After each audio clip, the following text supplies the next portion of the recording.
Got it. Thank you.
getting a series of pops right now. Good. PA off, please.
Yes, indeed, everybody.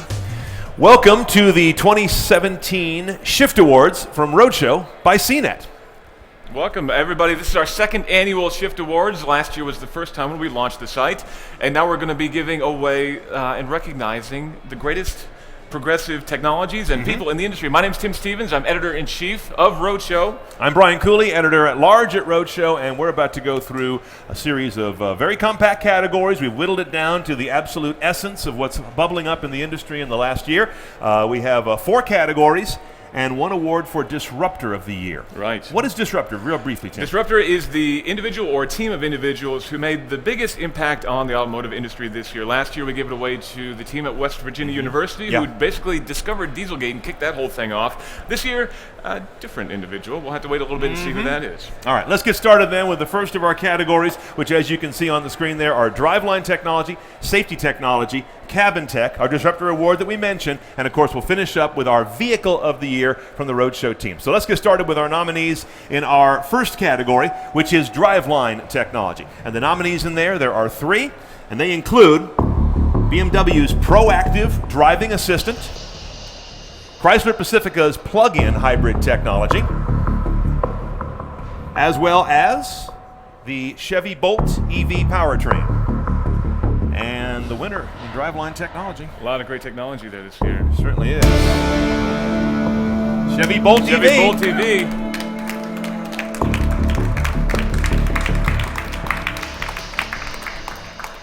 I believe we have Mark Royce. Mark Royce is here. Come on up, Mark Royce, President of General Motors. Thank you very much. Here's your trophy, sir. Thank you so much. It's beautiful. And, you know, this is really special, too. This award is beautiful. So I was told it was 3D printed and it actually shifts, but we don't need those shifters in a Bolt, I don't think. Absolutely. We're very proud. We think these are the best trophies in the industry. We're also are big fans of the Bolt. So tell us about the Bolt and the rollout. It's very limited right now, but how soon can people actually get these nationwide? Oh, we're making them as fast as we can. Right here in Orion, right a few miles up the road on I-75, so we've got a great assembly team there. The team that did this, you know, this was really a moonshot for us, and we shipped and turned our valve on from a quality standpoint. It was, you know, pretty much the Eagle has landed.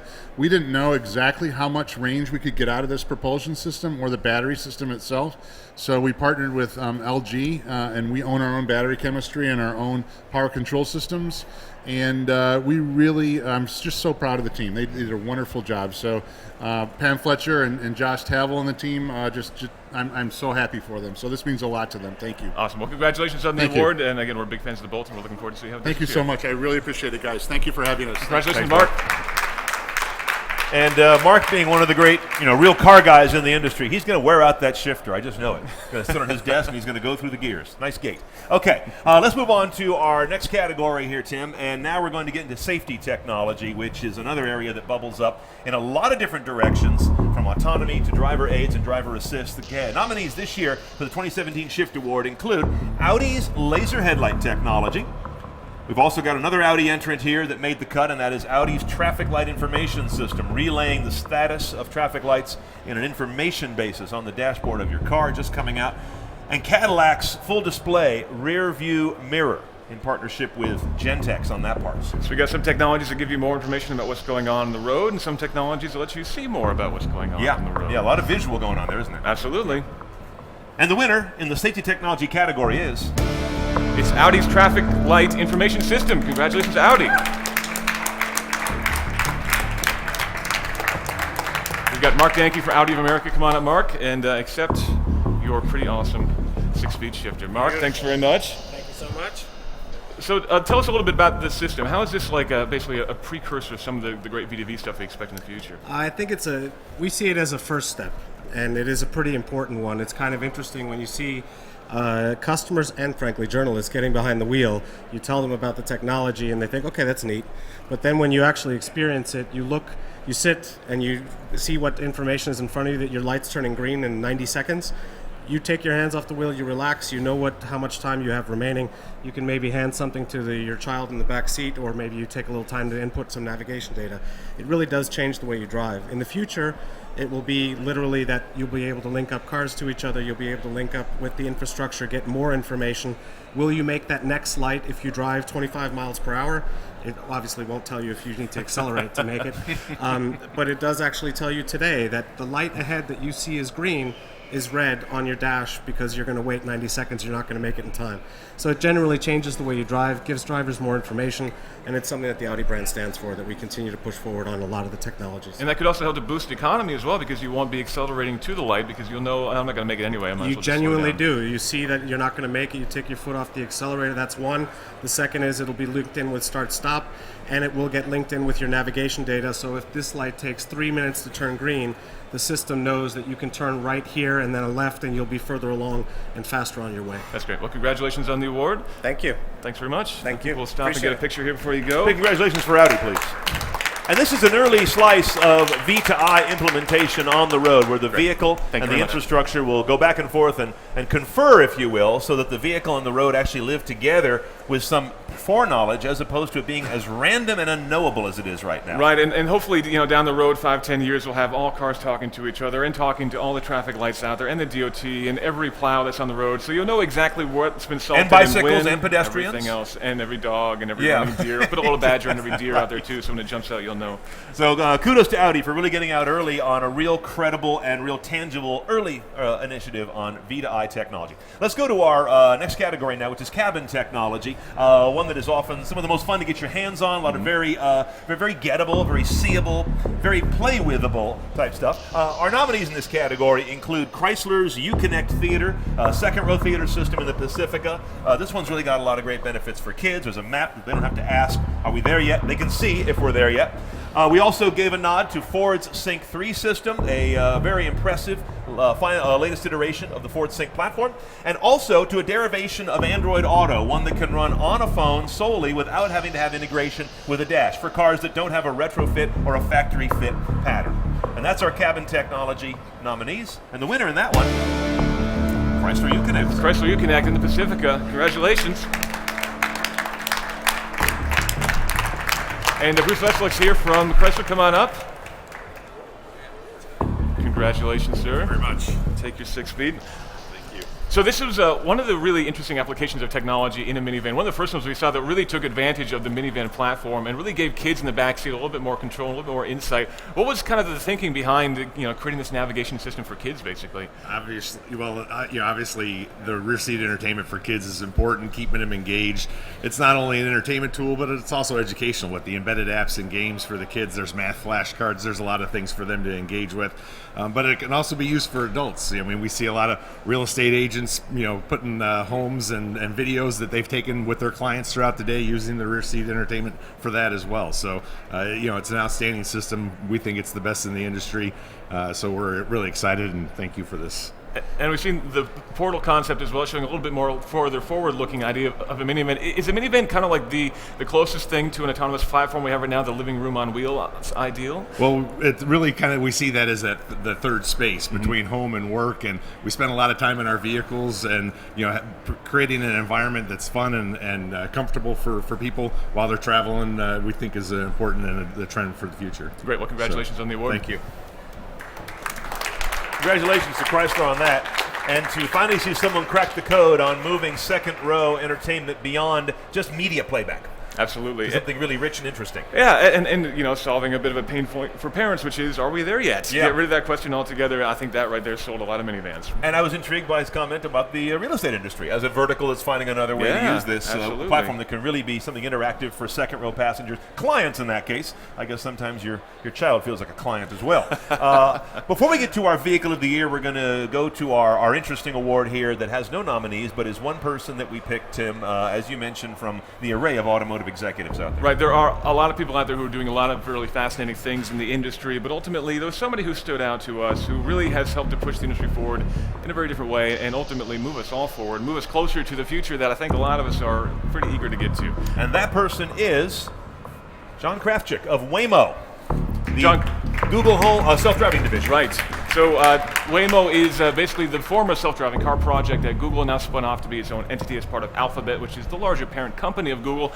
John Krafchick, unfortunately, was not able to be with us today, but we were able to meet with him yesterday, very briefly, after he gave some presentations on their autonomous driving car. Chris Palkert, managing editor here, was able to give him his trophy, which he was very happy to receive. So John did a lot of work this year helping to move the industry forward on the autonomous front. Google has been very, very progressive in terms of developing their autonomous cars, and John Krafchick in particular has been really aggressive in working with the DOT, working with people like Secretary Fox to help standardize regulations for autonomous cars here in the U.S. and ultimately move the whole industry forward. And that's why we recognized John Krafchick as our disruptor of the year. And one of the announcements they also made here during show press days was how their unit there of Alphabet Waymo is going to work very hard on getting the sensor package, which is $75,000 or $80,000 nominally today for a highly autonomous car, down to 1/10 that cost. They're going to work on that engineering problem, as opposed to necessarily making cars that have that, but to make that package that can distribute across the industry. Suddenly you can hide the cost of autonomy in at least a mid-size to mid-premium car, which moves the ball forward very quickly. Cost is showing you how close we are getting to real market rollout once you start to work on pricing and packaging. Yeah, there are very few cars out there that you could hide $75,000 in and nobody would notice. But when you get it down into the $5,000 range, we're getting a little closer. Then you can work that into the MSRP somewhere. So congratulations to Waymo and their head there, John Krafchick. This brings us to our final category in the 2017 Shift Awards, of course, the one that everyone looks for, and that is our Vehicle of the Year. Here are our 3 nominees for the most important vehicle of 2016 in the Shift Awards, and they include BMW's M2, which is a great sports car, one of our favorite driving cars. We got a range of products Tremendous. here. I just want to talk about each one a little bit individually as we go through. The M2 is a phenomenal driving car, one of the ones that we really enjoyed spending a lot of time. And we did a big shoot a little while ago in which we spent a lot of time on a lot of sports cars, and the M2 is one of the standouts for sure. Very much what the M3 was in its early days, kind of recapturing some of the lean, very sharp tool essence. Right, absolutely. And downsizing a little bit from the M3, just a raw, fun, simple car. Not a lot of dials to deal with, configurations, adaptive suspension to fill with. Just a great driver's car. And there's almost no angle where it doesn't look good.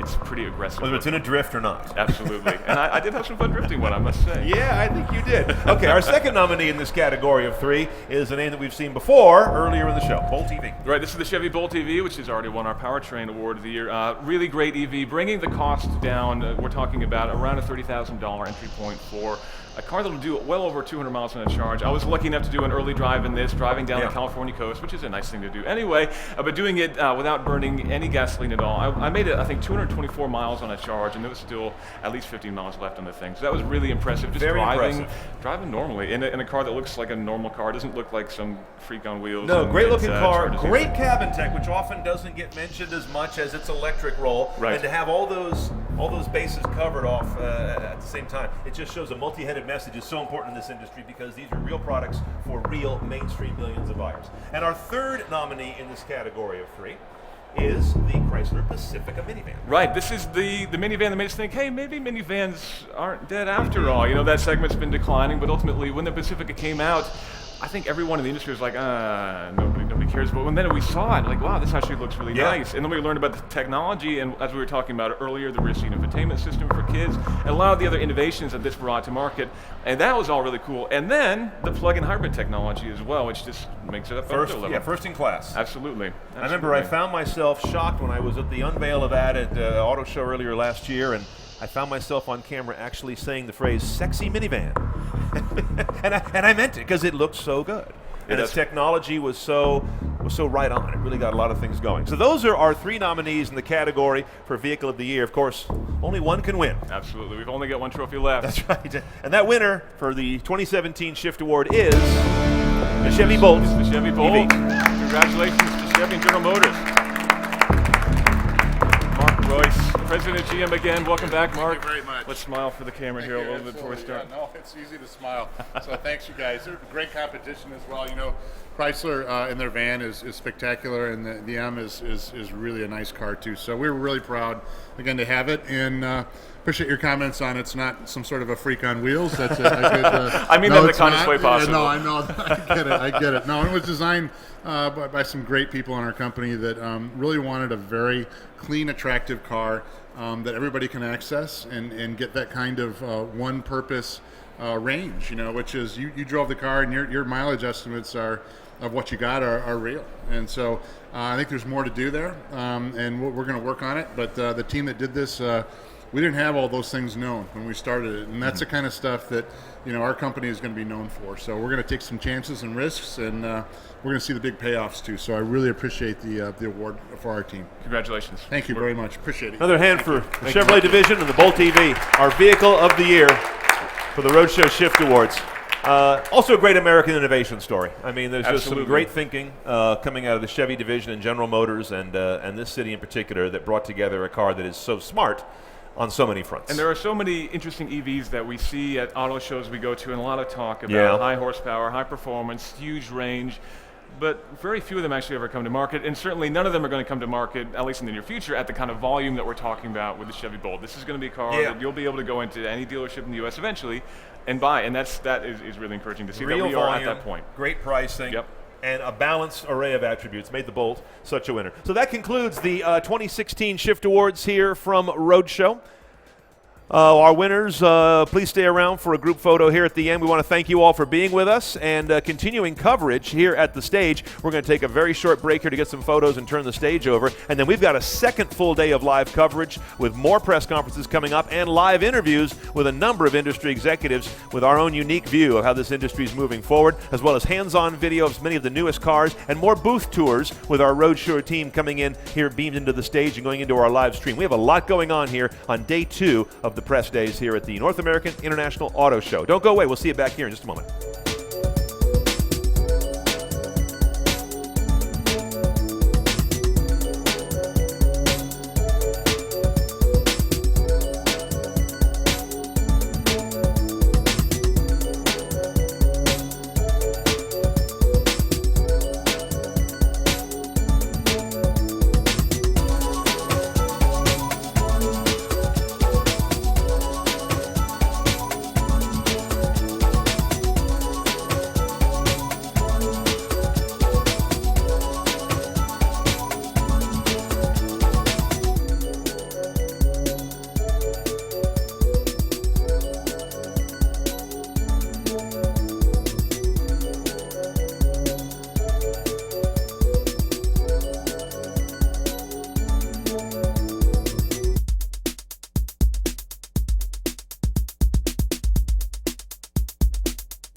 Right, we're here with the guys from Cars 3 to tell us all about the new film. So if you care to introduce yourselves. Yes, Jay Ward, the creative director for the Cars franchise. And Jay Schuster, production design for characters on Cars 3. So guys, Cars 3, what can you tell us? What's happening in the film? Really excited. First of all, McQueen is back big time. We're excited about this film because we are bringing McQueen back, like I said, but also some new exciting characters as well. If you loved Cars 1 for that sort of that meaty story of McQueen and kind of who he meets along the way, you're going to love this film. Now, what do you think? The teaser you showed us, there was a bit of a crash going on. It looks a lot like the crash that the Hudson Hornet went under. Mm-hmm. Are we echoing the Hudson Hornet a little bit? What do you think? Yeah, I think we are. You know, honestly, I think the part of that teaser that you mentioned for us was we wanted to really reset people's expectations. And a lot of people went, whoa, what are you doing? Are you killing McQueen? What was important for us was to say, this is a new film, a totally new film that you're going to really be engaged with. The stakes are going to be higher in this film. The emotion is higher in this film. I think people expect from a Pixar film an emotional journey, like a story, a hero story, transformation. It's back in this movie in a big way. And this teaser was a way of saying, whatever you were thinking it was going to be, you're wrong. You're going to love this. So let's talk about the new characters. How do you bring something new into the Cars world? Because it's a huge world now. It is. Yeah, so we sit down with the director, sit down with the story. We let all this, everything they need for the story, we let that stuff settle with us. I mean, these things take years to design, and we're sitting down and we're sketching these things for months and months, trying to kind of hone and sculpt give these things personality through shape and texture and graphic. For like Jackson Storm, it was the best time to work on that character. I had to design something that contrasts with McQueen. Just like give us McQueen's nemesis that is just everything opposite of McQueen. So I go for angular and sharp, dark paint, stealthy. Even his graphic design is like barbed and dangerous looking, right? So everything about him is new, and that was just so fun creating like a complete, ground up design. So how do you go about thinking about these characters? You realize you have to bring them into the world, but how do you go from we need a character to Jackson Storm or Cruz Ramirez? I mean, honestly, they write these stories like they're writing for human characters, and that's the thing. These are characters first, cars second. So, the thing is, we're just sorry, I got a little distracted. These are living characters that happen to be vehicles. What happens a lot in these movies are we're working very close in the art department, we're working close with story, and early on story's saying we need a bad guy, he's got to look fast, he's got to look tough, he's got to make McQueen look old-fashioned just by looking at him. And that's when Jay will sit pen to paper and start going, okay, what is modern, what is new, what is NASCAR going to look like 20 years from now, what is that? And we have these mandates, we have these sort of taglines of what these characters are. We start with that kernel of a thought, and we go from there. So what can you tell us about the two new characters, Ramirez and Jackson? So, as Jay mentioned, Cruz Ramirez he mentioned Jackson Storm. Cruz Ramirez, on the other hand, not necessarily a race car, not this baddie of the film, but really more of this trainer, high-tech, savvy, younger, totally different design, kind of a little European elegance meets muscle car kind of look. But again, totally new characters in this world we haven't met before that are just going to be lovable and remembered, and we're excited about them. How do you guys look at modern car trends coming in, like autonomy and electric vehicles? How does that impact the world you've created, considering they are all autonomous? This is the world's first autonomous car. There you go. McQueen, no driver, totally drives himself. So we actually beat Detroit to the punch on that one. Yeah. No, the world of cars, no humans exist. The cars are the characters, as Jay was saying. And so we have to think about, in a world where no humans exist, that design language of that car has to tell a little bit of who that car is. We don't want to look at Detroit designs and go, oh, I like that new wing dinghy on that new model, and start trying to put that into our car. That begins to date the film, or it feels kind of too trendy. We really want designs that are timeless. You look at McQueen, this was designed around 2002, 2003. It holds up, it's still fresh. Like, I still love this design. This is great, it's timeless design. When you do it well, it's not tied into a time period. We come to these shows to inspire us. I mean, absolutely. We're taking everything we see. It's all form vocabulary. It's all design and graphic and all that stuff. We put it into a blender. Just the Pixar blender. Just like it comes out in these like composite forms that we create. We might recall something cool about a little detail in a car we see, but we never fully. It's not about the style.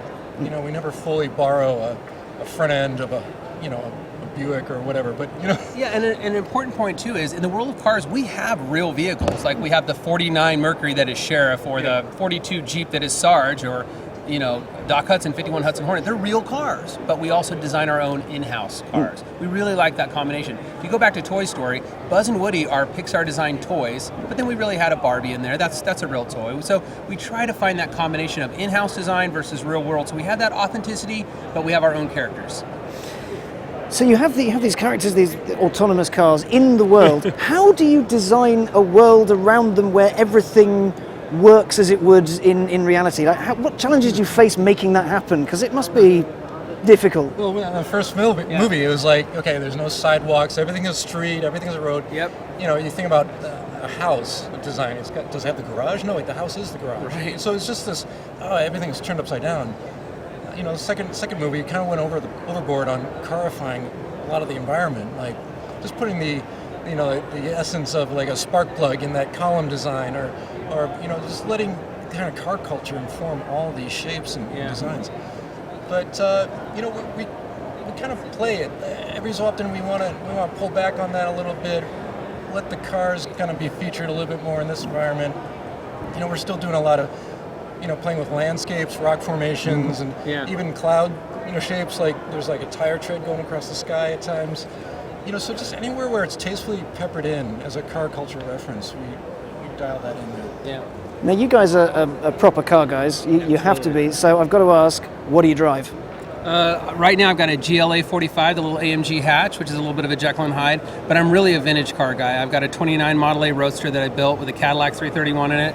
I built that when I got married. I've got a 57 Pontiac Safari Wagon, which is like a Nomad, but Pontiac's version, if you're familiar with that. And I've got a 1939 Mercury convertible, which is first year of Merc, in a convertible that's kind of Art Deco. And then I just picked up a 76 911S and impact bumper 911, because those are getting, they're kind of reasonable. And I kind of did a Euro spec thing on that, dropped it down, H4 headlamps, and the wheels, and it looks good. That's awesome. That is really cool. That's like, so I have all of the awesome stuff. I'm a car nut. Like I truly, this is like labor of love for me. So I am a car guy. I put on the car show at Pixar as well. So this is all part of my thing. So follow that. I just bought a brand new Ford F-150 pickup truck. Nice. Super cab. But tell them the cool part. The cool part is I just bought an Airstream trailer. Yes. So I'm going to drive this thing around America, see every place, just go everywhere. And that's pretty cool. That is super styling. That is awesome. And he didn't just get any Airstream, he bought the land yacht. The land Come yacht. on, that name alone. 28 foot. A land yacht. 28 feet of living space. That's a drop the microphone. Land yacht. If I do that, they'll kill me. Yeah, don't do that. So when you were researching the first film, you did a trip along Route 66. Yeah. Would you do it again? I have been back on Route 66, and I'll tell you something. What's amazing is how, and I don't want to give too much credit to cars, but it really helped transform these businesses along Route 66. A lot of them were dying on the vine, and you go back to 2000, the people who were visiting Route 66 were mainly Europeans. Germans would rent Harleys and ride Route 66, but America had largely forgotten these little towns. They truly had. They were dying on the vine. This film made little kids tell their parents, Mom, I want to do a road trip. I want to see Radiator Springs. And people hit the road, and these towns are telling us, thank you so much. Like, people are coming to our business. And when you go to visit, they're selling Cars toys, and they got a picture of John on the wall. And I love that. It's like we, in some strange way, paid it forward to them for the help they gave us in inspiring us for the movie. Super awesome. And I'm gonna take a tour down Route 66 as well. With your Airstream? My Airstream. Don't make me jealous. With the land yacht. With the land yacht. You have to say it, the land yacht. Yes, always in, yes. Channel your Jeremy Clarkson. The land yacht. The biggest land yacht. The land yacht ever. Well, boys, can you give us a little sneaky bit of information that you've told no one else about the film? I will say this. If you loved Cars 1, if you loved the emotion, the passion, the racing, that story, that Pixar heart, you are going to love this film. Some characters that you didn't expect to see will be back, and some characters that you haven't met yet, you're going to fall in love with. We're going to look to the past in order to move forward. I'll say that as well. Nicely put. I think it's the best of the trilogy. Yeah. Bold words. Bold words right here. Right, boys, can you tell us when the film's out? Yes, June 16th, 2017, in a theater near you. Thank you so much for your time. I can't wait to see it. Cheers, guys. Thank you so much. Cheers. Thank Pleasure you. meeting you. Thank you. Detective, I need you to go undercover and stop a rogue cop Detective Rourke, I'm your new trainee. This isn't a training day. It's more of a trial by fire. I'm a man on a mission. You'll do things out there, illegal things. We need a monster to hunt the monsters. You're a cop? Well, technically. You're a good man, Kyle. Promise me you won't get lost out there.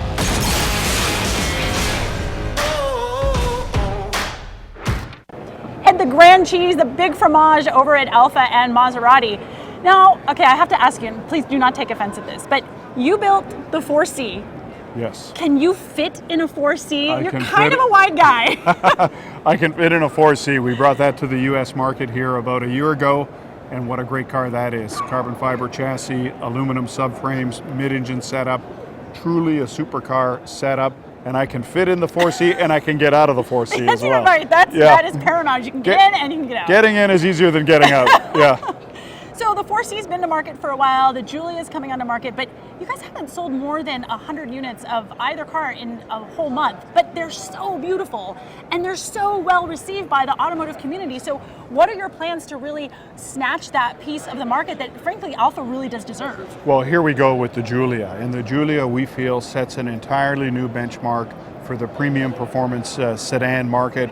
When you look at the Giulia at the top end, 505 twin turbo Ferrari derived engine, 0 to 60 in 3.8 seconds, 191 miles per hour top speed, and the fastest four-door production sedan in the world.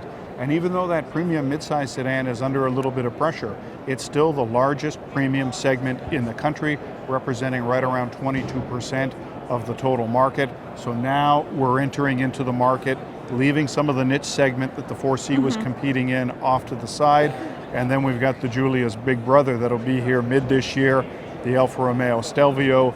We did that reveal at the Los Angeles Auto Show just in November, and it too has great bones, and we're confident that you're going to be looking at the fastest midsize SUV in the world as well. So now you guys have the SUV, you've got your sedan, you've got your little niche sports car. Yeah. What else do you feel that you need as an Alfa Romeo manufacturer? What else do you feel that you need to really compete in the market? Well, this is pretty good right now. And when you think about the two segments, the midsize SUV segment and the midsize car segment, that represents a little bit over 40% of the total premium market in the United States. So we're running up the gut with the number one, the first largest and the second largest segment. No announcements to make today, but we will continue to round out the Alfa Romeo product portfolio over the next few years. But right now, let's stay focused on getting the Giulia into market. We launched really 100 cars in December, the Quadrifoglio version, and here we are beginning of January. By the end of the month, we'll have about 1,000 Giulias starting to hit the marketplace. And then I can't wait to see one in the wild. I so can't wait to see one in the wild. Me too.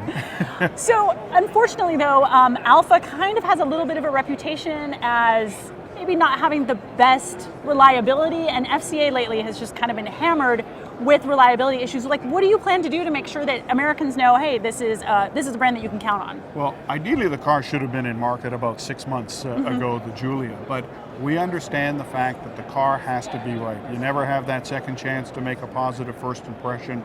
We feel the Giulia is bulletproof, and in this day and age, you know, quality is a minimum expectation, that all cars have great quality.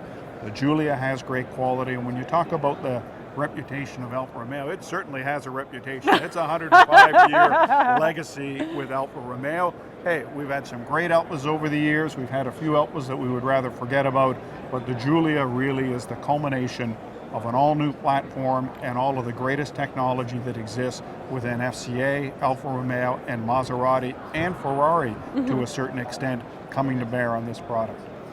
So Alfa is very much it's an emotional brand, right? You look at the cars and it brings something into your heart. But now we've got all of this technology and autonomy that really is much more, if you've got an emotion where Alfa is hot, all this autonomy and technology is really kind of cold. How do you guys plan to bridge that gap? Well, when you think about Alfa, it is first and foremost a driver's car. It is a car that is truly meant to be driven, not you have the car drive you. And there is a lot of emotion and a lot of passion over the years with all Italian vehicles, be it Maserati, Ferrari, Lamborghini.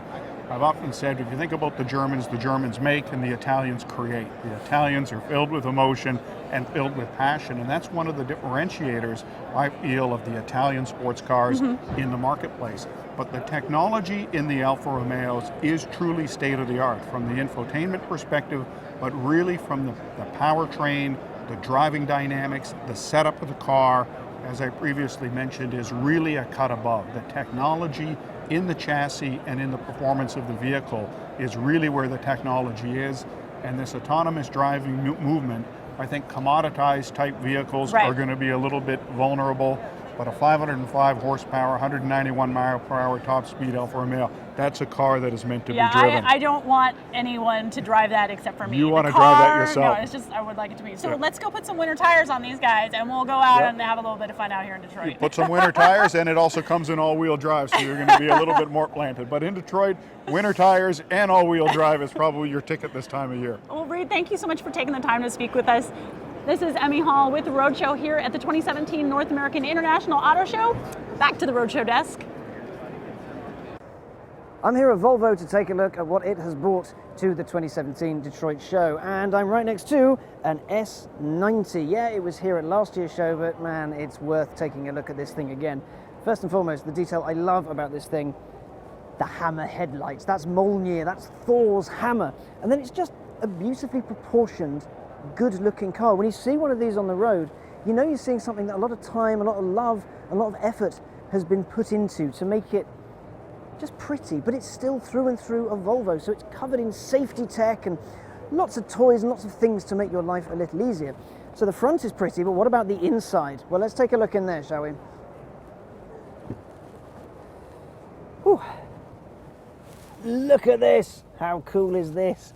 So we got sumptuous leather, really lovely to feel. The seats are comfortable, and this amazing wood, because there's lots of places to put things. This is a Volvo, it has to be practical, so there's room in there for an iPhone, and you can charge things up in there, you know, basically so far, so much a car. But this has a pretty awesome infotainment interface. It's a touchscreen, it's like that sort of Tesla-y, and you can press buttons and things happen. It'll show you what the car's doing, what safety systems are on, you can turn them on and off, and the instrument binnacle up here, that's all a digital display. There's no analog about it. Volvo is embracing new technology and moving on and integrating it into its car. Remember, Volvo were the people that basically invented the three-point seatbelt and then gave the patent to everybody to keep people safe. Volvo ideally wants to have a death-proof car. They want no deaths from their vehicles, which is of course something everybody is working towards, but Volvo want it a little bit more than anyone else, because you buy a Volvo because it's sensible, it's safe, it's reliable,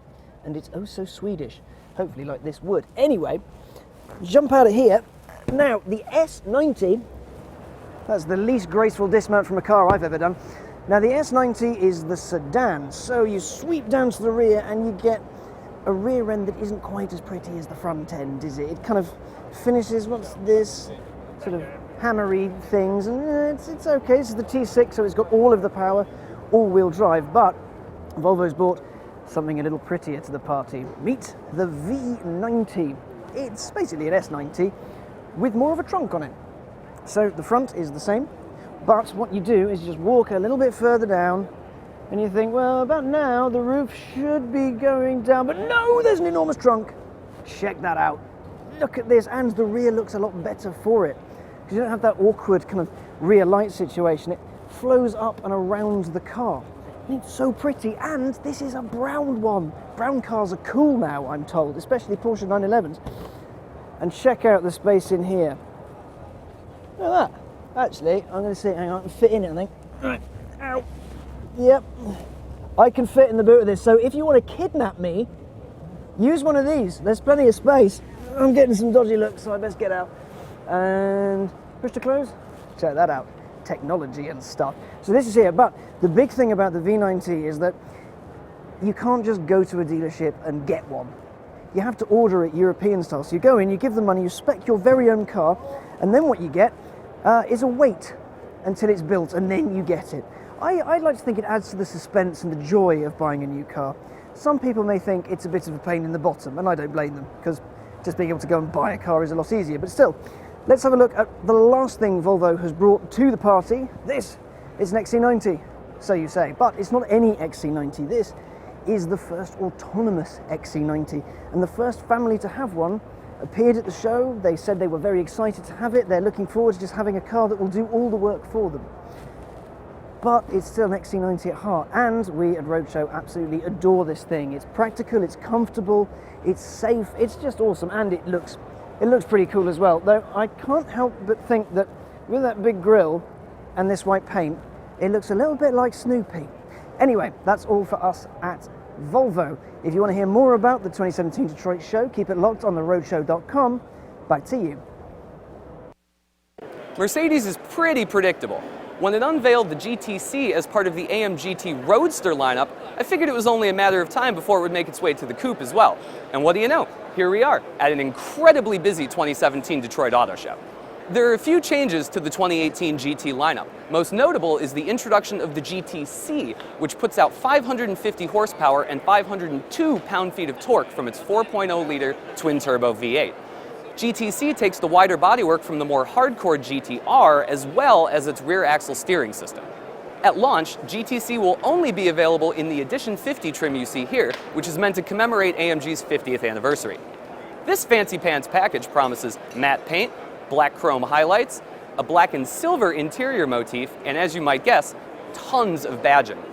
Only 50 will be made, so they'll be sure to be both rare and expensive. There are other changes made to the 2018 GT lineup as well. All GT models now feature the Panamericana grille, which features a bunch of vertical slats like an expensive business suit. All GT models also receive the GTR's active aerodynamics, which closes front intake tracks to increase efficiency. Most GT models receive a bump in power as well. The base AMG GT features 469 horsepower and 465 pound-feet of torque. Move up to the mid-range GTS and you receive 515 horsepower and 494 torques. GTR, however, remains unchanged at 577 horsepower and 516 twist units. 2018 GT variants will start trickling out to dealerships this summer, with the end of the lineup finally reaching dealerships later in the fall. Hey everyone, Emme Hall with Roadshow here at the North American International Auto Show. And you know, there is a whole giant Ford stand inside, but I like the Raptor.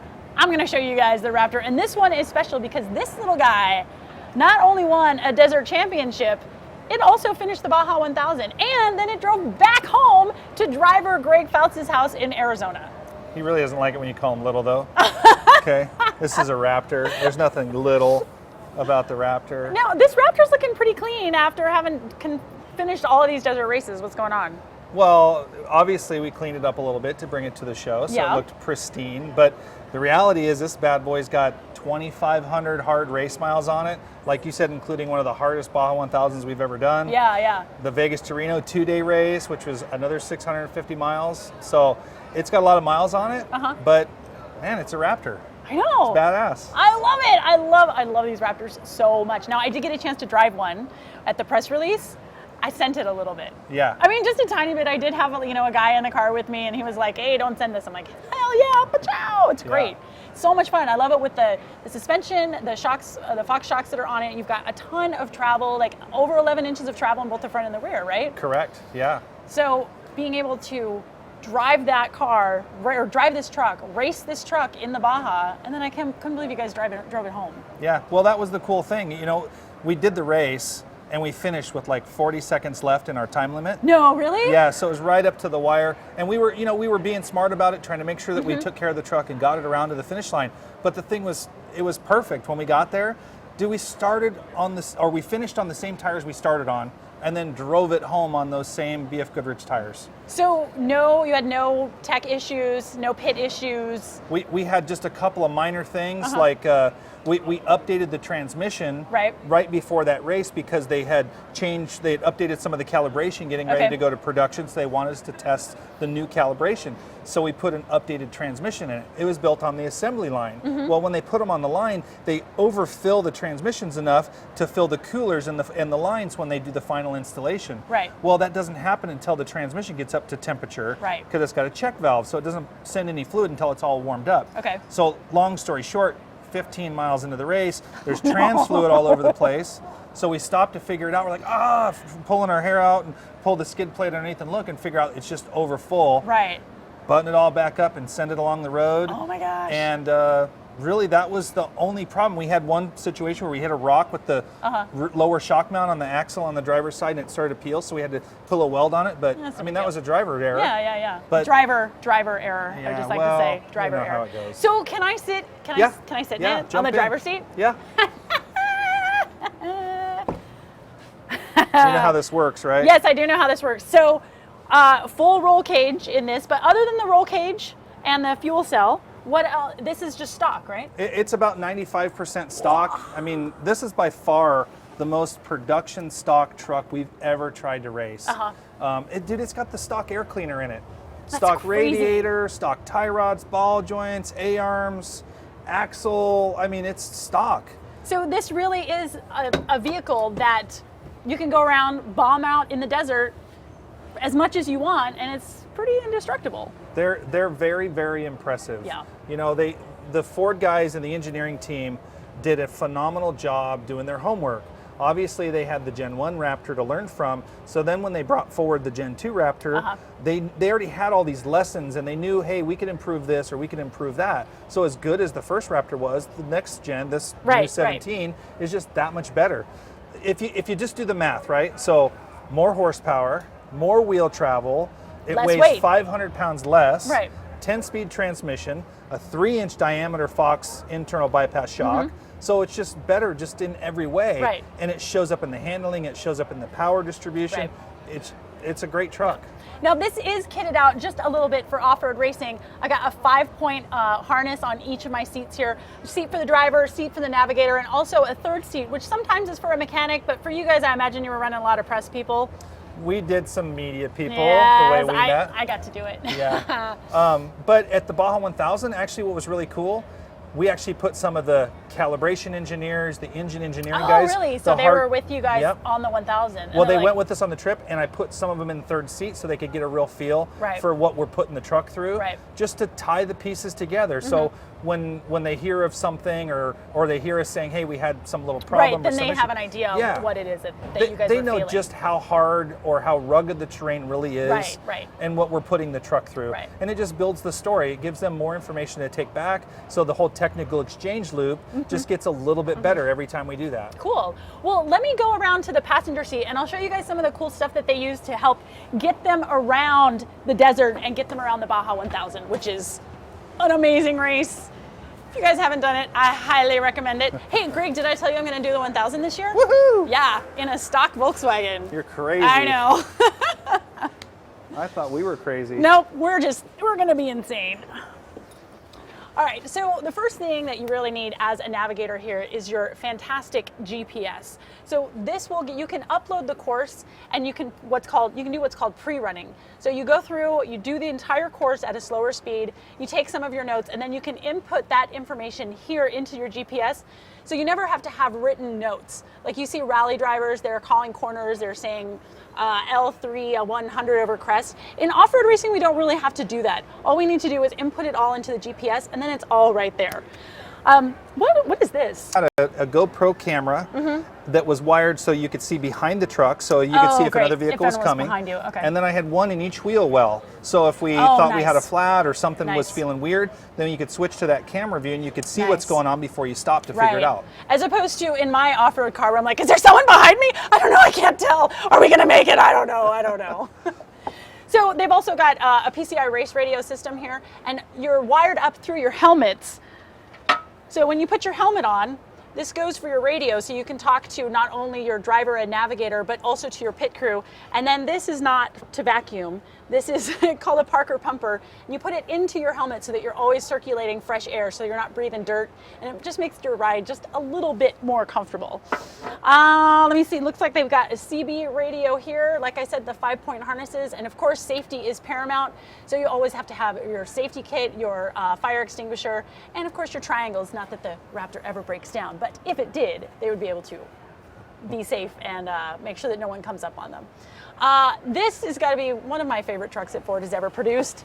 I just love the fact that it is so unapologetically American and so unapologetically badass. It's like, I'm a Raptor, I've got mega horsepower, mega travel, watch me roar.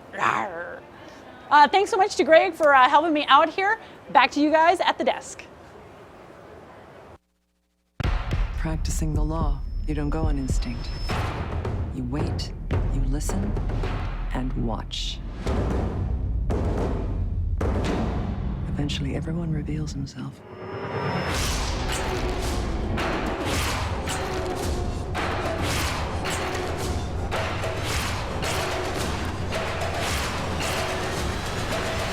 The Good Fight. It's not on CBS. It's only on CBS All Access, February. We're here at Kia for a look at what they've brought to the show. Now, you may notice there aren't many cars here because really, Kia wants us to concentrate on one thing, the all-new Stinger. So let's have a look. Now, the Stinger is Kia's new performance coupe saloon thing, and it looks pretty vicious, actually. Check this out, right? So we've got a pretty arresting front end, it looks very aggressive, but you also have that signature Kia Tiger Nose grille. Peter Schreier, the lead designer, he introduced that to every Kia. And now, yeah, well, if you see that, it's a Kia. Now, someone's popping the hood because there are two engines you can get in this thing. There's a 2-litre with 255 horsepower, 260 pound-foot, but that's not the one we're interested in. What we want is a 3.3-litre twin turbocharged V6. That's got 365 horsepower and 376 pound-foot. 0 to 62 happens in 5.1 seconds. That's seriously fast. And its top end, 167 miles an hour. So you can buy one of these and just go nuts on the Autobahn with it. Now, there's a big engine. It's got turbo written on it. It must be good. Look at that. Big, chunky motor. I love the look of that thing. Bit of a plastic cover, but that's what people do now. So if we nip round the side, we can have a look at the profile a little more. People are crawling all over it because this is big news for Kia. This is a proper performance car. They've not really done something like this before. In Europe, you can get the Ceed GT, which is a bit of a warm hatch, but this is something new. Now, purists will lament the fact that you can't have a manual gearbox, instead an 8-speed automatic, but you can have it with two drive layouts. You can have rear-wheel drive, which comes with a proper mechanical limited slip differential, or you can have all-wheel drive, which gets torque vectoring. So it's going to be pretty tasty around the circuit, really. So if we take a quick look on the inside,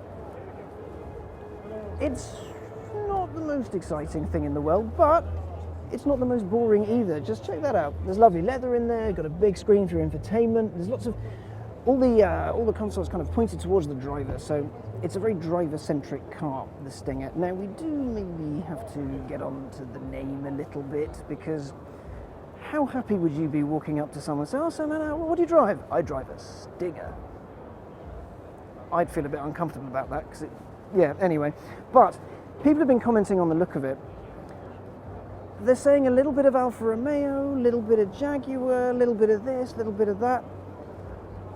I'm not 100% sold on it. I think I need to see it in motion on the road doing its thing. But as rear ends go, you've got those rear lights that spread all the way around the car. It finishes quite sharply, and then you have the all-important quad exhausts. Because let's face it, 2 tailpipes, just not enough. You haven't made it in this world unless you've got 4.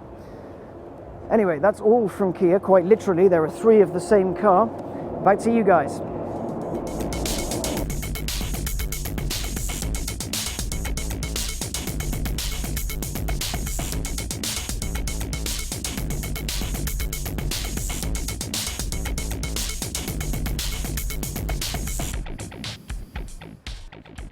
Hello, everybody, and welcome back to the Roadshow stage. Roadshow by CNET, our live coverage here at the 2017 Detroit Auto Show, the North American International Auto Show, to give it its full weight and due. Welcome back if you joined us just about 20, 30 minutes ago for the SHIFT Awards from Roadshow, where we had 4 categories and our Disruptor of the Year. We'll be recapping that a little bit later on in the morning. I'm Brian Cooley, editor-at-large at Roadshow, and for the next 5 hours, we're going to now bring you a series of really insightful live interviews with with important automotive industry executives and industry experts to put all this show into context here and do it in a way that's very relatable, that makes sense to all of us who are people in the automotive marketplace, as well as those who are merely buffs of the automotive trends and automotive technology. And to kick things off this morning, I'm very pleased to be starting with Nissan. Joining me now is Mamoru Aoki, who's Executive Design Director with Nissan Motor Company. Mamoru, thank you for being here today. You're welcome.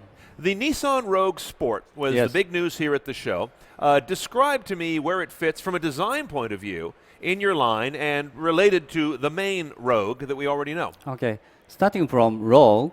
Rogue is a big hit for Nissan. Yeah. So for December, the Rogue had a fourth sales position total in USA. That means the top 3 is a big truck. So the best seller in the passenger vehicle. Okay, so that after 3 big trucks is Rogue. Yes, Rogue. It's very good. Yeah, better than the Camry and better than Accord.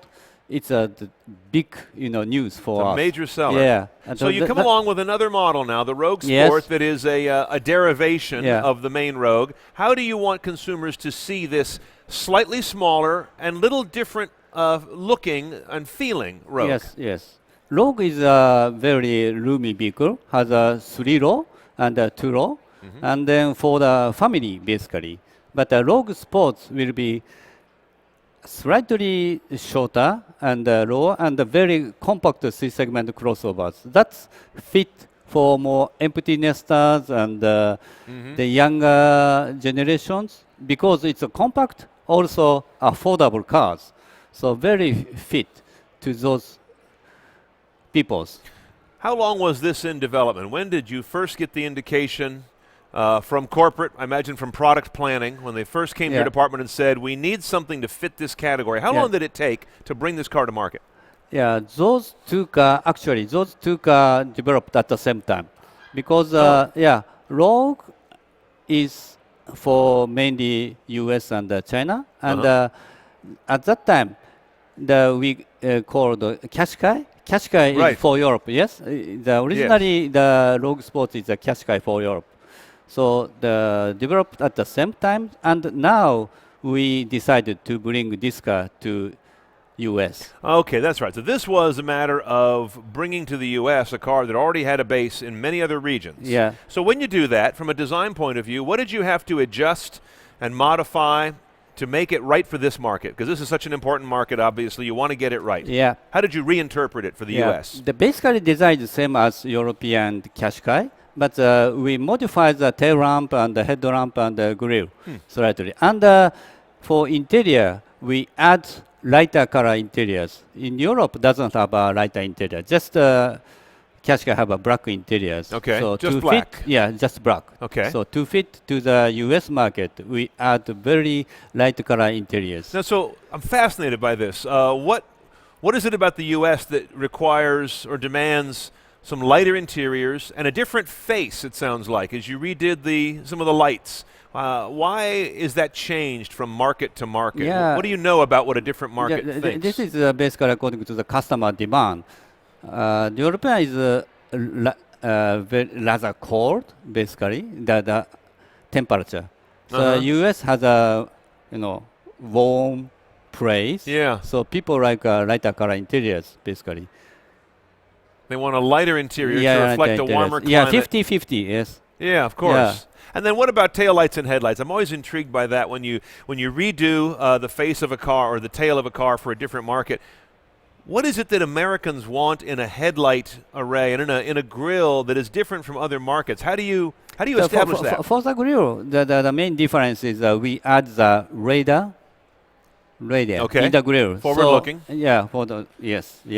That is the main change. And how about the tail lights? Tail lamp is fit to the US market.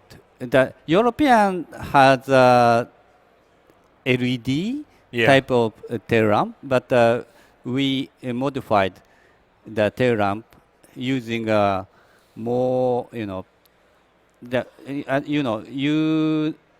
the boomerang shape signatures. Yes. So we emphasize to emphasize the boomerang signature, The boomerang we shape. make a new tail ramp Okay. for US. So this brings me to the question of where is Nissan right now in terms of your look and design? If I'm going to be a consumer and I look out over your entire array of concepts to your oldest model in the line, where should I look to see where Nissan's going? So year 2013, we published the Resonance, which become Murano, that is Shoka. All right. And 2014, we published the sports sedan concept, which become Maxima. And then now we published the V-Motion 2.0, which showing future generation. So we call the Maxima and Murano the first generation of V-Motion. All right. And from design vocabulary wise, we call the emotional geometry. That is the first generation. And then now we publish the new Shoka named the V-Motion 2.0. Yeah, so saw that 2.0 means showing a future generation. It's not a revolutionary change, evolutionary change. So we are, continuing using V-Motion and very dynamic body side character line. Yes. But we emphasize a lot. For example, V-Motion. Murano and Maxima using slightly smaller the V-Motion grill. All right. Yeah, but if to see the V-Motion 2.0, the big chrome is very pronounced. More pronounced. It's very big, and V-Motion is come down to the bottom, and license plate is inside the grill. Huh. It's big, and it's very proud of the Nissan aspect. This is a very it's evolutionary, but it's a pretty big evolutionary big step. evolution. It's very pronounced. Yeah. And visually two-dimensionally like that, but also three-dimensionally we emphasize the treatment of the V-Motion movement. Okay, the depth. And the V-Motion signature is continuing to the body side. It's a big move. A lot of what you do as designers in your department is well understood in the industry. The language you're talking to us right now about design and what it speaks and all of this. How well do you think consumers appreciate what you do in all of its nuance? Do you ever feel frustrated that they don't see all the details, or does that matter? Do they just perceive the car as a whole, or would you like them to really understand all the little things that you did around the car individually? But to have a consistent appearance is important, of course. Yes. But what we want is to look distinctive, to be recognized as a distinctive car. That is a final target. Sure. Yeah. So to be consistent and to be very distinctive.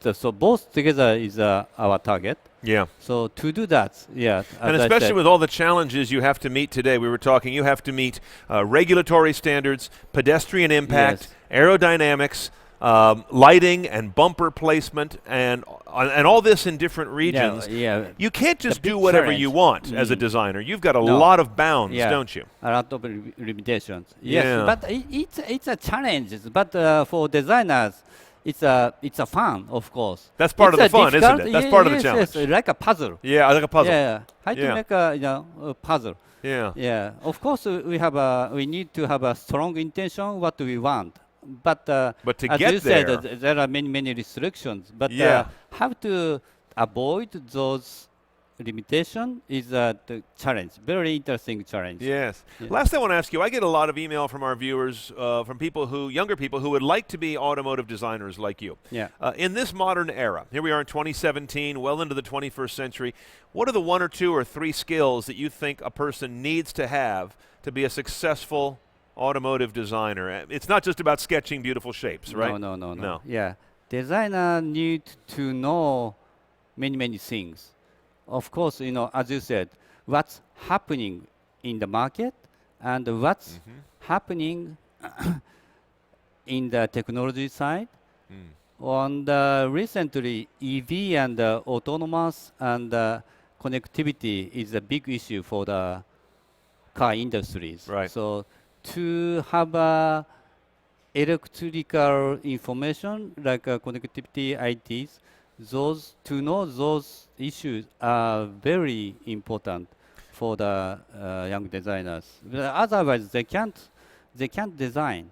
You have to know the content within the car before you can create the. They have to know. The shape. Yes.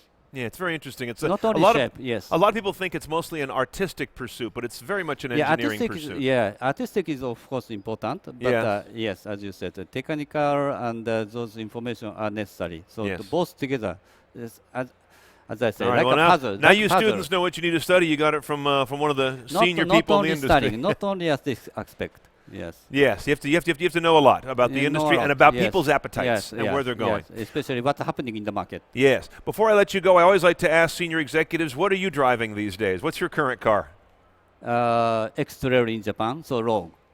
Rogue. Okay, of course, you got the Rogue. Yeah. All right, love it. Very good. You're driving what you really love. Thank you very much. Thank you. All right, Aoki-san, thank you. That is Mamoru Aoki, who is the Executive Design Director for Nissan Motor Company. First of a number of insightful interviews that we're going to have here on the show floor from the Detroit North American International Auto Show. Up next, we'll be handing off to Tim Stevens. We're going to go back and forth throughout the day here as we bring the interesting industry voices to you.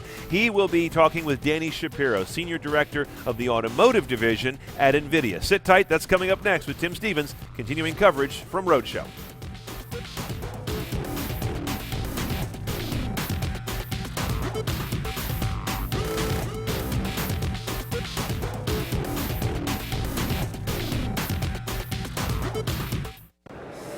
I'm here at the Mercedes stand to take a quick look of what they've brought to this year's Detroit show. And it's only going to be a quick look because they've brought so many things. I thought we'd start with this, the B250E electric drive. It's got 177 horsepower and a range of 87 miles, but this is a real electric car, one that, actually works. It's not a concept, it's the beginning of the electric revolution that is coming to our roads. It looks like a B-Class, but it's eco-friendly and stuff, which is cool. Anyway, let's keep going this way. Right behind me here is the all-new Mercedes E-Class. Now this is the car that they say is the most intelligent car on the road. It's full of safety features like pre-crash, and it'll brake in case they think someone's coming to rear end you or someone's going to hit you from the side, and many other angles. Basically, they don't want people to die in these things, and they probably won't if they drive them sensibly.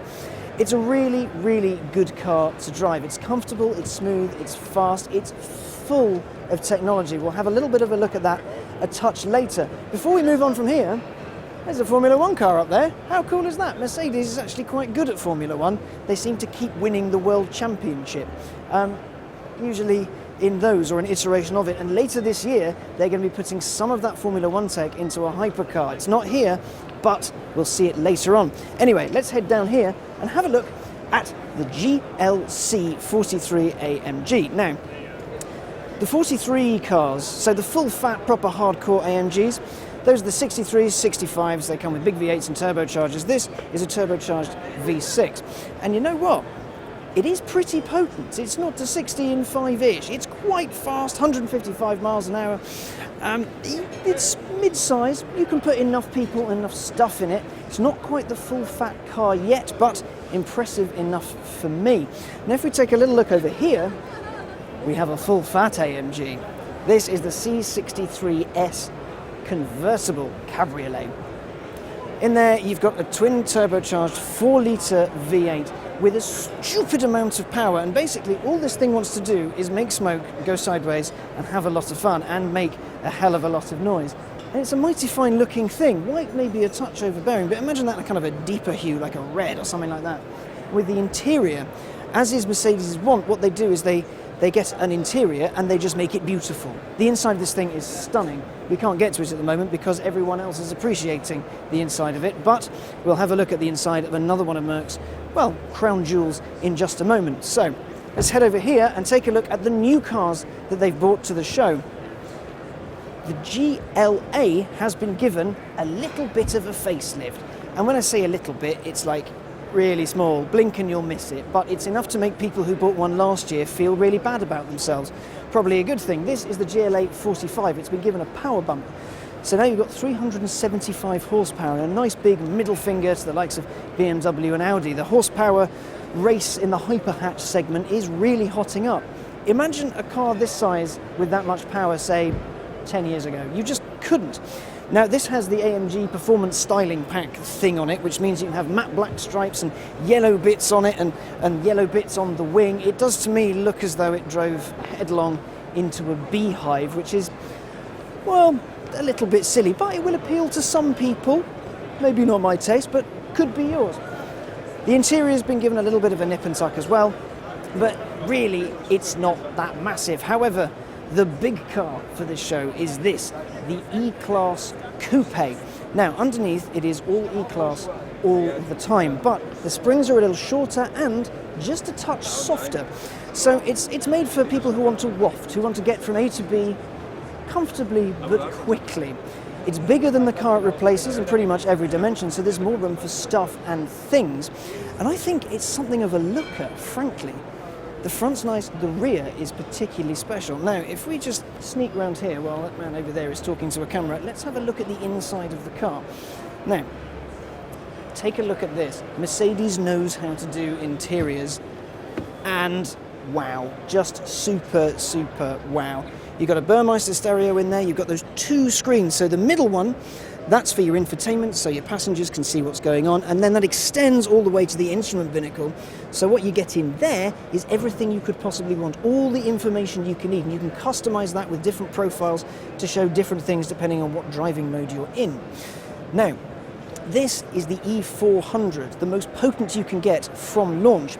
And that means it's got around 330 horsepower and it'll crack 0 to 62 in just 5.3 seconds. That's not an AMG car, but it will do 0 to 62 that quickly. It's not slow. And take a look at the rear. It's so pretty. It's so pretty. Yeah, okay, it does look a little bit like, say, the C-Class Coupe and the S-Class Coupe, but no one looks at either of those cars and went, you know what? You know what's wrong with them? They're ugly. They're not ugly. They're beautiful cars, and this is very pretty. It's just slap bang in the middle. Now, Mercedes has got two more treats for us. Let's take a look at this. The GT. Now, the GT has been given a little bit of a facelift. Now it's got what they call the Panamericana grille, the same one you get on the GTR super hardcore GT car. Now this is the GTC. It was introduced around the same time as the Cabriolet. This has got 550 horsepower, which is lots, really. It sits just above the GTS, which was the old range topper before the R came along. So this is kind of your upper middle, if that makes sense. This is the Edition 50. They're only making 50 of these. It gets special bits like matte paint and stuff like that. Now, the reason they're doing 50 of these is because this year sees the 50th anniversary of AMG itself. So this is actually a super special car for Merc. But they didn't just give the cars a little bit of a facelift. No, what they've done is they've given all of the cars a little bit of a power bump as well. And Mercedes has bought one more today. The GTS. As we know, yellow cars are the best cars. They really are fantastic. This has been given a bit more power. I think it's like 12 or 13 horsepower. It sits at 515 brake horsepower, which is mental. Now, if you follow me, we'll have a quick look at the inside before I let you all go. Now, the inside of this thing, there is someone in here, so we're going to surprise him a little bit. The inside of these cars are just beautiful. Look at that. The buttons are super purposeful, super... You know, you got a big chunky interface to play with there, which is, it's just fantastic. It feels every inch the supercar, the sports car that Mercedes wants it to be. But that's all from me at the Mercedes stand. If you want to hear more about the Detroit Auto Show from 2017, keep it logged on the roadshow.com. Back to you.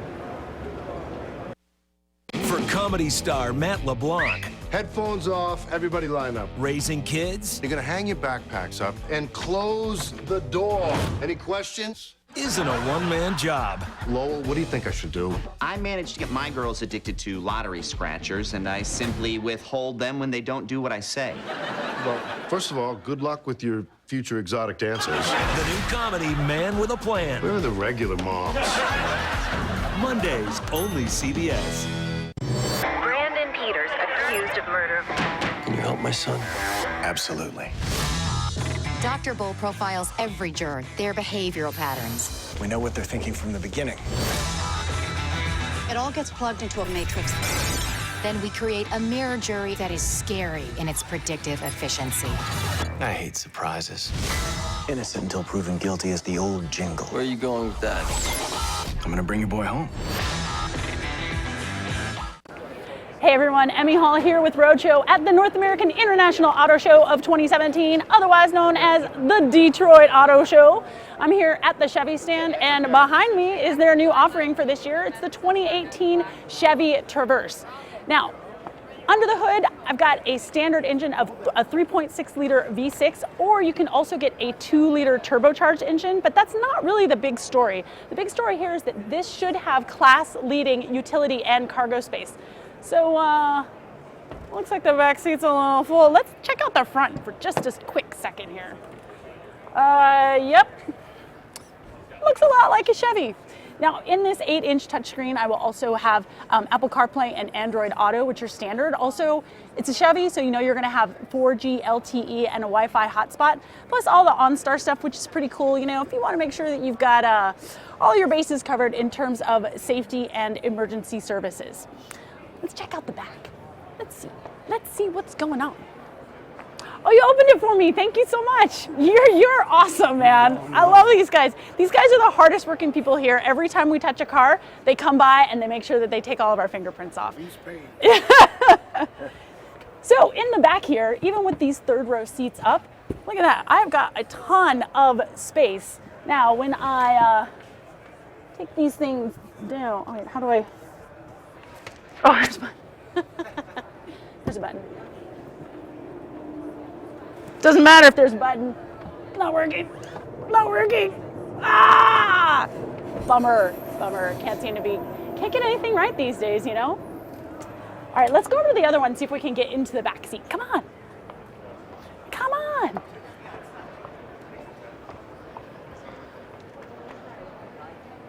Hey, can I get in the back seat?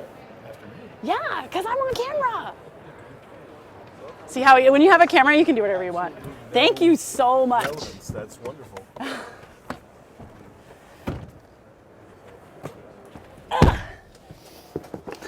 I don't think that guy was very happy.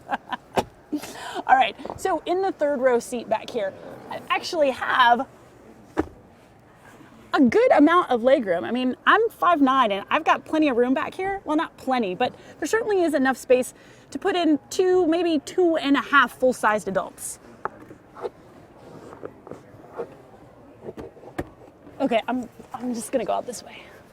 This is easier. Now, third row crossovers, I mean, those are awesome and all, but let's go check out some trucks, because Chevy has really been killing it lately in some of the truck stuff. Sorry, going right in front of you again.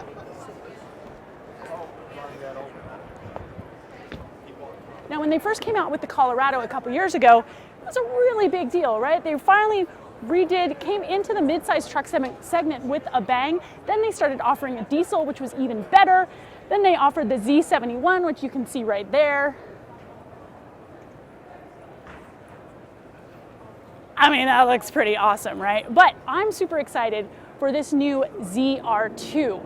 And what's cool about this is they didn't go to a regular suspension and shock manufacturer like Fox or King. Instead, they went to F1. Yes, they went to F1. So this has got F1 inspired suspension. It's got a multimatic valve suspension. So I don't know, it's just gonna be really cool. And I really can't wait to drive it to see how it's gonna perform off-road versus with this kind of a suspension setup versus your standard King or Fox shocks. Now, another thing that's great about this, I've got a spare tire carrier mounted right in the bed. And they've really done a lot to try to make this truck a little bit more off-road worthy. You know, the regular Colorado, sure, it's great, it's got a lot of good features on it, but the approach and departure angles, maybe not quite so great. So in the ZR2, they really pushed these wheels forward to give it a better approach angle so that when you're going up stuff, you can just hit it a little bit more right straight ahead and then just go right up. You've also got a fair amount of travel here, as you can see on this stand.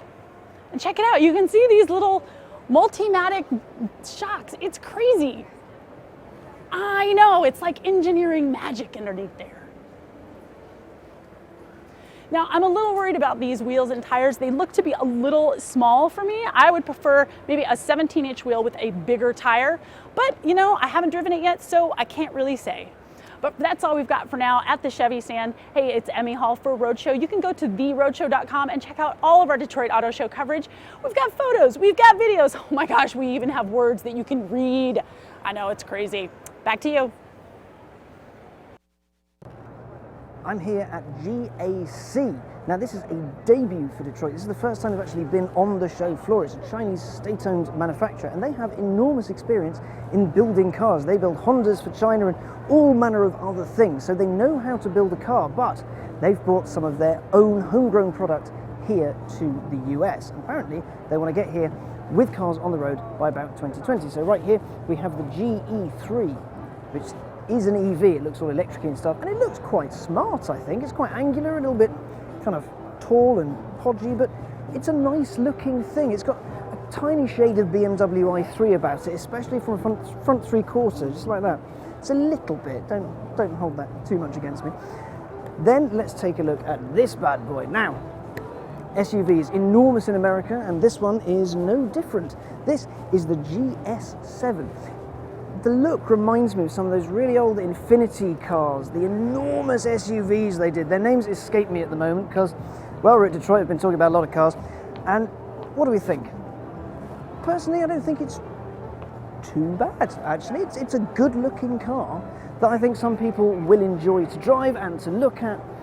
And then, if we head a little bit over here, we have the GA8 sedan. Now, again, it's a fairly subtle-ish looking thing. It's not the most visually arresting car known to man, but it's the kind of thing that would fit in quite nicely on the roads of the US. Here is the GA8. It's the 320T, which is exciting, don't you think? If we take a look at the interior, you can see it just through the rear window here. Lots of leather, lots of luxury, big infotainment screen, lots to do in there. This is sort of luxury-ish, which is quite nice, but if you turn around and follow me over here, we have the N-Spirit concept. This is a future design study designed to show what can come from GAC, just what they will be able to bring here, and it appears to have a tree in the middle of it, which is quite smart. If you just have a look through the window there, there's a tree. So, you know, eco, future. GAC, yeah, they're a bit new. People may balk at them, but tell you what, they're having a go at creating something new, bringing something new to the game, or at least something different. They have experience in building cars, but what they need now, well, they need an infrastructure, they need a dealer network, and they need a brand that people can recognize, trust, and rely on.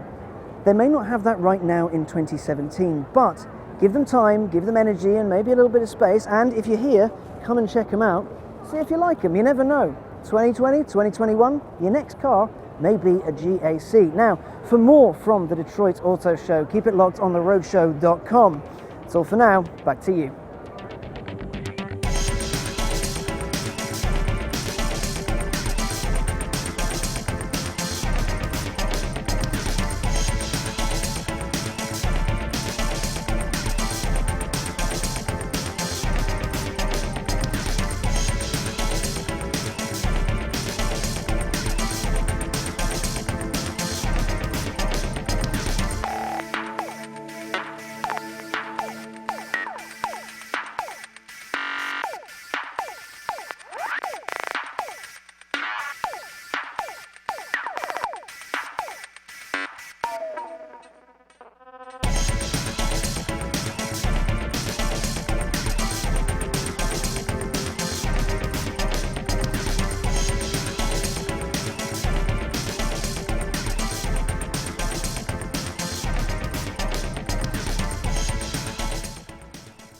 Welcome back to the Roadshow live stage at the 2017 Detroit Auto Show. My name is Tim Stevens. I'm editor-in-chief of Roadshow, and I'm here with Danny Shapiro, Senior Director of Automotive at Nvidia. Danny, welcome. You and I both doing the double CES, then straight up here to Detroit. How are you feeling? Great. We've had so much fun at CES in Las Vegas. Now here in Detroit, it's really a pleasure to be here. Thank you. And Nvidia's been pretty progressive in terms of adding more digital horsepower, I keep saying, to cars, giving more processing power for these autonomous systems. But I want to talk about the demonstration that you guys were giving at CES first, really giving the opportunity for a lot of people to get inside of an autonomous car for the first time and to sit in the back seat with nobody in the driver's seat and have that car drive them around. What were some of the reactions that you got from that demonstration? Great. So basically we took one of our test vehicles, we outfitted it with our AI supercomputer. We call it Drive PX2. It takes sensor inputs, it basically makes sense of what's going on around the car, and then we control the vehicle. So we modified a vehicle, brought out to Las Vegas, and we'd set up a course. We recognized there's a lot of different conditions that drivers face, and so we built a course that had lane markings for part of it. Some areas there were no lane markings. We had a dirt section. There was areas that it was grass, and there was landscaping features on the side like somebody might have on their driveway. And then we also set up cones and construction detours, and we'd roll a flashing construction arrow in and roll it out. And so we wanted to show the power of deep learning and the ability to use artificial intelligence to train the vehicle. Essentially, we just had 4 days before the show to train it. The car showed up in Vegas, didn't know anything other than had the base layer of software, but we trained it. We didn't program it. So we put people in the back seat, you're absolutely right, and we would then, we had a remote switch to start the car, and it started driving, and people were amazed. It was absolutely, it's an incredible experience, right? Looking at the steering wheel of a car and watching it drive, and there's nobody there. I've been lucky enough to be in a few cars that can do that, so I don't want to say it's old hat, but I'm getting used to it. But definitely that first experience, the first time you let a car take you somewhere, and the first time you really put your faith in this technology, obviously that was a controlled course. But definitely that's opening a lot of people's eyes, I think, and a lot of people are skeptical of this technology, so demonstrations like that are great. So I'm glad to see more people getting in. And we were talking before about how more and more people are having that opportunity, and ultimately I think it really is about getting people the chance to try that out, right, to change their minds? Absolutely. And so deep learning is important, you know, AI is a very, very important thing, and learning is an important thing, and we're reading about so many millions of miles being covered by these autonomous cars to figure out different situations and that kind of thing. But ultimately, these cars have got to get better about how they learn, and that's part of this process as well, right? Not just throwing more processing power, and not just throwing millions and millions of miles, but actually changing the way that they learn, and they learn from us, right?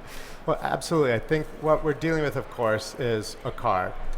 Safety is first and foremost. If something goes wrong, there can be a bad outcome. So our focus absolutely is on safety, and using artificial intelligence, though, to drive much better than a human could. So I think there's a combination of a car learning from humans, but it's not really learning from you or I. It's not my 14-year-old daughter who's going to get her permit soon. It's not going to learn from her, but instead it's learning from professional drivers, and also we're doing simulation, like in a lab environment. So we can train a car how to drive and how to react appropriately to all different types of scenarios and potential hazards. And from that, then we're going to do a massive amount of testing. And that testing will happen in on-road testing with our fleets of drivers and our customers' drivers, but we'll also use simulation to test. So if we've developed an AI system that can recognize people jaywalking or dogs running in the street, we can run simulation tests to create those scenarios rather than actually putting human life or dogs in harm's way. And then we can validate that before we put it out onto the public roads. And I think one thing that was great just yesterday at the Volvo stand, right? The first keys to the Volvo in the Drive Me program were handed over to a family in Sweden. Right, yeah. And so that program has started where 100 XC90s on the road to the public. They're driven by the Nvidia Drive PX2, so our AI supercomputers in those cars, taking all that sensor data and enabling those cars to drive themselves. And that is a really exciting announcement. That's the first time that these autonomous cars have been put in the hands of actual consumers. I don't think 4 or 5 years ago anybody would have thought that by 2017 we'd have fully autonomous cars on the road, limited circumstances, only in Germany, only in Gothenburg, or excuse me, only in Sweden, only in Gothenburg. But ultimately that's really exciting stuff. Yeah, I think the key thing here is this isn't testing the technology. We're not going to do that on customers, but this is testing how they interact. It's a research project from the sense of observing what does that family do in the car? How do they get more time back from normally would be spent in their commutes? And how do other cars interact with the self-driving cars? So I think it's a really valuable and important program that they've developed. And there's also a lot of learning that can be made from the mobile industry and from other technologies and that kind of thing as well. You know, obviously teaching AI is important, but also learning things as far as device engineering goes and mobile chips and that sort of thing, which is something that you guys can bring to the table better than anybody else. You know, Nvidia's been making mobile chipsets for a long time and ultimately graphics card chipsets too. Right. But how does that sort of consumer technology then transfer over to the automotive industry?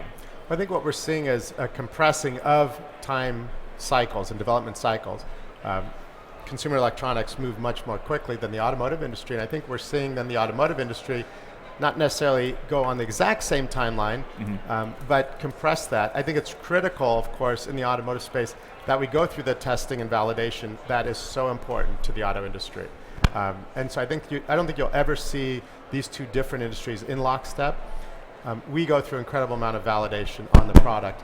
But again, I think the key part is we're able to leverage the massive amounts of computing and the concept of the software being updated over the air to make the product better. So we're doing this with Tesla, we're doing this with some of our other customers, so that once you purchase the car continues to get better and better and better over time through a software update. And that's really not something that consumers are used to. You're lucky if your car gets an update once a year at this point, or I don't want to say lucky, maybe lucky is the wrong word, but it's rare that you get more than one update a year.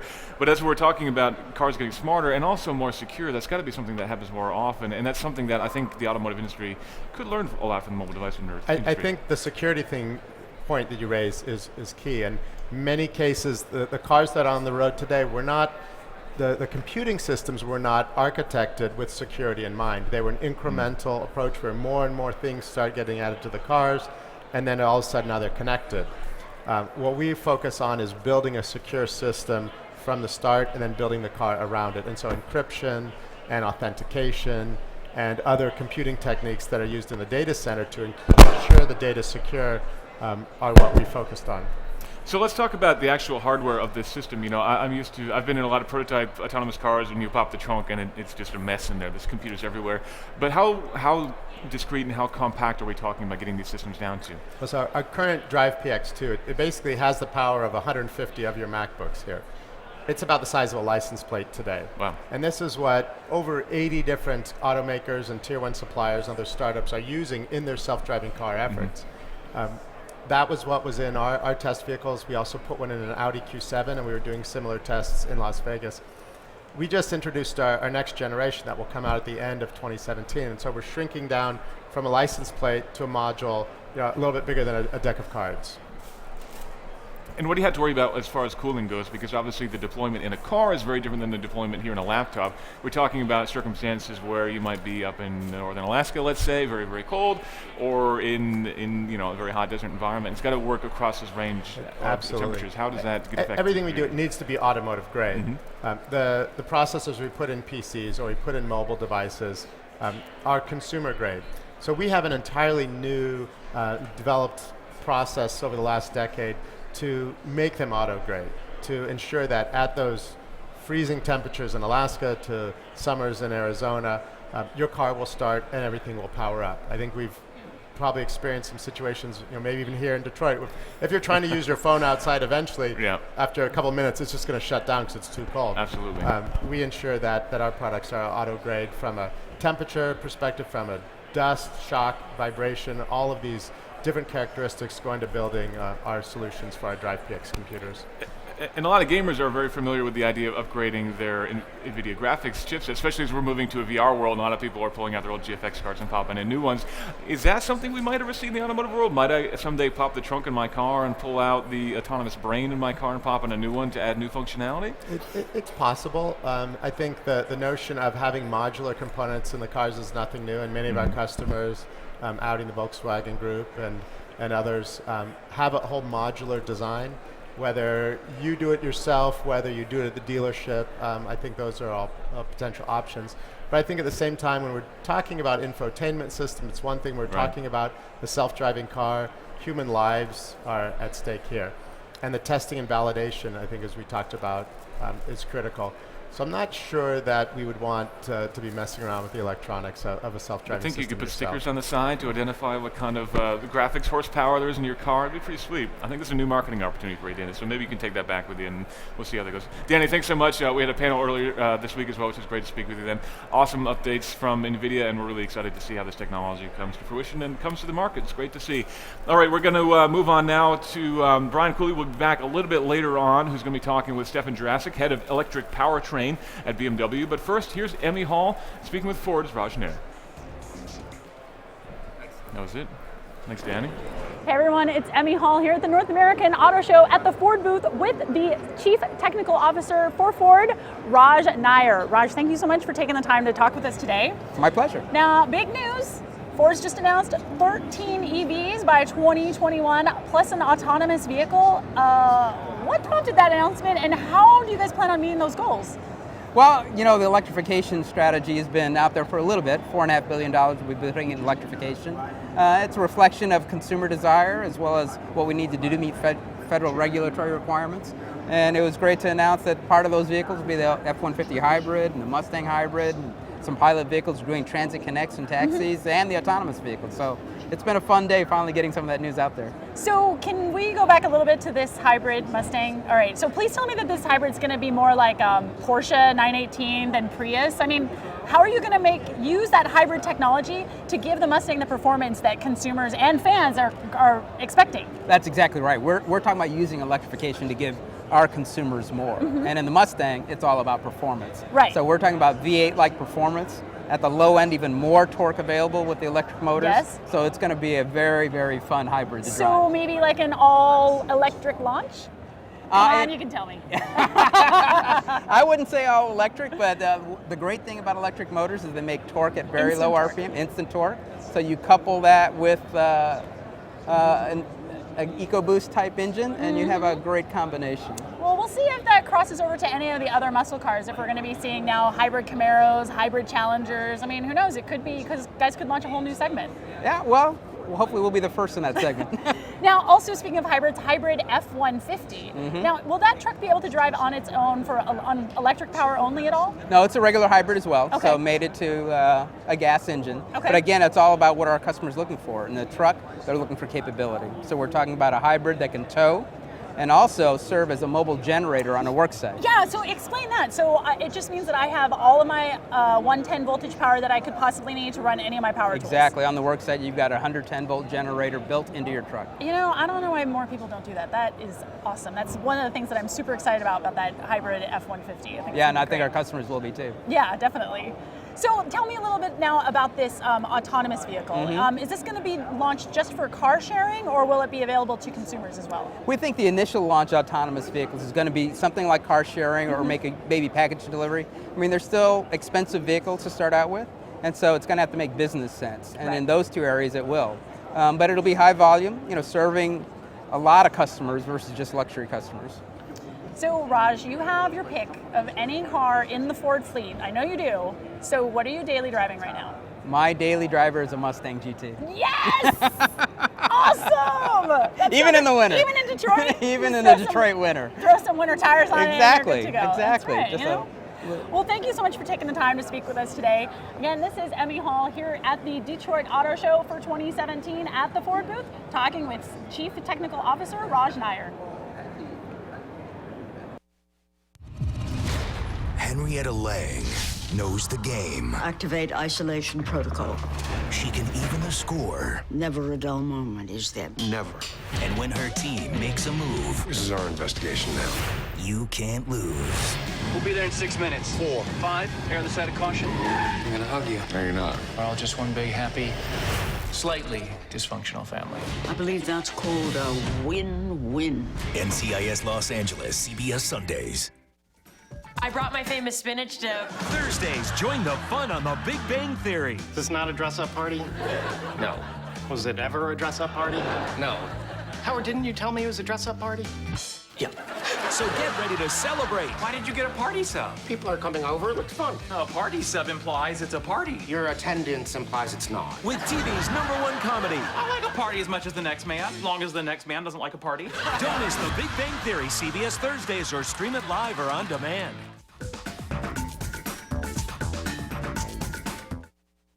Welcome to the 2017 Detroit Auto Show. Behind me is the Audi Q8 concept. It's a concept because, well, the production car that's coming out later this year is probably going to look quite a lot like this. There will be a few notable differences. It'll have door handles, for example, and the front probably won't be quite as arresting as this one, and the wheels probably won't be 23 inches. But it is based on the Q7, which means we'll probably get the selection of V8s and V6s that car gets. Hopefully that means the 4-litre V8 diesel in the SQ7 will make an appearance, and that car is quick.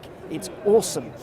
Now, this being a concept of the more coupe-like Q8-ness about it, it does mean there are a few little flaws. There's less headroom and less luggage space than you'd get in a proper Q7. So this is more for the style crowd.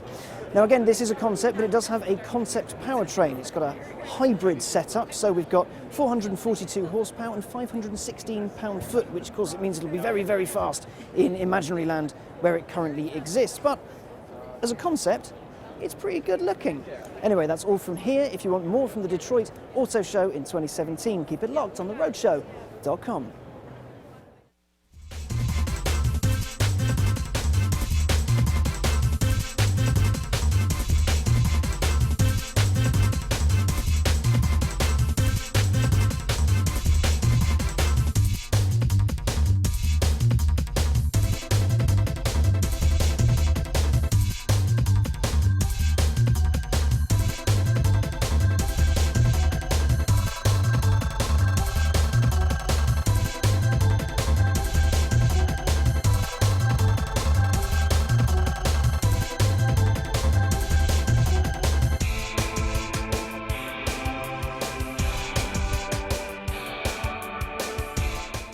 Welcome back, everybody. I'm Brian Cooley, editor-at-large at Roadshow, and we're continuing with industry insights today. We've gone through the majority of the press conferences here at the Detroit Auto Show yesterday, the North American International Auto Show, which really describes it more accurately. This is one of the very biggest auto shows in the world each year.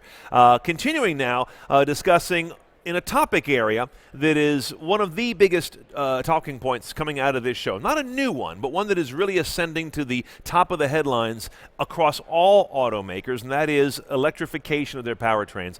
Who better to describe that than the folks at BMW? Joining me now is Stefan Jurasek, who's the head of electric powertrain development at BMW. Stefan, thanks for being here. You're welcome. Let me ask you first off, big picture, what will electric mean in a BMW language or expression? Because everyone's going to have plug-in hybrids, pure electrics. They do, or they are, or they will soon. You obviously have a very big investment in that driving experience. How can you make electric different and BMW-ish on your vehicles? Now, as we start some years ago with the I models, like i3, i8, we make a dedicated development for electrification. That means we interpret the electric driving in a BMW way. So the acceleration of an i3 and also the combination of a combustion engine, electric motor on the i8 is really extraordinary. That means for us electrification is dynamic is one of the major issues for BMW. Now, we were talking before we started here a little bit about where and if this will make its way into the M cars. The M cars are very, very important for your brand, very popular in the United States, and yet we don't associate them with electrification in our minds right now. Is there a marriage of M and electrification anytime soon, or is it good in more traditional manners? What we are doing right now, we are looking very far into the future, and at the end of the day, we have to be in a position that for a wide range of the whole product portfolio, maybe starting with a Mini, ending up with an X5, to be able to be in a very short time that we can do out of these cars electrified cars, even it's in pure EV or even it's a PHEV. Tell me about electrification versus turbocharging. Both seem to be able to get you some really exciting, instant, right-now performance when you need it. Turbos have their known challenges to work with. Is electrification going to solve anything for turbos, or am I just mixing two things that don't cross? They are fitting very good together because both at once. Both at once, because if you are going right, what we presented right now is 5 Series iPerformance. It's a hybrid. It's a PHEV. And in these type of cars, that's the 530e iPerformance. That's right. Okay. And there is a combination of electric motor, and there's a combination of turbo engine. And you are recognizing during the, if you overtake during on a countryside, you are really recognize as the improvement of once more the improvement of dynamics. So it's really a new driving experience at that point, and it's fascinating for people who has the possibility to drive this car, and they're coming up and say, okay, it's a complete different driving behavior. If you look at the electrification challenges that you have, what are the things you can share with us that are the biggest hurdles? Is it battery? Is it motor? Is it size and weight? Is it complexity? What do you think you spend the most on if you were to make a pie chart of the time you spend working on obstacles in your department? Yeah, I think at the end of the day, or right now, it's to go into mass production and to do a modular kit out of it. That let's say that you have a scalable motor design. What you can put in the front axle, on the rear axle, in different models, like a front-driven car or a rear-driven car.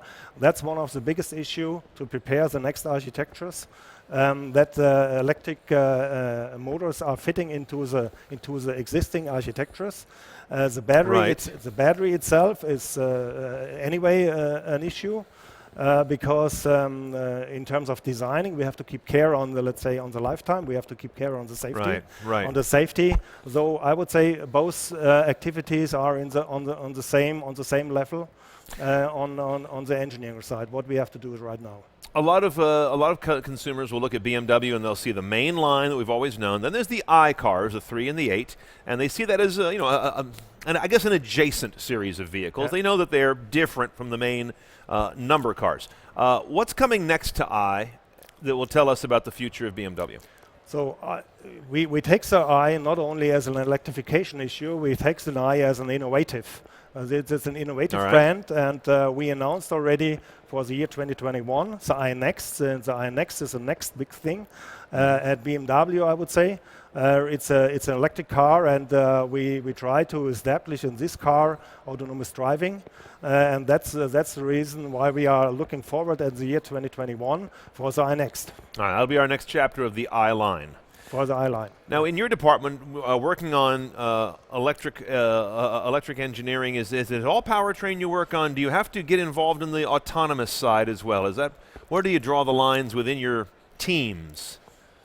The impact on our side is that in terms of safety and all these engineering aspects in safety development issues, we have to take care in the function and software development that we are compliant with the regulations what we have in terms of ASIL development and all the stuff. That's our task, what we have to fulfill to bring our products into this autonomous driving environment at the end of the day. The role of electricity going forward is one that's often driven by government regulation or incentive. They want to see certain goals, and that would seem to me to inform or direct some of what you put into vehicles. Is there a case to be made that the government regulators in most of our major regions are determining what electric cars are like today? Would you have done something different with electric cars if you didn't have regulatory goals, didn't have compliance goals that some countries have? If you had a clean sheet, do whatever you want, just look at the consumer, would there be a difference in electrification today?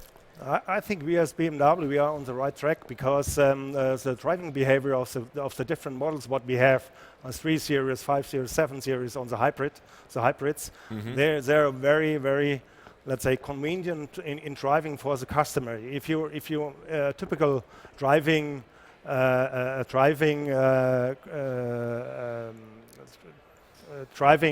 cycle. Starting in the morning, you have a fully charged battery, you are completely quiet, you are running electrical to your out of your suburban, take a little bit country road, going to the highway, then you have a smoothness switch to the combustion engine. Takes an additional 15 kilometers only in combination combustion and motor, electric motor, and then maybe going downtown, lowers the speed, going back to pure electric driving, and it's much more convenient in terms of noise. It's it's a noiseless driving. And you would have wanted to deliver these attributes regardless of government incentive or regulation. They're good on their own. That's good on their own. It's really an improvement in driving behavior for the customer. Tell me a little bit about wireless or cordless charging for vehicles. Where are we, and what kind of expectations do you have? Because it seems extremely convenient. A lot of us, at least in the U.S., don't park our cars in the garage. We park them in front of the garage, and we're dealing with a cord that may be laying in the rain, getting dirty and wet. It's not a very pleasant part of charging a plug-in. Where are we with the contactless charging? There's a lot of activities right now worldwide, and where we are waiting on a standardization. There is a standardization process it's ongoing. We are looking forward in the next few weeks or months that we finalize the standardization. Okay, so it could be very interesting the first part of this year. Yeah, okay. And if this happens, I think the next step will be really to get really fast in the development phase, so that we can offer the inductive charging on a wide band or for a wide range of application, starting on the pure EV application and also from the PHEV.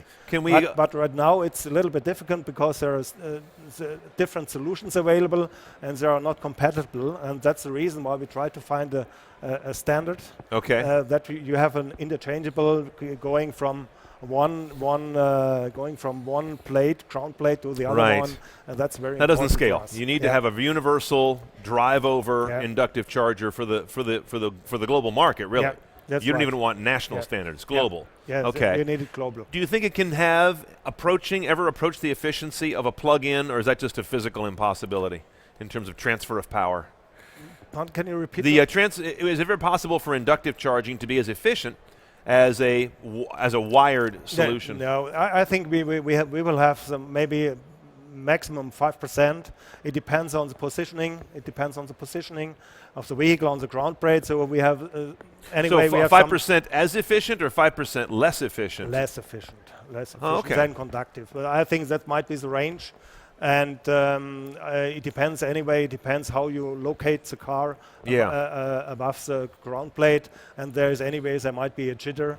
Let's say inefficiency. And that air gap can vary. Air gap, and so on. And I think the most important issue is right now do the standardization.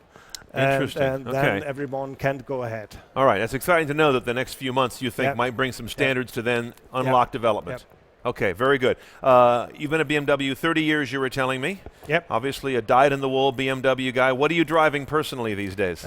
These days I'm driving a 7 Series hybrid. Very nice. And I'm waiting for my 5 Series. So in 4 weeks I will get the 5 Series hybrid. Very good. And I'm looking forward, and I'm very happy. Get to drive your own work. Yeah, that's right. That's right. Very good. Stefan, thank you very much.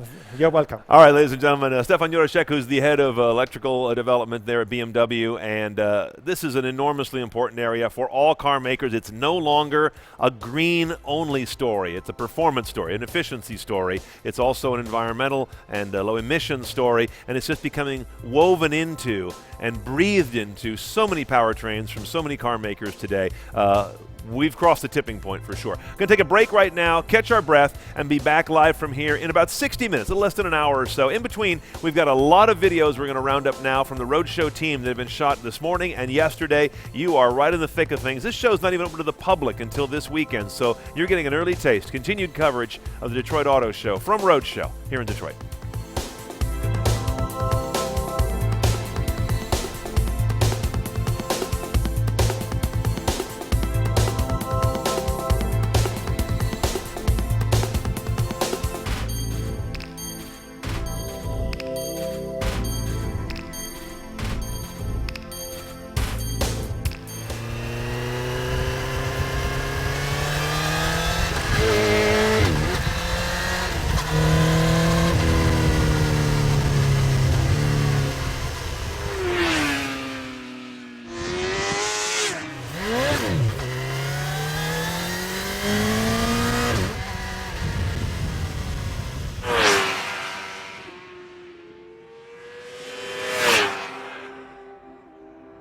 Nicky Hayden is one of the world's fastest men on two wheels.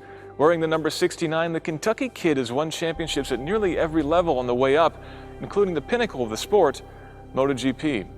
This year he's moving on to World Superbike, where he's going to be racing a production-based Honda CBR 1000 against some of the world's best. In some ways, it's like a return to the beginning of his career, where he was racing real bikes real fast. To take a look at some of the iconic motorcycles that have defined his career, American Honda's opened the door to their private collection, and we've booked a little track time with Mr. Hayden himself.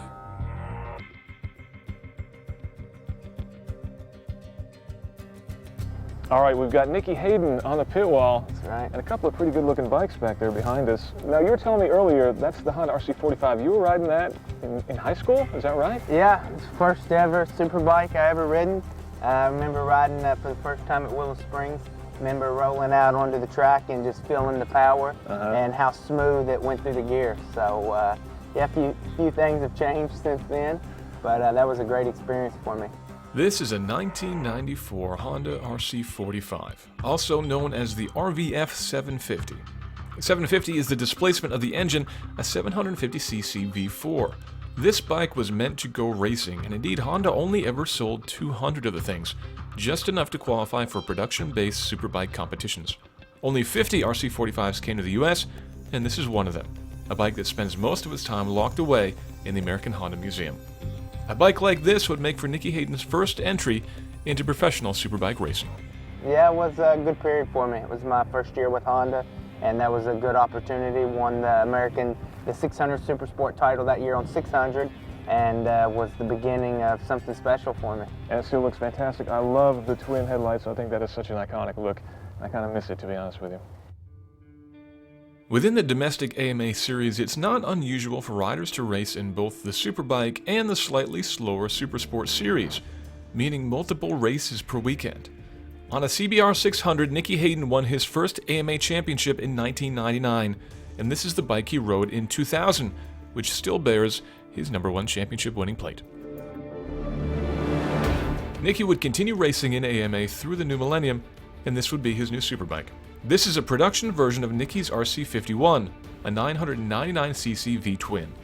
Bigger and more powerful than the RC45 it replaced, on a bike very much like this one, he would win the 2002 AMA Superbike Championship and be propelled onto the international stage with a MotoGP ride starting in 2003. Nicky would spend most of his MotoGP career riding some variation of this bike, a Honda RC211V. A prototype machine is custom built for racing from the ground up and is powered by a 990cc V5. The bike weighs just 326 pounds. That's 100 less than a road-going superbike. It makes somewhere around 250 horsepower. It's quite a ride that would carry Nicky to his MotoGP championship in 2006. Yeah, I did 13 years in MotoGP. You know, got the title I really wanted and had a lot of, obviously, title everybody wants. Yeah, some good days. Very thankful for the opportunity. Was an amazing experience to ride those bikes on those tracks in front of those crowds, and you know, I got now an opportunity to move to World Superbike. I'm 34 now, and I'm very happy to keep racing and get this opportunity. And yeah, it's, you know, after a while, I think a change is good, and to be back with this team and everything, I got a good fresh start. So looking forward to try to have some fun. I always have been a fan of superbikes. Ultimate goal would be to try to win the World Superbike Championship with Honda as well, and be the first rider to ever have both crowns. As Nicky moves on to World Superbike racing, he'll be riding a machine much like this. It's a box-fresh CBR 1000RR, showing 2 decades worth of advancement over that earlier RC45. Despite only having a 250cc advantage over that older bike, it makes around 175 horsepower. That's nearly twice as much as an early 90s superbike. But it also adds modern suspension and lots of other niceties you didn't get back in the 90s. Though you can't deny the RC45 had a better paint job, and those twin headlights are nothing short of iconic. So we got 20 years worth of superbike progress sitting behind us. Obviously, a lot of changes between the two, V4 versus an inline 4, a lot more horsepower in the new bike. I think 75 more horsepower, something like that. Honda won't tell us for sure, but I think it's something like that. What do you think is the biggest change other than the engine between these two? Suspension? Is it setup? Well, I mean, just sitting on it, you already feel the position is more racy. a little bit more like full race bike, where that one kind of feels like a street bike, where that one the ride position is very similar to my CBR. On the new bike? Yeah, on the new one. I would say that, and the weight, you know, is a big thing, and how narrow it is. But it's cool to see. I mean, you know, you can just sit there and step back and see how far the technologies came and all the little refinements. So it's cool. Climbing on the back of a bike like this, especially after watching someone like Nicky flying around the track, you really appreciate just how good these guys are. It's a bike that wants to throw its front wheel in the sky with every twist of the throttle and spin the rear tire up coming out of every turn. Getting the most out of a bike like this takes incredible skill and confidence.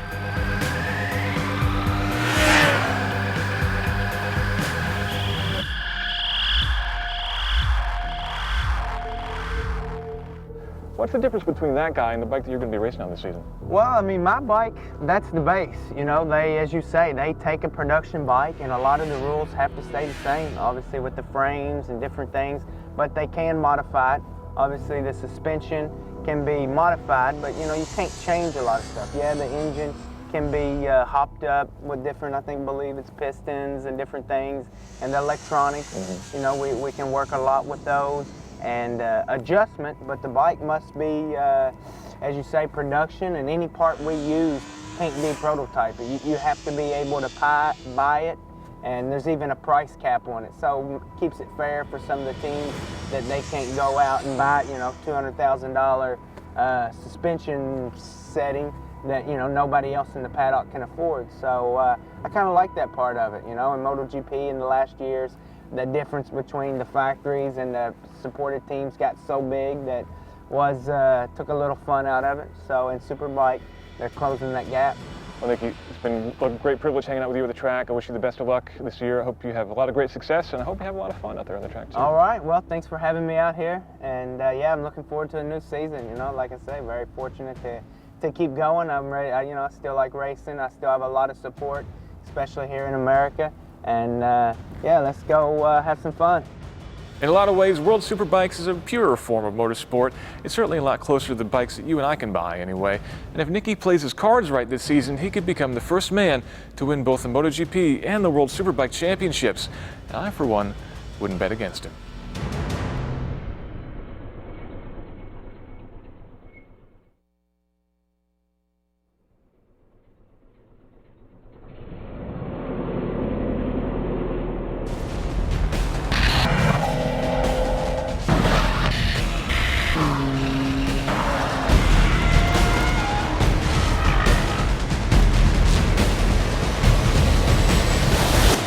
Welcome to Roadshow Rivals, where we bring together the best of the best and tell you which machine you should take home. Today it's sports sedans, and we are graced by the presence of two cars that epitomize the breed: BMW's iconic M3 and the Mercedes-AMG C63. But that's not enough.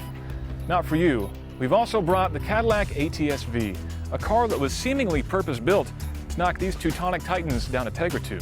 We're going to be testing these cars on the road, out here on the track, and at the end, we'll crown a winner.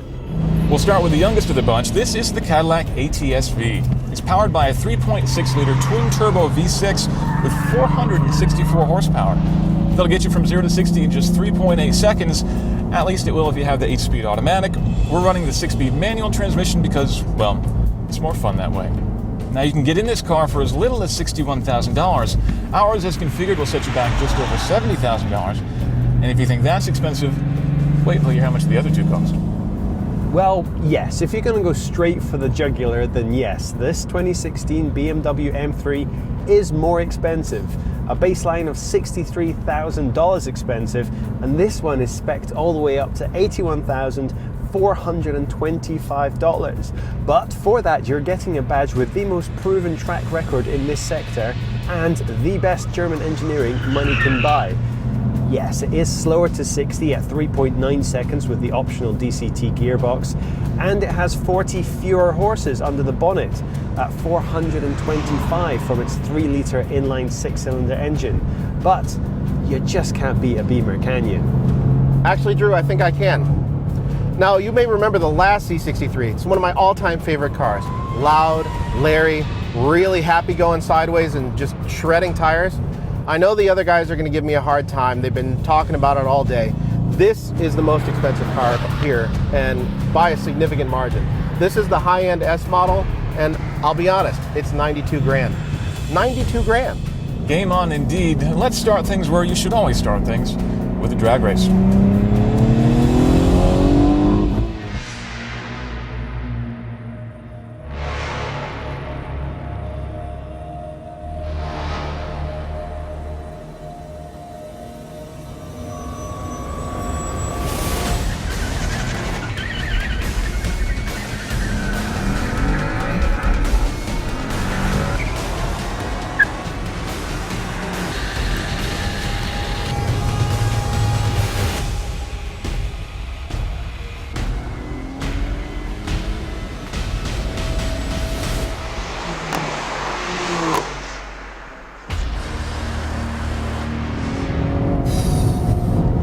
Well, I almost beat the Mercedes, but I did get the BMW. That's something to be proud of, I think. Now, we're going to do a lot more performance testing, so stay tuned for that. But we also want to give you an overview of the interior technology.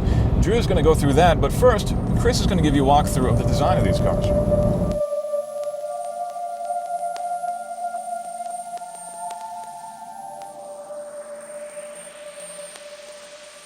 All right, so we've seen this film before, but everybody loves a good blockbuster, and the M3 is the blockbuster of all blockbusters. So this bulging hood really telegraphs the power that lurks within. It's like the engine's trying to break out. The thing that you notice most about the profile is the way the design highlights the wheels. They're 19 inches, and this one has carbon ceramic brakes, which this wheel pattern does a really great job of showing off because it's so open and almost hollow. And you can see the gold calipers that tells everybody how much money you spent on them. So you wouldn't expect the rear fenders to be special on a car, but in this case, they're the showpiece feature. They're flared, and the BMW is the only car in this group that gets its own unique rear fenders. That's really, really expensive, but it also tells you that it's important to BMW to telegraph that this is a rear-wheel drive car and it's got real road presence. So the C63 is based on the C-Class, which everybody acknowledges looks a lot like a shrunken down S-Class. Now that's a very fine thing. That's not an unattractive car, but it also means that there's a lot of work to be done to make it look like a high-performance machine. All right, so this is still very clearly a Mercedes-Benz. I mean, look at the logo size. It looks like it stretches out onto the hood, except you know what? They put another logo up there. The profile of the C60, the whole front end of the ATS-V says, "I need to breathe." It's got huge air intakes down low. It's a layer cake of chevrons. It's pointed, it says I'm going down the road and I'm going to get there ahead of you. Like the front end of the ATS-V, the back end is drawn to a point as well. And that's rammed home by everything from the trunk lid to this massive rear spoiler on the top. And it may not be for everybody, but that's precisely the point. For right now, this is the most aggressive car here, and it's the one that's probably going to get the most attention. On the inside, the ATS-V isn't as appealing as its German stablemates, as is seen in the slightly cheaper finish that everything seems to have. My main gripe is this very glossy plastic interface we have here. There are other touches that slightly get my gripe. This kind of fake style carbon fiber we see in places dotted around isn't too great, and the stuff that is quite nice, this Alcantara style leather up here, there's far too little of it. There is one thing particularly unique about the ATS-V that I do like a lot. A slight swipe of the finger here reveals a hidden compartment for your phone that not only has air conditioning in it to keep your device cool, it has an induction charging plate there. If your phone is compatible and it fits, that could be an exceptionally handy little feature to have. The Q system is possibly the weakest of the three, although it does have a delay. There are some nice touches. The carbon fiber here and here looks great, and these M badges in the backs of the seats light up at night. A little bit garish, but I quite like it. The rest of the dash, though, is a little bit chunky and frankly a little bit 80s. Even the Cadillac, although I don't like the finish, way more effort has gone into making it a far more exciting place. Everything on the screen is controlled with this jog wheel here that has both turn, left, right, up, down, and this is touchscreen. So for inputting your navigation, you can use this to draw numbers and letters. It's quite responsive and fun to use, but for me personally, it still isn't a good replacement for good voice control, which this has as well. BMW make driving machines. They don't make cabins that are as attractive as they possibly could be. If you count that against the car, then the BMW definitely comes out last. If you're going on looks alone, the Mercedes wins hands down. This interior feels sculpted and crafted. It might be an acquired taste, but I love this carbon cum wood stuff that's on this monolithic dash. It is simple, it is chunky, but it looks really, really good. I don't like the placing of the screen, it feels tacked on, and I'm still not a great fan of the 2 or 3 different ways that you're expected to control it, either through this dial or through the swipey thing. I like one clear way of doing these things rather than 3 or 4. That said though, this actual control section is very, very attractive. Attractive is a word that's just carried throughout. The stitching, the leather, everything you touch, everything you can see looks great. The feature offering is relatively standard. It doesn't necessarily have much that any of the other cars in this test don't have, but it's presented in a way that looks classy.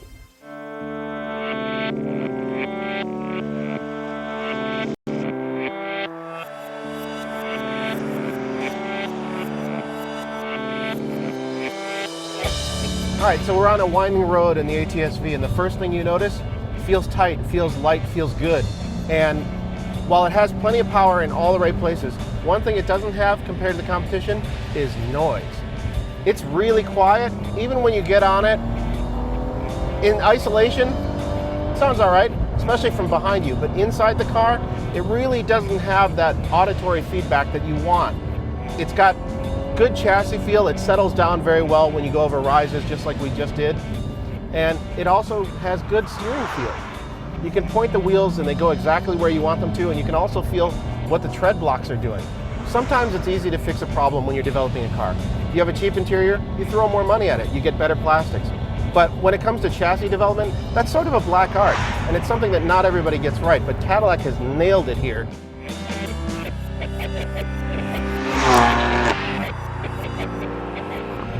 So the M3 has always been the class standard because of the way it handles. And on some level that's still true with this car, but you have to fiddle with a lot of buttons in order to get it exactly right. There's 3 different modes for the steering, there's 3 different modes for the throttle response, 3 different modes for the dampers, and that's just a lot of fiddling to do on a day in, day out basis. But just listen to that twin turbo 6 sing. It handles beautifully. You just want a little bit more eager turn-in, but this is among the lightest cars here, and it feels it on these roads.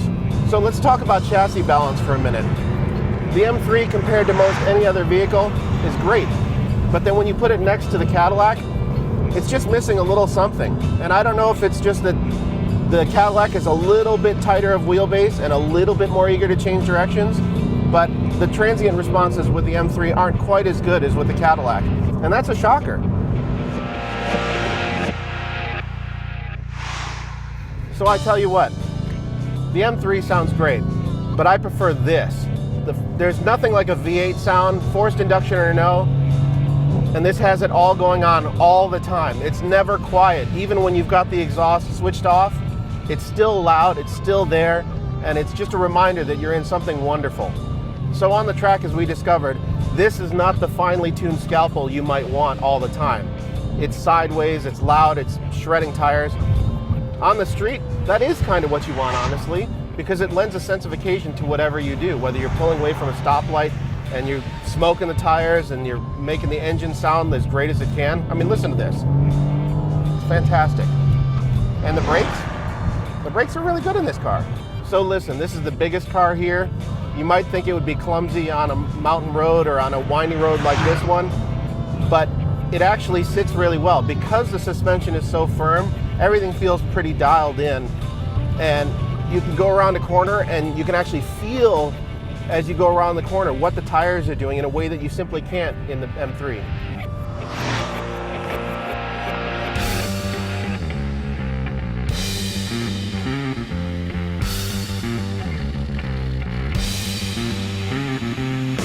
We're going to start on the track in BMW's iconic M3. This is the car that has defined what a sports sedan should be for decades. And this one's got the optional carbon ceramic brakes, which I actually didn't like on the street. I thought they were way too grippy, but out here on the track, it's a pretty nice option. The brake feel is great, and lap after lap, no fade at all. However, the car sort of has a tendency to understeer. which doesn't make it the most fun as a track toy. I've got everything up to Sport Plus, as racy as it'll go. It just sort of gradually understeers out of the turn. It's only when you turn the traction control all the way off that this thing comes alive. But when I say alive, I mean alive. You better be wide awake before you hold down that traction control button.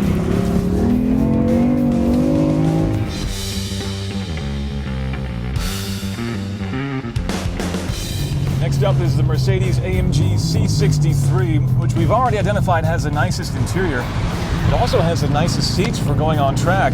They're incredibly adjustable and very, very supportive, which means they squeeze you in all the right places to hold you in place when you're out here on the track. Now, this is the only car of the three with a flappy paddle gearbox, which does make it a little bit less involving, but it does allow for quick, accurate shifts every time. And the nice bark that you get every time you downshift is pretty nice too. Now, being the most sophisticated car of the three, you might think that it'd be the most boring on the track. You would be wrong. This car is an absolute monster out here. Even with the traction control on, it is very, very happy to kick the tail out at every opportunity.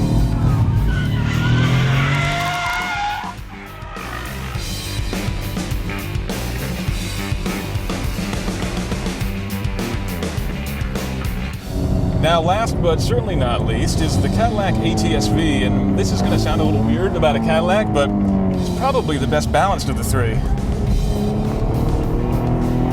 It's also got the most advanced technology, believe it or not, for on-track driving. It's got 5 separate track modes that'll dial you all the way from a race track that's wet all the way up to something that's totally dry. It's got flat shift, so you can shift without taking your right foot off the gas. It'll rev match if you want it to. I don't want it to. And it's got a performance data recorder built into the mirror here. So it'll capture 720p video and overlay that with everything that you're doing on the track, which is great for YouTube later. Overall, it feels really nicely balanced on the track. Even with the traction control on, it understeers a little bit if you get in too hot like I did there. But it'll power slide right out if you wanted to. Really nice car. Well, that was fun. The key question is, how do they compare? You know, it's interesting. I would have expected the Mercedes to be the most civilized on track, but it is completely the opposite. It's the most crazy by far. The M3 is the most civilized, a little bit boring even until you turn the traction control all the way off.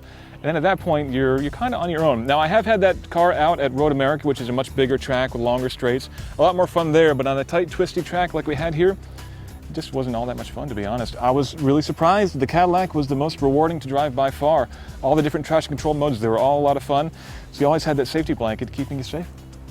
Yeah, you know, it's a more nimble car. It's got a shorter wheelbase. And in general, what we're dealing with here is 3 different approaches to the same problem.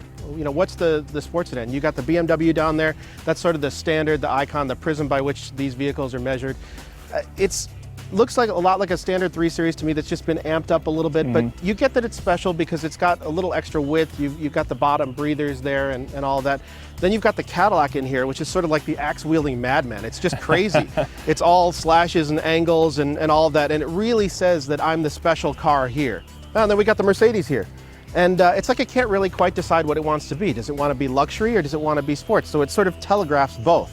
And it's got this huge badge in the front, so it tells you it's about the badge, it's about luxury. It's got a lot of chrome and bits and all of that, and then it's got this sort of saggy rear end. It can't decide what it wants to be. Nobody likes a saggy rear end, especially on a $90,000 sports sedan. Yeah, again with the cost, huh? Well, in terms of interior features, there's a very similar lineup of availability, and some things are down to how you like to interact with your tech. But in terms of aesthetics, the Mercedes wins hands down. The best looking interior of the bunch, without shadow of a doubt. The BMW, they are harking back to the 80s with a lot of the design cues, big chunky buttons, the old LED style displays. It's an acquired taste, but if you have it, it's spot on. The actual aesthetics of the Cadillac are horrible. The gloss plastic finish is just a fingerprint magnet and it feels very, very cheap. And the Q system is not great. It's not great. You're being very polite. Yeah, it's not amazing.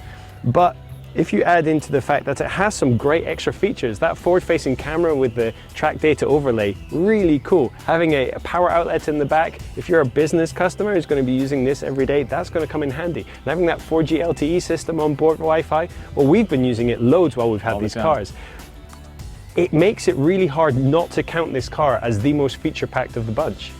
I have to give it to the ATS-V. Wow, that's surprising. All right, so design, you're going Caddy as well? You know, I am going to go with the Caddy because it feels the most special, and a lot of these cars are leased, right? So they're short-term purchases, and this feels like the most of-the-moment car. I don't know how well it's going to age, but for right now, it looks fantastic. It's also the cheapest of the bunch. By a fair margin, yeah. Does that mean we have a winner? We might have to go that way. If factoring the cost, then I can get over a lot of its foibles. I think we might have chosen the Cadillac as the best. It's the best on the track. A lot of tech inside. I didn't see that coming, actually. I didn't either. So there you have it, a surprise winner of Roadshow Rivals, the Cadillac ATS-V.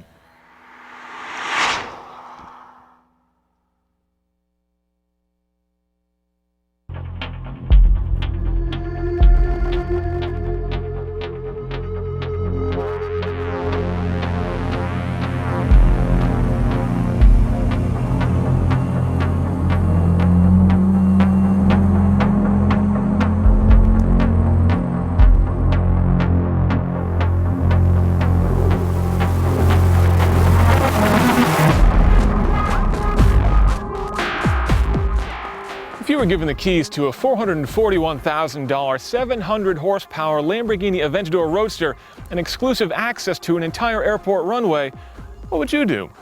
Well, these are the keys and this is the runway, and I don't know about you, but I wouldn't waste any time standing around talking to a camera.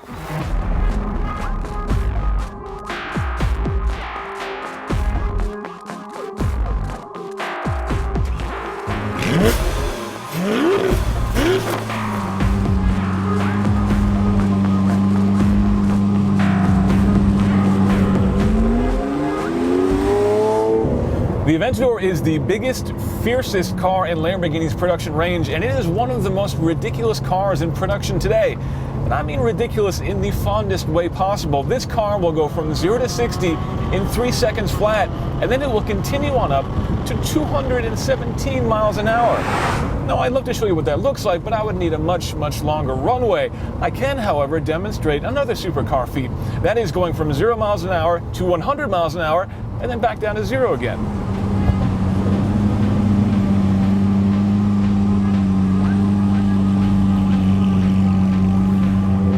Are you ready? Hold on. All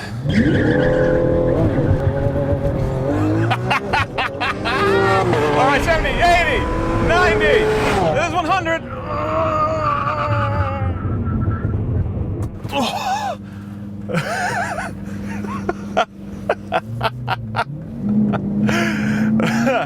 Now, as impressive as that is, and as I'm sure, as much as you like watching me giggle like a schoolgirl, it can be a little hard to visualize just how quick this car is. So we have another demonstration for you.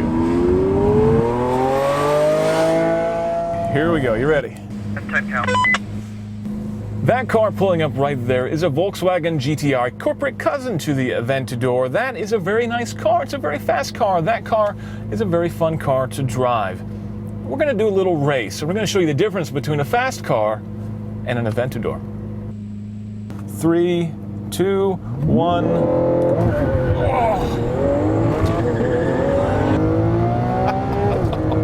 Man, just do not get used to that. Oh, I think I won. Oh, there he is. Yeah, good car. As much as I would love to stay here and play around on the runway all day long, we do have to leave at some point, and that brings us into what, for many Lamborghini owners, is the point: to not only drive a car like this, but to be seen driving a car like this. And that is where the Roadster part comes in.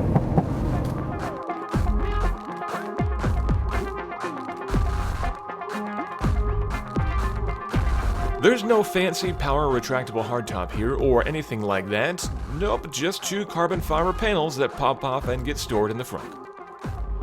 It only takes a minute or so once you figure out the process, driver's side first, and while it may not be the most graceful procedure, you will at least not have to worry about heavy, complicated hydraulic systems failing.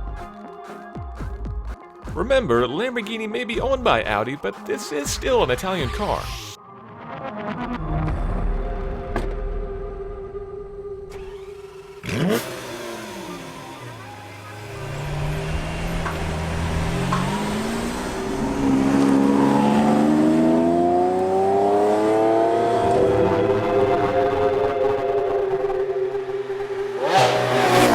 With the roof off, you are, of course, exposed to the elements, but you're also exposed to all the attention that driving a car like this can bring to you.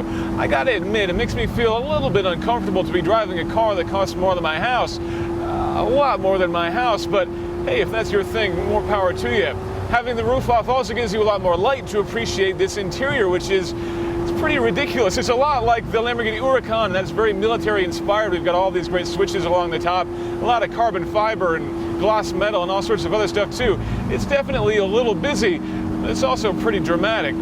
But the best reason to take the roof off is, of course, so you can hear that engine.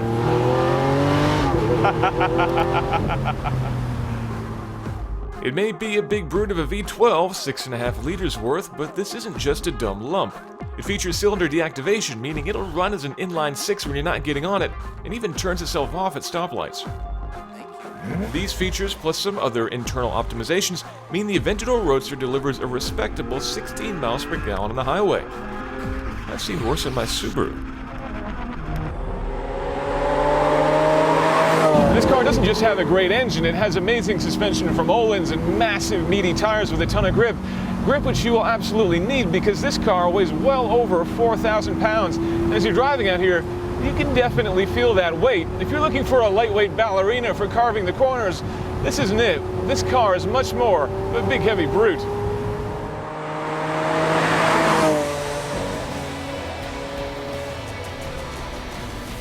I gotta be honest with you, I struggled a little bit with how to wrap this thing up. I mean, how do you even comprehend a car with 4 times the power of an average family sedan or a starting price of almost $450,000? This one, as configured, costs $529,000.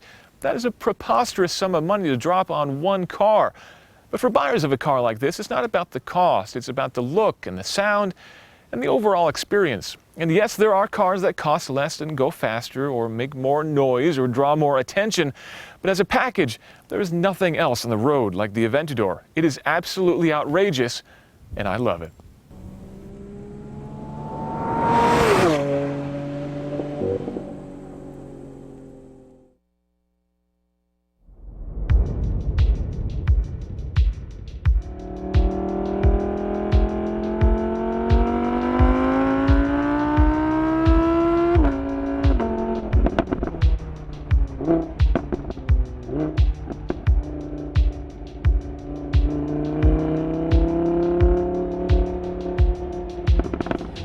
When most supercars were naturally aspirated and the thought of some kind of a turbocharged or, God forbid, hybrid drivetrain was like blasphemy, now we're living in the opposite world. Most supercars have some kind of forced induction or some kind of e-motor to help them along, but not this one. This is the Audi R8 V10, and it's got a naturally aspirated engine. Doesn't need any help at all.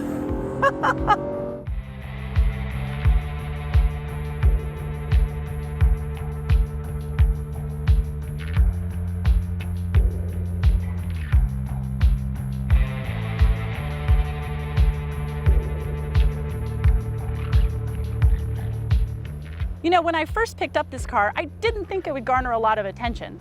After all, it's much less, what's the word? Oh yes, obnoxious. It's much less obnoxious than the Lamborghini Huracan that it's based off of.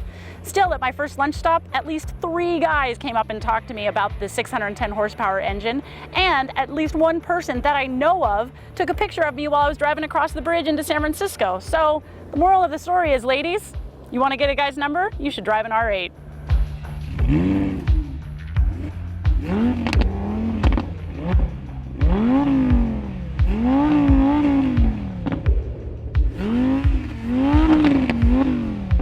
Audi claims that the R8 could get from 0 to 60 in 3.2 seconds and 0 to jail in about 10.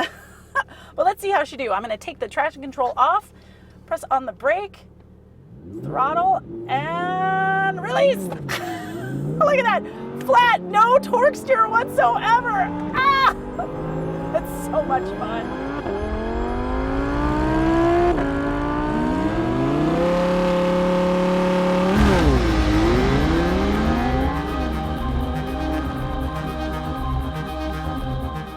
All controls for the Audi are operated right here on this steering wheel. I've got a button for my drive select, which will put me through 4 different modes. I've got a performance button, and I've even got an exhaust button for sport or standard exhaust. But frankly, I can't really tell the difference. It sounds loud no matter what. It will probably annoy your neighbors and delight your senses. This V10 engine is tuned for 610 horsepower and 413 pound-feet of torque. Now, all of that is mated to a 7-speed dual-clutch transmission that puts the power to all 4 wheels. The thing about this engine, though, it is literally a screamer. It revs up to 8,500 RPM. So you think that it's time to shift and you look down and you've still got half the power band to go. It is just magnificent. What I really like about this transmission is that it upshifts so quickly. But what's even better is when you're coming into a corner and you brake, you get these awesome little like rev matching downshifts, which are just magnificent.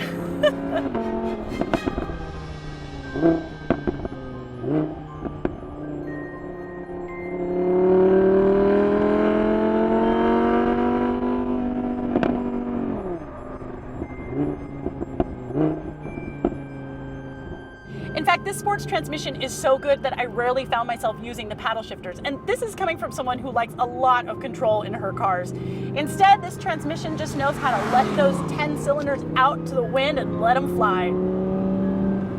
And regardless of the 600 plus horses I've got there behind me, the R8 is incredibly easy to drive quickly. The Quattro is rear biased, but the computer will send torque to whatever wheel it needs to in order to get you out of trouble. Cornering in the R8 is very flat and very stable, and a lot of that is due to the double wishbone suspension on all 4 corners. All it really wants to do is just dig into these turns, power out, and gallop towards the next one.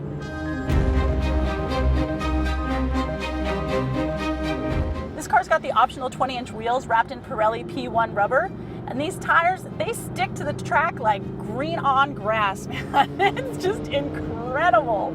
The steering is really quick, it's really precise, and it's tuned very nicely to have a good weight to it. But the problem that I have with most Audis is that I just don't get a lot of feel in it. It's tough to tell where my tires are in terms of their level of grip. Now, having said that, it's tough to get this car out of sorts, so I'm not sure how much it matters, but I would like a more direct feedback setup.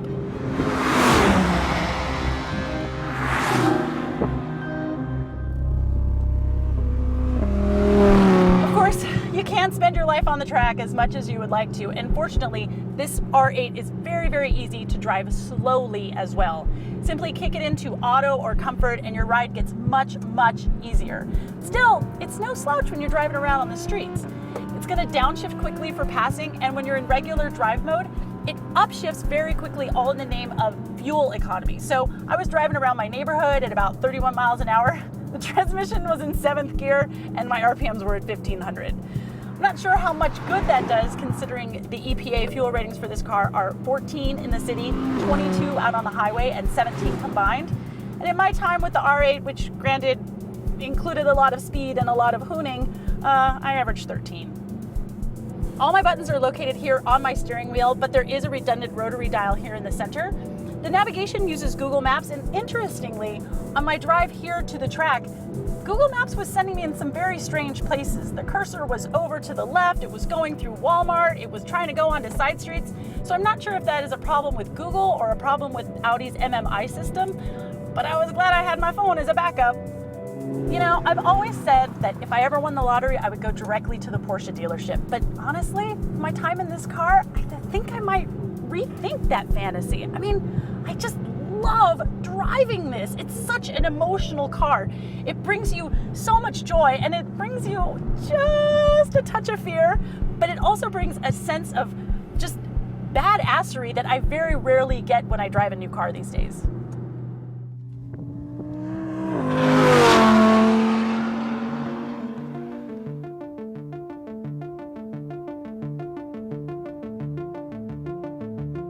And it looks like I'll have to win the lottery if I want to put an R8 into my stable. The detuned V10 with 540 horsepower and 398 pound-feet of torque, well, that starts at $162,900. And this bad mamma jamma, well, that starts at nearly $190,000. And with the optional leather and the gas guzzler tax, you're looking at $198,850. So, looks like I'll be left wanting an R8, but feeling lucky that I got to drive an R8.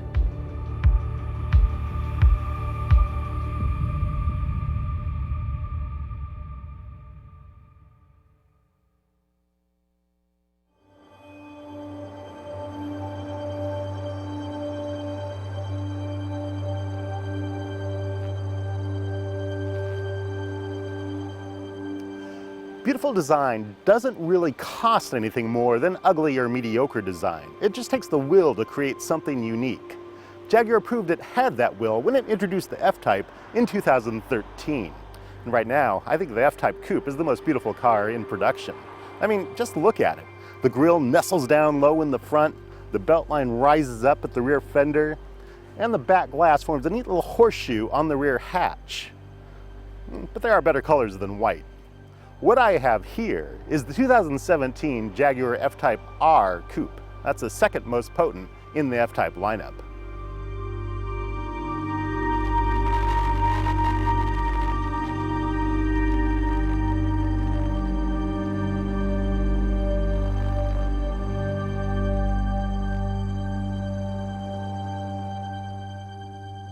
The F-Type R comes with a supercharged V8 engine. That's good for 550 horsepower and 502 pound-feet of torque. There's also this 8-speed automatic transmission and all-wheel drive. Those are just specs. Listen to this.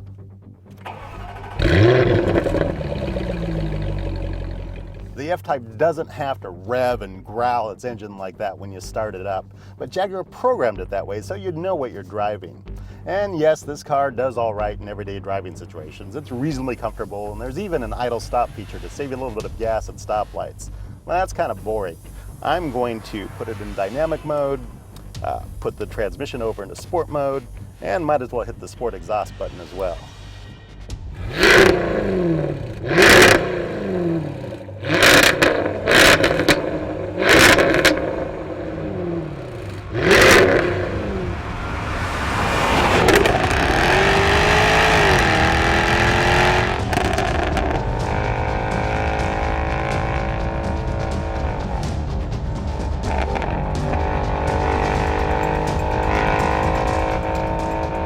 This is what this car is all about. Exhaust sounds fantastic when I'm accelerating. Dynamic mode, everything just sharpens up a lot. The throttle's really nicely connected to the engine. There's really good response. Every time I just touch it, I can feel that power surge. And when I back off of it, you can hear a little backfiring from the engine too. That's just kind of fun.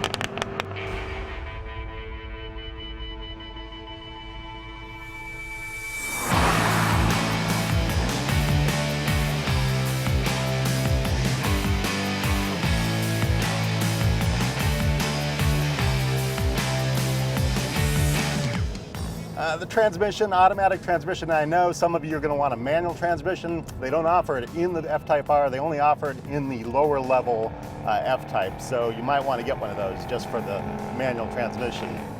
But in sport mode, this automatic is pretty good. If I brake, I can feel it downshift, sets me up with the power for the next turn, and it's really keeping the revs high too. That's keeping me in a good power band with this car. It's got paddle shifters for a manual mode. They're not all that fast. They're a little bit slow to shift, so I just prefer the sport program here.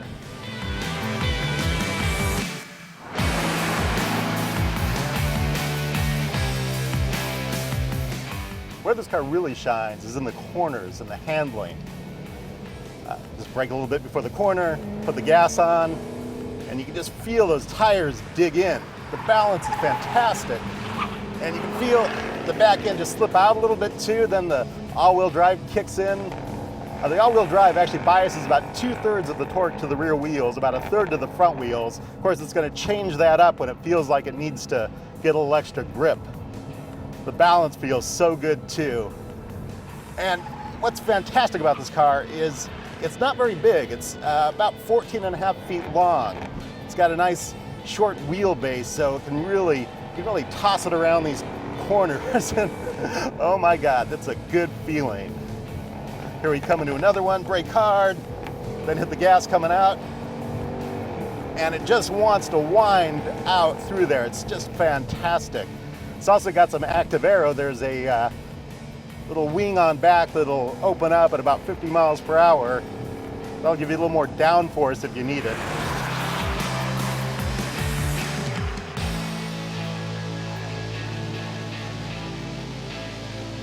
This F-Type car coupe is just such a quintessential sports car. There's 2 seats in front, no little rear seat in back, nothing like that. Little tiny bit of a luggage room. It's just fantastic. This car is just really meant for driving.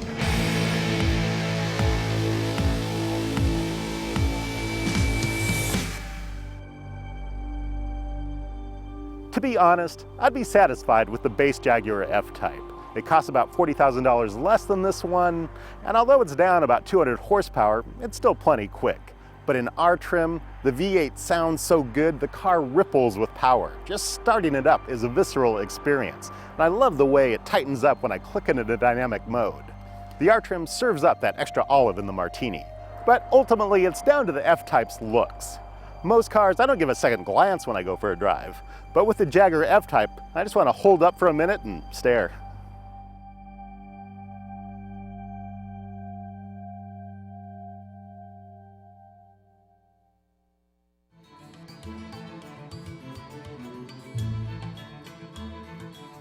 Remember the MP412C? Composed and surprisingly easy to drive fast. McLaren's first modern car was perhaps a little bit cold and a little bit digital. And no matter how impressive, a lack of connection between driver and supercar is the kiss of death.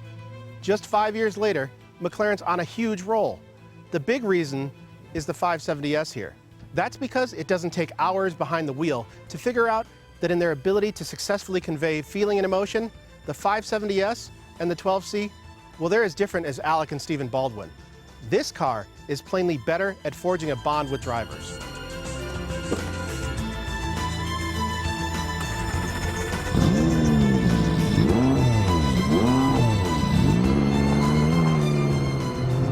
I know you want me to get to the numbers, so let's dispense with those right now. 562 horsepower, 443 foot-pounds of torque. Those are not monumental figures among today's modern supercars. But given this car is only 3,200 pounds thanks to its carbon tub construction and lightweight aluminum body panels, 0 to 60 falls in 3-ish seconds, and top speed is a blistering 204. I just can't resist. What those metrics fail to capture is how alive the 570S feels. You just knew McLaren was going to put together an amazing rear-wheel drive road car with cat-like reflexes. But motorsports, it's about time. It's not about feel. It's about the quickest way around a racetrack. That's what makes this car so impressive.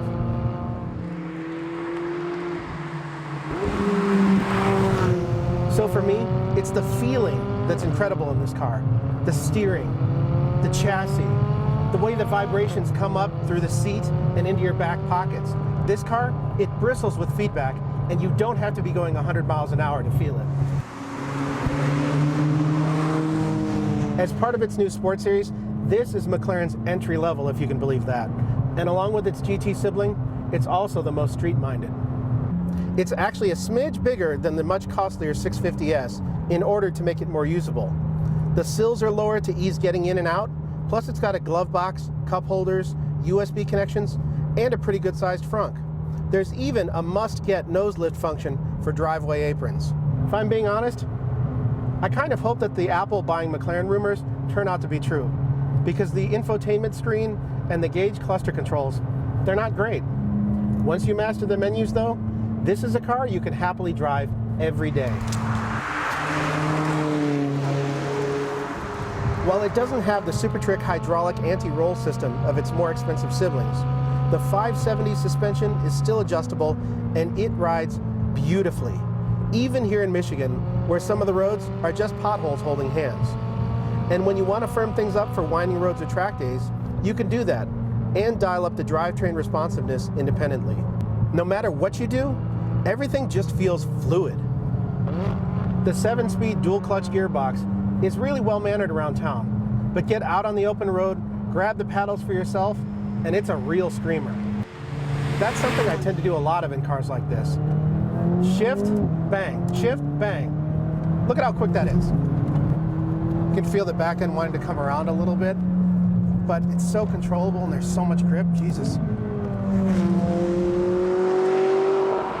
And the minute you run this twin-turbo V8 up to its 8,200 RPM redline, stomp on the standard carbon ceramics, or spear hard into a corner while the P0 Corsas, almost cheater tires, are doing their thing, you'll forget all about those fiddly secondary controls and just focus on driving one of the best handling cars on the planet. The 570S starts at around 185K, and this one is 210. I know, that's a ton of money, but this isn't just a car, it's a LeBron James supersuit that anyone can slip on. And in its sphere, up against cars like the Audi R8 V10 Plus, Porsche 911 Turbo, and Acura NSX, the 570S, it's a solid value. These days, the car industry is all about autonomy. V to V this, V to X that. Well, screw it. This is the kind of connected car experience I love, and it's available right now.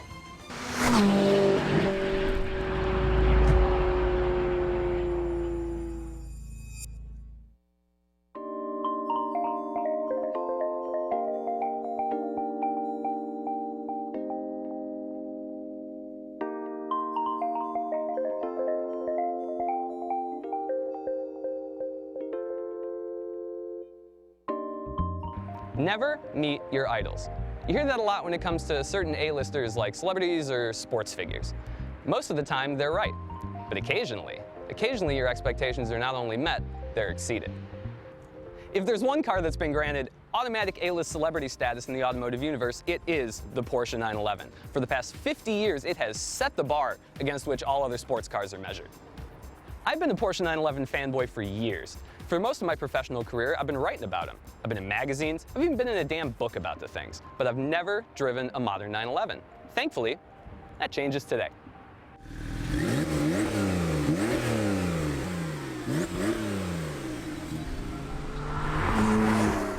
We'll break that name down a little bit. 4 stands for all-wheel drive, S means it's the hopped-up version of the car rather than a non-S Carrera. Given that it has the S badge, this one comes packed with a Cheech Marin-approved 420 horsepower and 368 pound-feet of torque, all of which goes through Porsche's just excellent 7-speed Porsche Doppelkupplung, otherwise known as a dual-clutch automatic. If you haven't guessed by now, this is not one of those reviews where somebody who spent more time on the track than the highway is going to tell you how to spell Porsche Doppelkupplung, or they'll tell you that the springs are 10 kilograms per millimeter too heavy for this exact turn at Fiorano. No, that's a bunch of BS. I mean, how many people actually take these cars out on the track? When it really comes down to it, you want to know the emotion that's coming out of this thing. You want to know how it makes you feel, and that's what I'm going to tell you about. For 2017, Porsche decided to slap turbochargers on all of its 911s from the base all the way up to the top, not counting the GT3. Personally, I had my reservations going in. I'd only ever driven naturally aspirated 911s, and they were a fair bit older, so they had a much different sound than we're used to today. However, once I actually started kind of getting on this car, I don't really care about the turbos at all. I think it sounds great.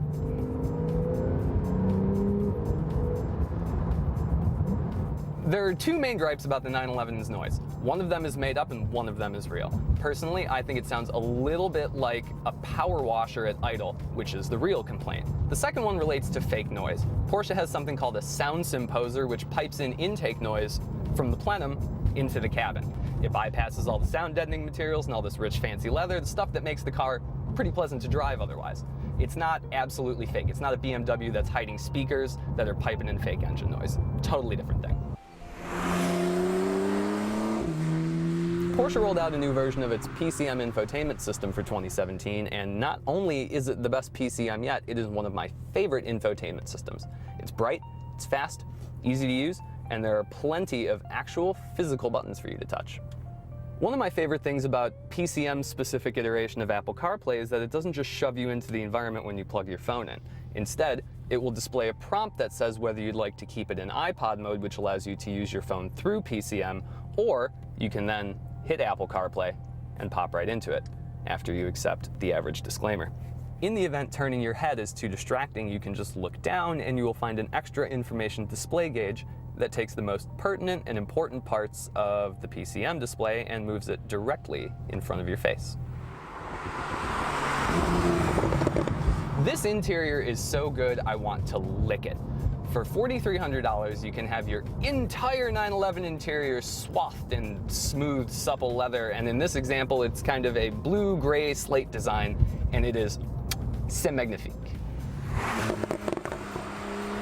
Meeting the 911 was like meeting any other A-list celebrity. I was nervous, I didn't know what to expect. Thankfully, my expectations were not only met, they were exceeded. It's great to look at, it's great to drive, and every single time I got out of the car, all I wanted to do was get back in. It's the wail of the turbo flat six at full clip. It's the feeling you get when you bury your foot into the floor and it shoves you right back into the seat. It's the feeling you get when you chuck it into a corner and it comes out the other side like nothing ever happened.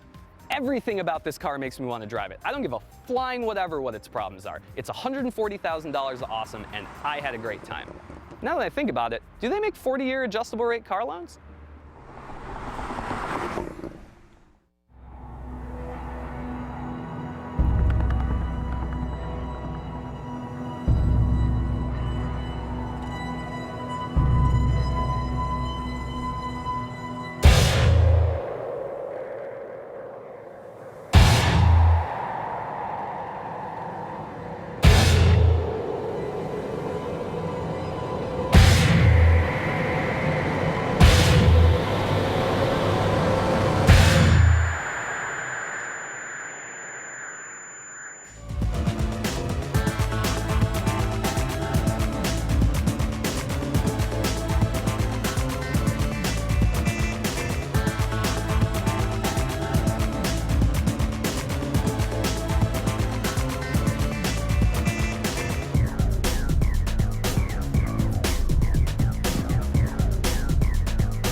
Hello and welcome back to the Roadshow stage, live at the 2017 North American International Auto Show here in Detroit. I'm Tim Stevens, Roadshow Editor-in-Chief, and for the next 3 hours or thereabouts, we'll be bringing you live interviews with automotive executives and industry experts to discuss all the news being made here and some trends yet to come as well. Joining me now is Fred Ligori from Chevy to talk about the new Chevy Bolt EV, winner of our Shift Car of the Year award. Congratulations. Thank you very much. Thank you for the award. Thank you for having me on. Absolutely, and you've taken other hardware home as well at the show this year, I believe. We have. So yesterday we won North American Car of the Year. It's an award given out by a group called North American Car of the Year group, and its jury is comprised of 60 automotive journalists from across both the United States and Canada. So very honored to receive that award in addition to the CNET SHIFT Awards as well. Right, you took home 2 awards from us, both for the powertrain of the Bolt TV and for the car itself. And yeah, we're on the team all really excited to see how it does this year. You know, you delivered a couple at the end of last year, but now things are starting to roll out a little bit more, and we should see those more readily available at dealerships not too distant future, right? Yeah, escalating this year. So we introduced the Bolt EV to its first customers in mid-December in California and Oregon, which is where we're currently ramping up inventories and sales. We sold more than a few, though, by the end of December. Okay, that's good. We had sold just under 600 of them in those markets. And then we will continue to build inventories. You know, as you well know, California, a real hotbed for EV activity or EV purchases. And Portland as well, a ton of charges there. Yeah, and we will continue to roll out the distribution to the other states across the country throughout the 2017, and somewhere in the middle of the year, see their full network of Bolt EV certified dealers receiving vehicles. And I saw you got a fan in Apple co-founder Waz who picked up his Bolt EV. Seemed pretty happy with it. We're very excited to have another Chevy customer. That's great. Yeah, I'm on the East Coast, so we're eager to see when they're going to make a little bit further east. But definitely, you know, 600 at the end of the year. That's actually impressive. That's a lot more than I thought you guys were looking at. We obviously have shipping considerations. The plant that builds them is here in Michigan. Sure. It's a suburb just north of Detroit called Lake Orion. Very proud of that facility. Very proud of the engineering and design teams who have designed the car. But you know, as vehicles come out of the facility, loaded onto rail and then shipped west. To your question about some of the markets in the East Coast, as we've probably previously seen from us, New York and Virginia and Maryland, some other Northeast states will be among our first Northeast states to receive this winter. And so we look forward to putting them in the hands of additional customers who live up there. And that's great to see. You know, I think that the technology of the Bolt is great, and the potential and the cost is great as well. But the availability and the distribution, I think, is really exciting. You know, we see a lot more Tesla Model S's on the road than we have in the past. But still, that is a niche market car. It's a very expensive car. It's not a car for everybody. The Bolt being a mass market car produced in large volume, available at every Chevy dealer, that I think is an exciting thing. I think something that will start to crack the door open for EVs. Something we've been waiting for a long time now. So we certainly think the combination of range and price is a game changer, and it sounds like you and the fellow CNET Roadshow editors might have agreed with us, as well as the NACTOY jurors. Really, that combination of range and price hasn't been available before. For our network of Bolt EV certified dealers, we can't wait to put the vehicle into their hands as well. It's a very exciting time for both the EV team, but also the brand as a whole, right?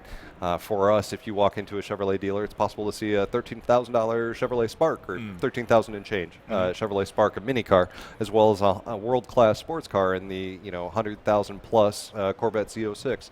And in addition to seeing full-size trucks, light-duty trucks, full-size SUVs, every step in between, and then you for the segments in the country, and then you also see the Bolt EV. I mean, it's a real kind of compelling story about how much innovation Chevy brings to not only the EV space, but the space in the automotive space in general. So let's talk about dealerships. Will it be every dealership, or will it be certain dealerships that will be selected for Bolt EVs? So dealers have the option of selecting to be a Bolt EV certified dealer. Okay. It will not be every Chevrolet dealer. Every dealer who wants to be a certified Bolt EV dealer has the opportunity to do so.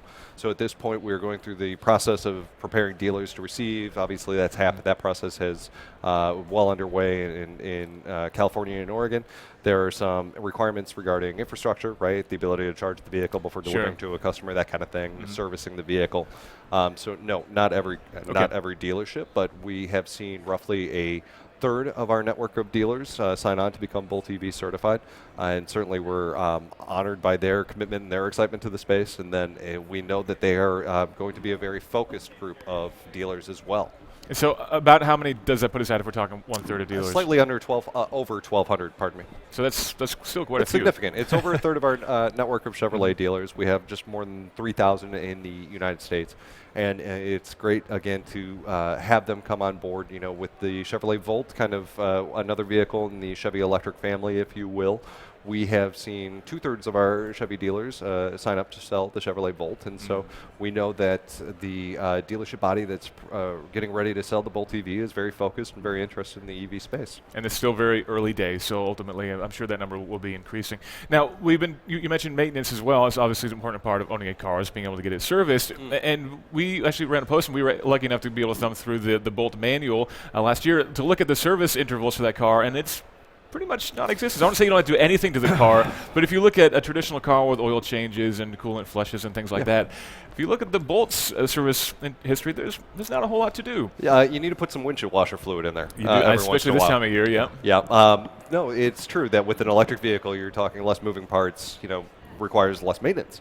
So the service schedule is out there along with the owner's manual, but you're absolutely right. I mean, that's one of the convenience factors to owning an electric vehicle, in addition to the fact that you don't need to stop at the gas station when it's dropping 4 inches of snow and you have to be at the Detroit Auto Show. Right? Yeah.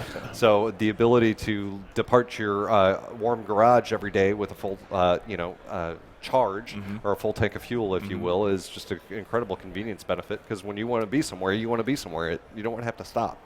So huge convenience benefit to owning an EV. And that's something that a lot of people don't think about is that maintenance, both in terms of the hassle of going to the dealership and waiting for an oil change or anything like that, but also the cost savings. I mean, ultimately we're not talking thousands of dollars a year, but that is significant on top of the cost of fuel as well.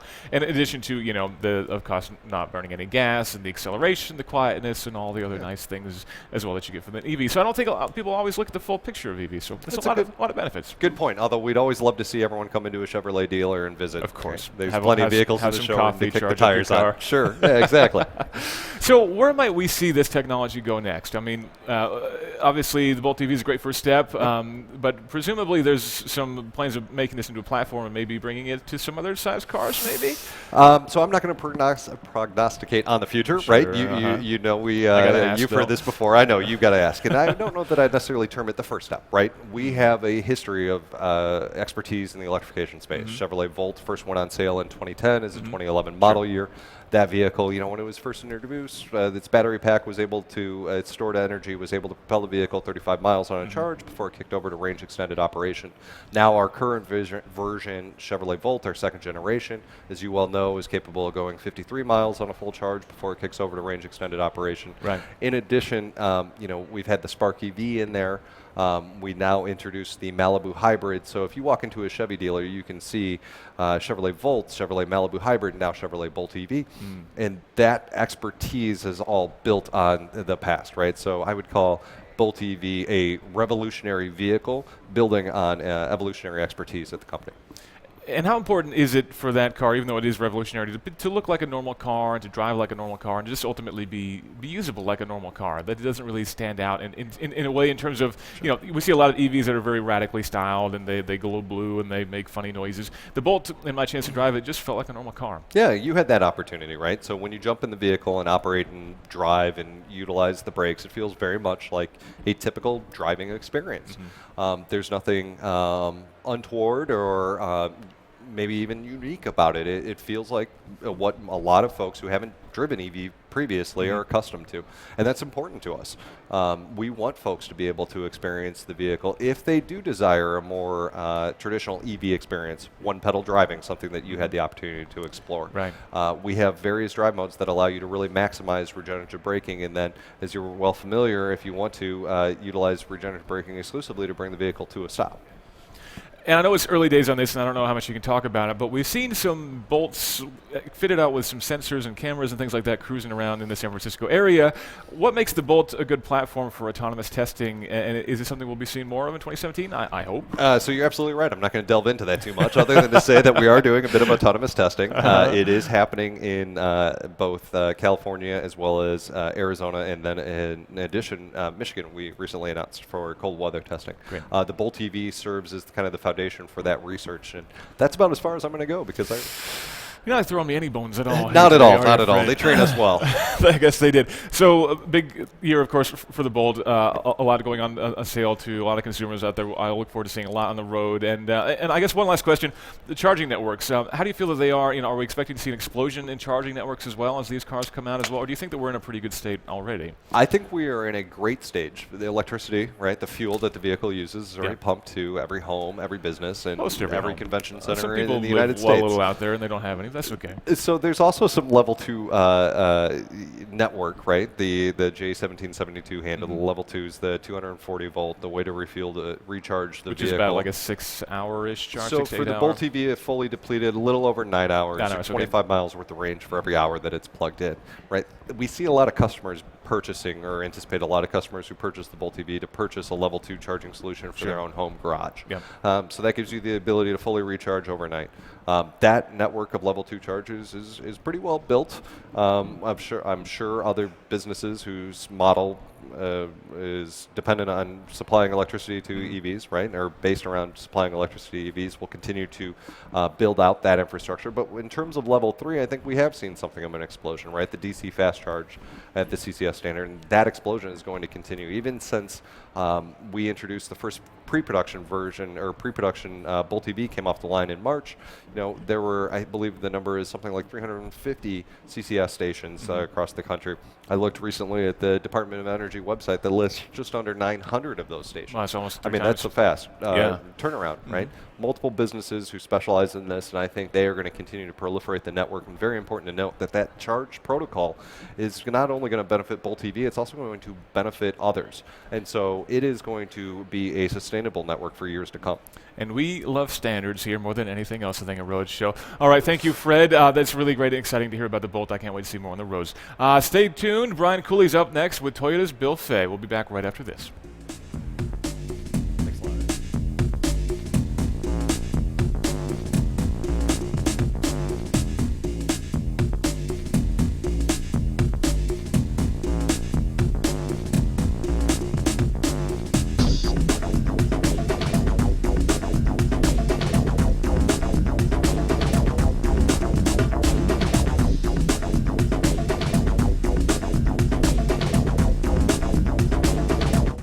The Honda Pilot, Nissan Pathfinder, Toyota Highlander, and Ford Explorer better look out, because the new 2018 Chevrolet Traverse has just debuted here at the Detroit Auto Show, and it's looking mean. With styling inspiration from Chevy's full-size Tahoe and Suburban SUVs, the Traverse strikes a less bubbly, more defined appearance, particularly in back. To give customers more visual choices, a couple of new trim levels have been added. One is a sporty blacked-out RS model featuring a black chrome grille, black bow tie emblems, and big 20-inch wheels. The other is a luxury-focused high country with 20-inch polished wheels, LED headlights, and special badges, while the inside is lined with brown leather and suede accents. Chevrolet expects the Traverse to offer best-in-class passenger volume, cargo space, and third row legroom thanks to a new longer wheelbase with seating for up to 8 passengers depending on model. Infotainment duties are handled by Chevrolet's MyLink system with either a 7 or 8-inch touchscreen. MyLink is also capable of running both Apple CarPlay and Android Auto. An OnStar 4G LTE Wi-Fi hotspot is available to keep passengers entertained on their smart devices, while all 3 rows have access to USB charging points, squashing any worries of running out of juice. New on the safety front are a surround vision system, lane keep assist with lane departure warning, front pedestrian braking, forward collision alert, and low and high speed forward automatic braking. On all models besides the RS, a 3.6-liter, 305 horsepower V6 connected to a 9-speed auto will provide power, returning an estimated 18 miles per gallon in the city, 25 miles per gallon on the highway for front-wheel drive cars. The RS comes exclusively with a 2-liter, 255 horsepower turbo 4-cylinder and 9-speed auto. Chevy claims that combo with front-wheel drive should get 20 miles per gallon in the city and 23 miles per gallon highway. The Traverse is available with an all-wheel drive system capable of disconnecting the rear axle when conditions allow, boosting fuel efficiency. High country models get a more advanced twin-clutch all-wheel drive system that Chevy says provides better performance in both dry and slick conditions. The new beefier-looking 2018 Chevrolet Traverse goes on sale this fall. Pricing isn't available yet, but a base price in the neighborhood of today's car, which is around $29,000, is likely. For comedy star Matt LeBlanc. Headphones off, everybody line up. Raising kids. You're gonna hang your backpacks up and close the door. Any questions? Isn't a one-man job. Lowell, what do you think I should do? I managed to get my girls addicted to lottery scratchers, and I simply withhold them when they don't do what I say. Well, first of all, good luck with your future exotic dancers. The new comedy, Man with a Plan. Where are the regular moms? Mondays, only CBS. Brandon Peters accused of murder. Can you help my son? Absolutely. Dr. Bull profiles every juror, their behavioral patterns. We know what they're thinking from the beginning. It all gets plugged into a matrix.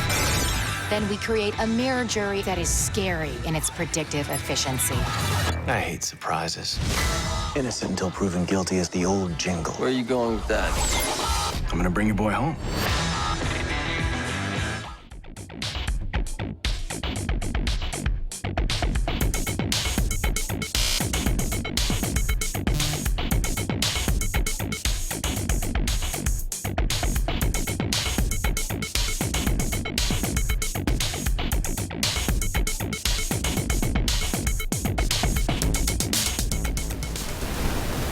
Hello everybody, welcome back to the Roadshow live stage here at the 2017 North American International Auto Show in the vernacular Detroit Auto Show. I'm Brian Cooley, and we're doing a day of insights here today as we're talking with leading luminaries in the industry. Yes?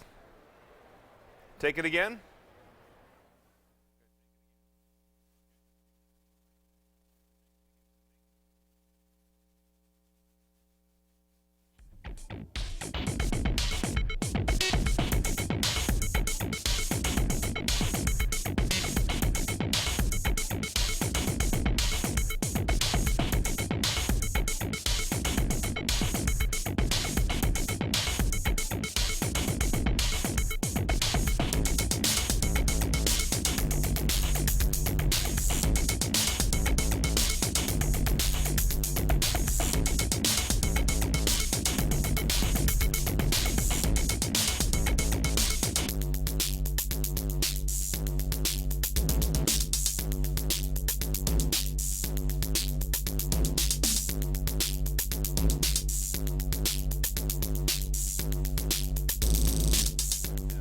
Yeah. We're trying to do it in phases so we don't have everybody trying to move in 3 months.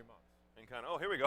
Welcome back to the Roadshow live stage for the 2017 North American International Auto Show. I'm Brian Cooley, and joining me now is Bill Fay, Toyota's Vice President and General Manager. Bill, let's start with Camry, which was the big announcement yesterday. This is really core to Toyota. Not as core, perhaps, as it was. What's happening with Camry and RAV4? Well, obviously we launched our 8th generation Camry yesterday. Akio Toyoda was in town to really lead the charge. Yeah. And I was telling you, he has a good time on stage. He's one of the most personable of the big auto CEOs out there. Did a great job as a spokesperson, got the car involved. He likes this business, doesn't he? He does. Got Yeah. NASCAR involved. He had it all working yesterday, so he did an awesome job. But obviously it's been the best-selling car in America the last 15 years, so we think we have made a big leap in all the improvements and the innovation and change in the car. But along with it, as you mentioned, the market's shifted to smaller utility body vehicles. It really so has. we have big expectations for RAV4 to continue to grow next year, and we'll launch an all-new CHR mid-year. Okay, new CHR middle of this year. Middle of 2017. Okay. Correct. What's going on with your roadmap of electrification? You guys have been the leader in electrification in the consumer's mind thanks to Prius. Yep. And Prius diversified, and you've got electrification in other models as well. What will be next in terms of the spread of that across Toyota? Because I think as you go, lessons are learned by the industry because you've had such success with it. Well, I think in addition to all the success we've had with hybrids, we've sold over 9 million hybrids globally. Yeah. The latest effort is really in our fuel cell vehicle. So the Mirai launched in California last year. We're in the process of rolling that out into full California. Infrastructure has about 25 hydrogen stations and growing. And this year, towards the end of the year, we'll expand that into the Northeast and be able to have the Mirai available for sale between New York and Boston. Okay, so our Northeast quadrant viewers can look forward to that, who are energy forward, want to get a taste of the future, and as we've shown you in the several videos I've done with Mirai, the most recent 2.5 months ago, it's so normal. That's what's so interesting about it. People think it's going to be like a taste from the future. It's going to drive different, smell different, look different, and it's actually very normal. That's a key part of getting someone used to a new platform, isn't it? It's an electric vehicle without a battery. The electricity is created through the hydrogen. zero emissions, only a little bit of water out of the tailpipe. So it's really has great performance. Mary Nichols was through our display yesterday. She's had a carb out in California. She has one and loves it. So just a lot of consumer interest in it, especially out in California, and a lot of passion for kind of the next wave of electrification. So if we take a look now at the position and story of Toyota going forward in the next number of years, go a little bit deep here.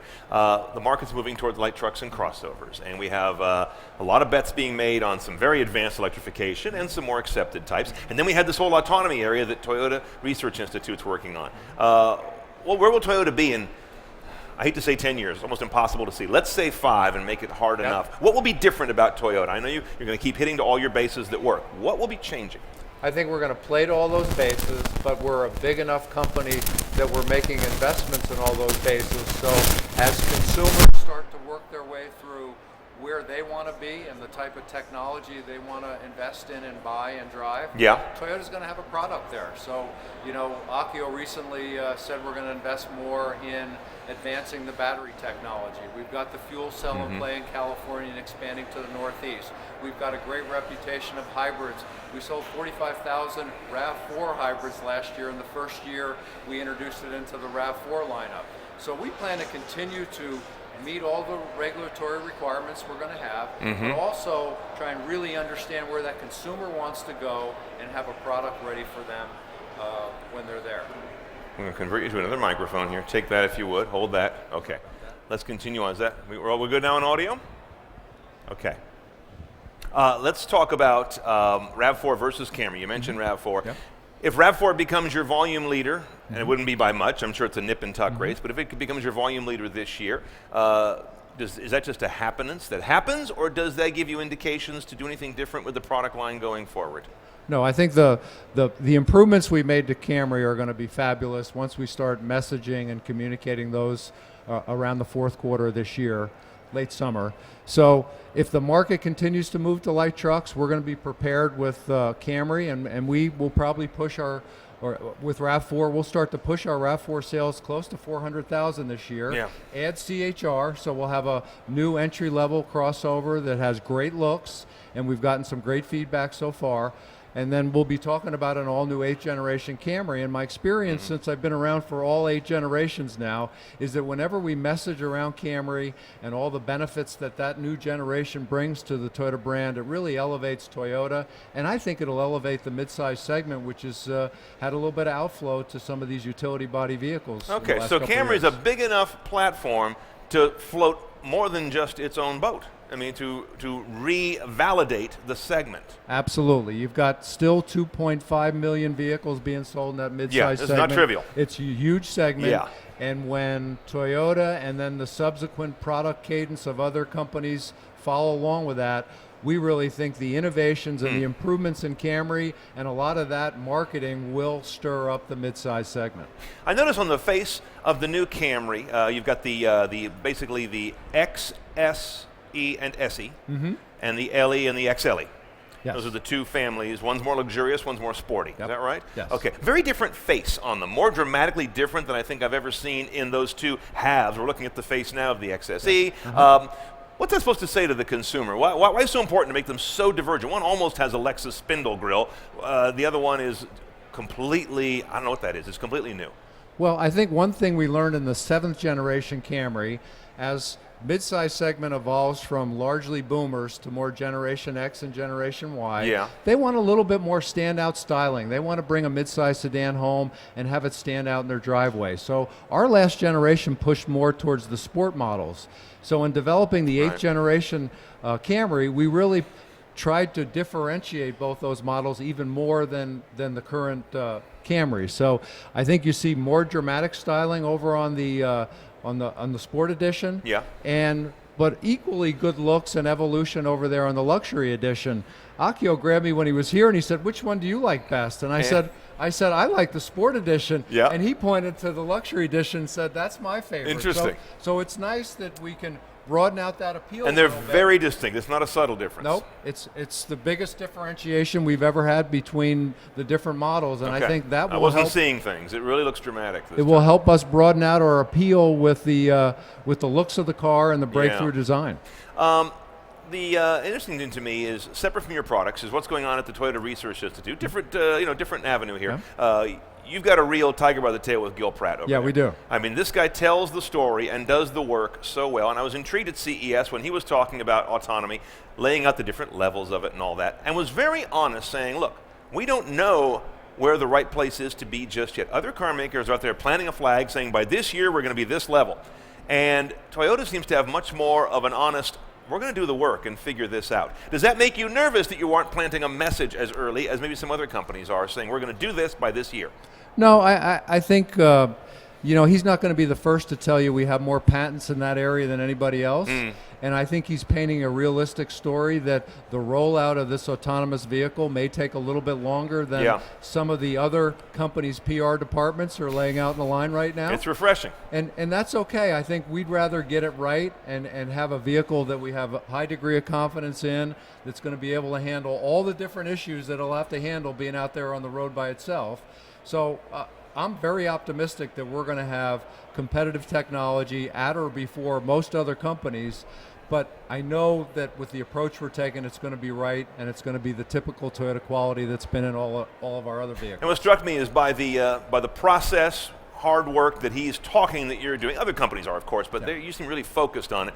That along the way, you will also discover what is the right message to tell the story, because just because you can get it right doesn't mean you can communicate that to consumers who have a lot of questions, nervousness, doubts, and hopes. This is going to be a big market positioning story, not just a technology project, right? And it won't be a fast forward to fully autonomous. There'll be a step along the way where it's driver assist technology, some of the safety guardian equipment. and chauffeur. Yeah. Yeah. Some of the safety equipment that's in this Camry is really a precursor to that semi-autonomous vehicle that's coming here pretty soon. So, we've got, pedestrian detection, and we've got all kinds of advanced safety in this Camry that's going to be standard equipment, and I think that's the first benefit of some of the autonomous technology breakthroughs that are happening.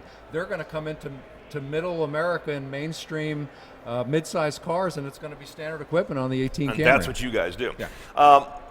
Go a little inside baseball here. What's new with the way you're selling cars at the dealer level? Do you guys have anything new? It seems to be, we have Tesla trying to go direct. We've got Cadillac with their Pinnacle program to try and kind of segment their dealers into real and virtual dealers. Anything new in the way you're selling cars at the showroom level that our customers might run into? Well, I think, the whole shopping process in cars has evolved quite a bit in the last couple of years with the internet and the amount of information that's out there and pricing and third-party companies. People come in really well informed. They do. They come in ready to go. Yeah. So we think that the next step is going to be the whole buying process. So that's going to evolve here pretty quickly. And we're now working with our dealers to, really take a look at time, transparency, and trust, and the whole guest relationship. And time, transparency, and trust. Right. So okay. we want to respect their time. We want to be as transparent as possible in vehicles and specs and pricing and everything else. Yeah. And really give the customer a little bit more control in that buying process, so that if they want a quick transaction, they can do it.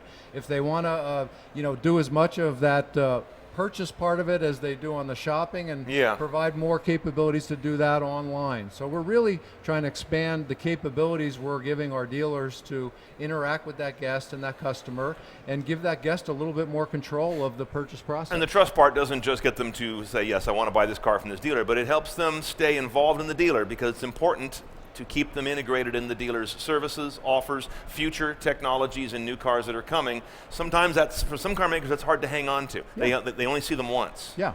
And in this new Camry, for instance, we have a new Service Connect feature that's going to allow the car and the customer to connect directly into the service department on any particular vehicle needs, service appointments. So we're going to start to really, in this car, add some technology that's really going to build that relationship between the dealer and the guest once they purchase the car. So the car can tell me I need maintenance, and I can book it, I imagine, through Entune. There you go. And boom, and off I go. Okay. Exactly. All right, that sounds Sounds like an improvement, like progress. Yeah. Can I let you go before I ask you what you're driving in the fleet these days? I have. I hate to admit it, but I have an RCF Lexus. So you know, it's a fun ride. And as much as I'm supposed to be driving a Toyota, that car is too much fun to have. That car's a lot of fun. You got a nice broad corporate portfolio to choose from there. All right, hot little ride for Mr. Bill Fay. All right, thank you, Bill. Appreciate you being here. Thank you. Great. Thanks a lot. Okay, everybody. That's a view from Toyota. Bill Fay, VP and General Manager, Toyota Motor Sales here in the United States. We're going to come up after a short break with Tim Stevens. He's coming back with, interestingly enough, Jeff Bracken from Lexus. So we're going to go from one bookend to the other. Kind of nice how we wove those together. See how we did that? We're coming back with more coverage here live from Detroit from Roadshow. Stick around.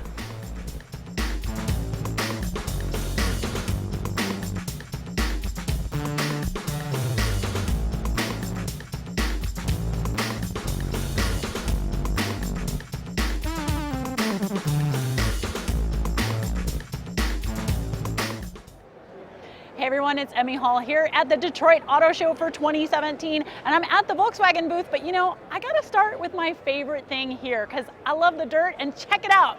It's the Pink Beetle. Now this baby was driven by Scott Speed in the Global Rallycross Championships, and in fact, it maybe kind of won. It's got a 2-liter turbocharged engine, which is good for 560 horsepower and 464 pound-feet of torque. Now that is a Super Beetle I can get behind. And just look at some of the damage that's been done to this car during the Rallycross. And I've got these huge air intakes here, and look at that NASCAR swipe happening. Got some, you know, they say Robin's racing, and Scott has definitely put some miles on this Pink Beetle, but hey, you win the championship, that's what it takes, right? You gotta race, you gotta race. I also love that this comes with a great big wing, all for more downforce in this guy. I would love to see Volkswagen actually give us a new Super Beetle. I mean, an all-wheel drive Super Beetle, maybe not 560 horsepower, but something that's got a little bit more than the 150 odd horsepower that it's got now. That would make an enthusiast like me just fall in love. But Volkswagen's got a lot of other cool stuff here. So let's go over here to this fancy new SUV that they got going on. Now they've given us what they're calling the R-line spec of the Atlas. Not this one, this one's a regular one. Let's come around here. And, hi, would you like to be on camera? No. Ta-da! Now, this is more of an appearance package than it is anything that's specific for tech. I've got the same body panel, the same body color on the lower cladding, an updated front and rear fascia, and it's kind of funny to say updated since this car was just released a few months ago. I've also got 20-inch wheels, and you know, you gotta have all the badging, right? Because badging makes it faster. We need all the stinking badges. So this R-Line's got badges all over the place, but under the hood, you're still gonna get your same engine options as you have with the regular Atlas. That's a 2-liter 4-banger, which is good for about 240 horsepower, or a V6, which is good for 276. Now, this is a really important car for Volkswagen, right? Because it's one of their larger offerings, and it's something that Volkswagen has not had in the past. So we'll see when this thing actually comes to market, what it does for the brand, and if it can make people forget that tiny little diesel problem.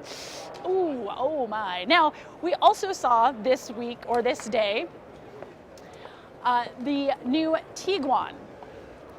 Did you know that the Tiguan is a combination of a tiger and an iguana? I know. It's kind of like a ligar, right? Except just with a little bit more slightly exotic animals. Now, they finally made this just a little bit bigger. It's a long wheelbase with 109 inches, so that's gonna give a lot more room to people in the back seat. Now, standard on some trim levels is an optional 3rd row seating. Now that's gonna bump up the capacity to 7 people. Although 7 people in a Tiguan, I'm not really sure that that's what I wanna be doing.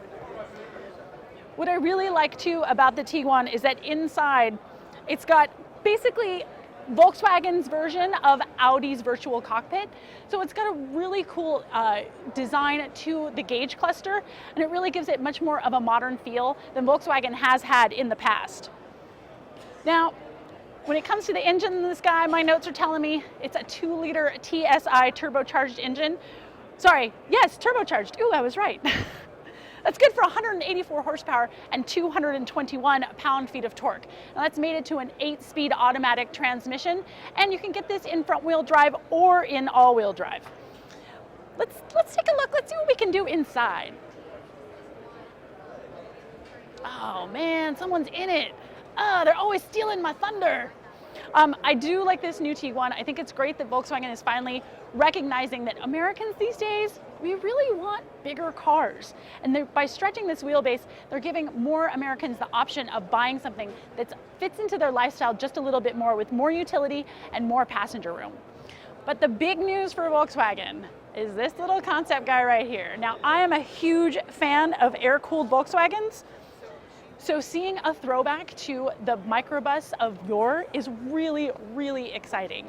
Now, yes, we've seen Volkswagen has given us tons of, hey, we're going to revive the bus, we're going to revive the bus, and it never has happened. But I really do hope that this is something that comes to market.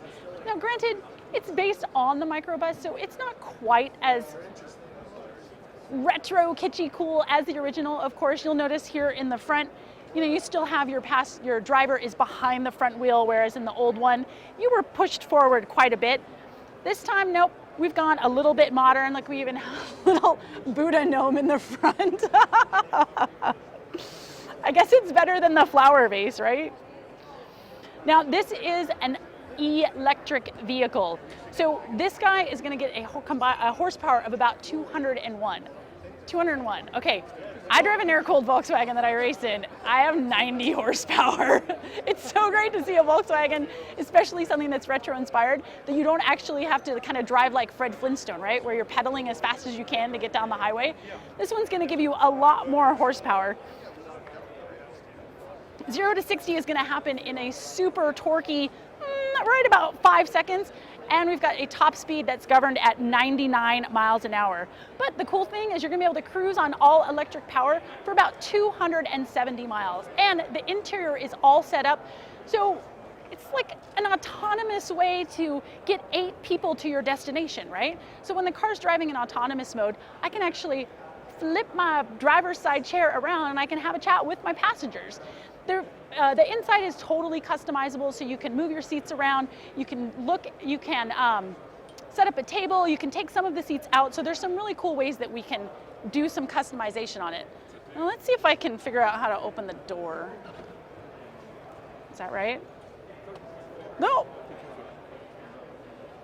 It's very complicated. Yay, thank you! Whoa, check this out! Oh my gosh! Look at this. Oh my gosh, it has a pause and a play button. That is the coolest thing. Now, obviously, this would be in autonomous mode right now because I have no steering wheel. But when I want to drive it myself, this little guy just pops right up, and then I've got full control of the vehicle.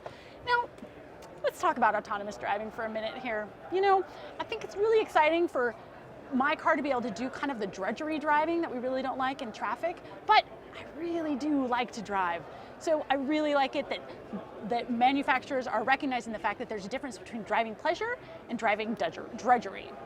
That's it for right now from the Detroit Auto Show and the Volkswagen stand. Hey, back to the Roadshow desk.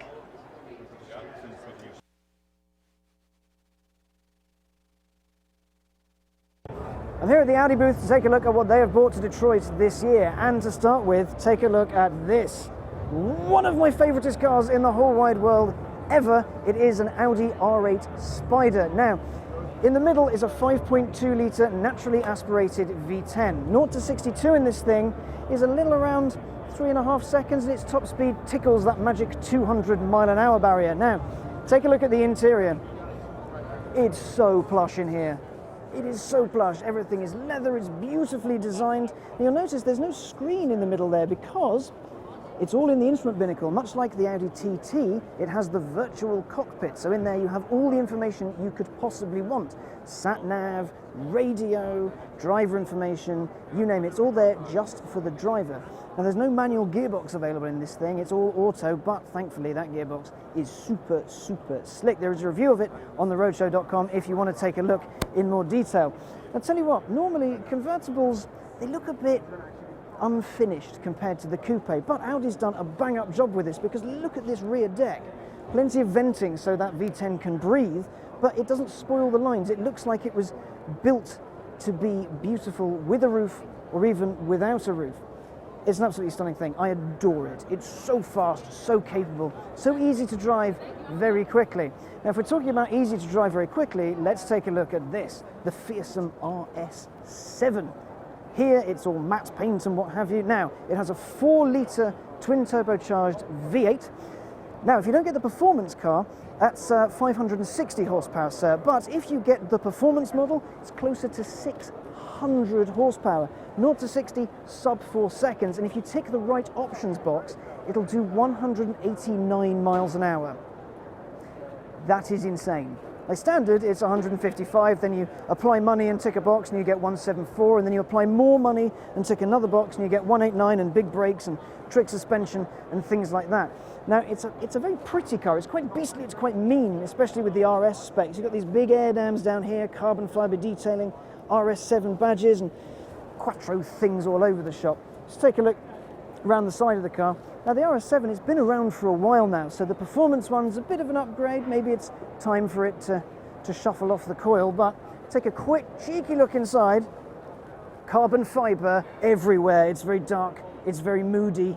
And if you see, it's got a normal instrument cluster on the inside, but there's a screen that pops out of the middle, so you can have your infotainment if you want it, but if you want to drive without a screen disturbing you, you can just send that away as and when you please. Now, if we go around to the back, you've got this beautiful swooping roofline. Now, in Europe, you can get the RS6, which is essentially this, but with a trunk that goes out there. It's a station wagon. This is the smoother, slicker, more lifestyle version. But you know what? I want a lifestyle that can warrant a 189 mile an hour car. At the back, very pretty, active spoiler and quad exhausts.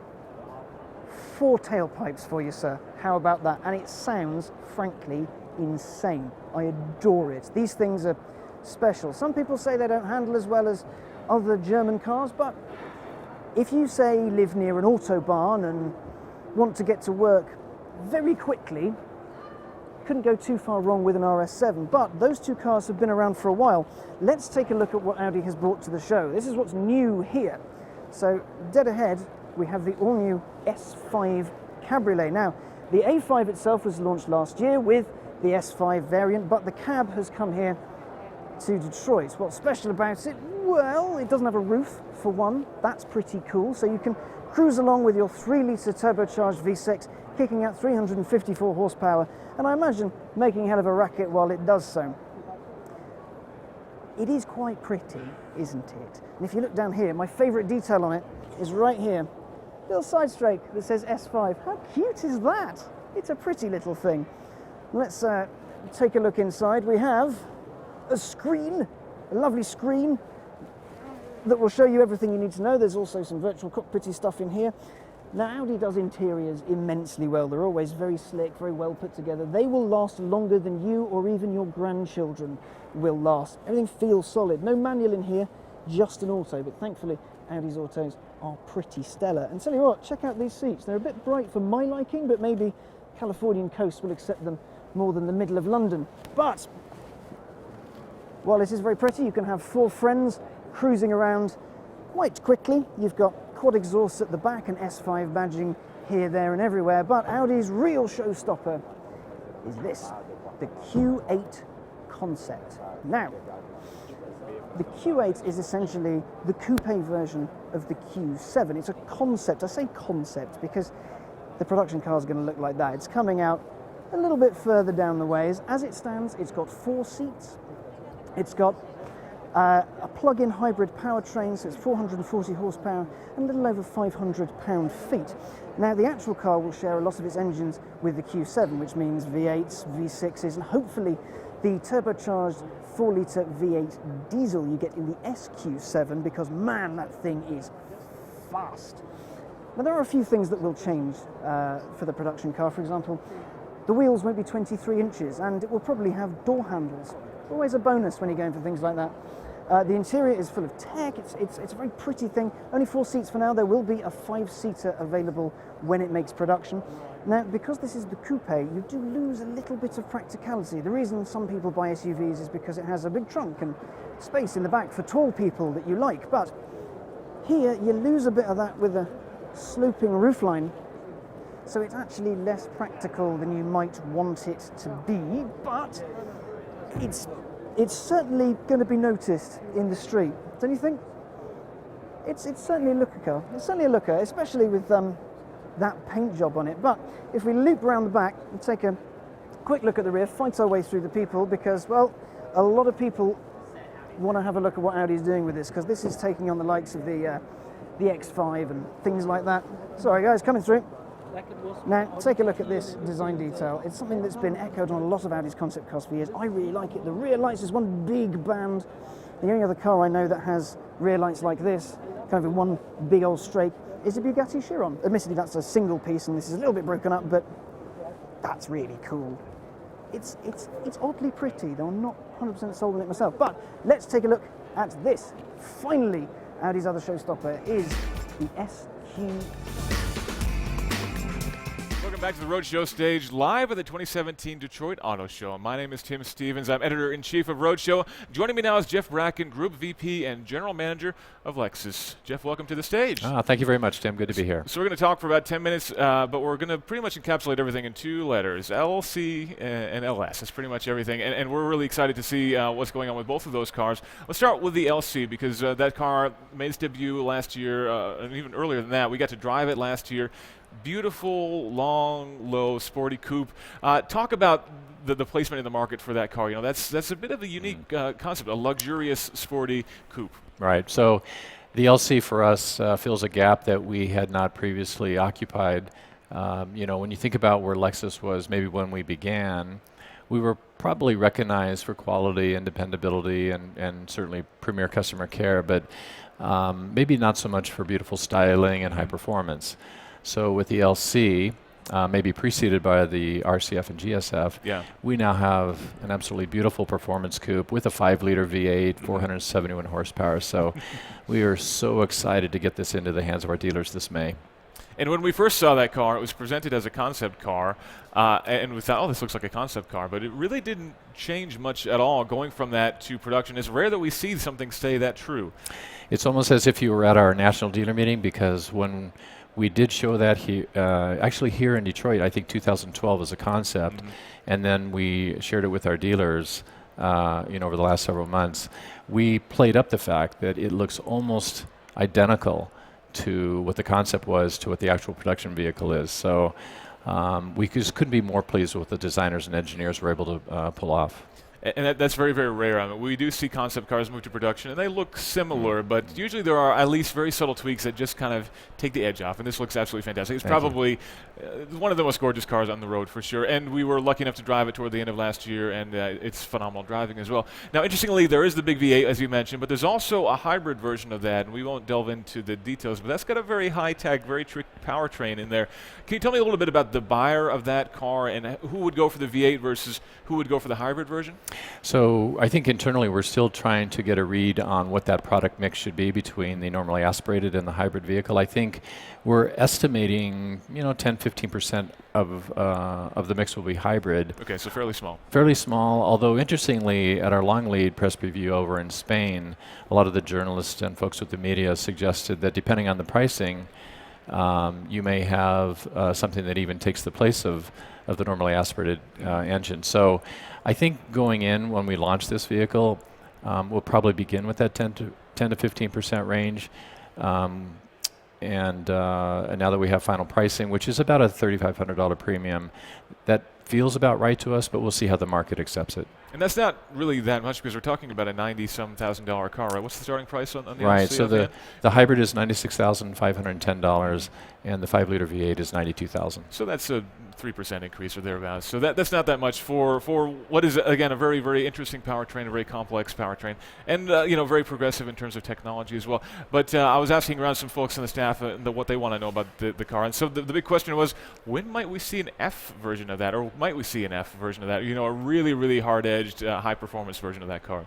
See, that's a really, really good question. But, if I were to answer that definitively, I would be in real trouble, with the folks above me. But I will tell you that in terms of the kind of questions that we get from our dealers who are most close to the marketplace, they would also love to see an F version because they know what they've seen in the GSF and the RCF.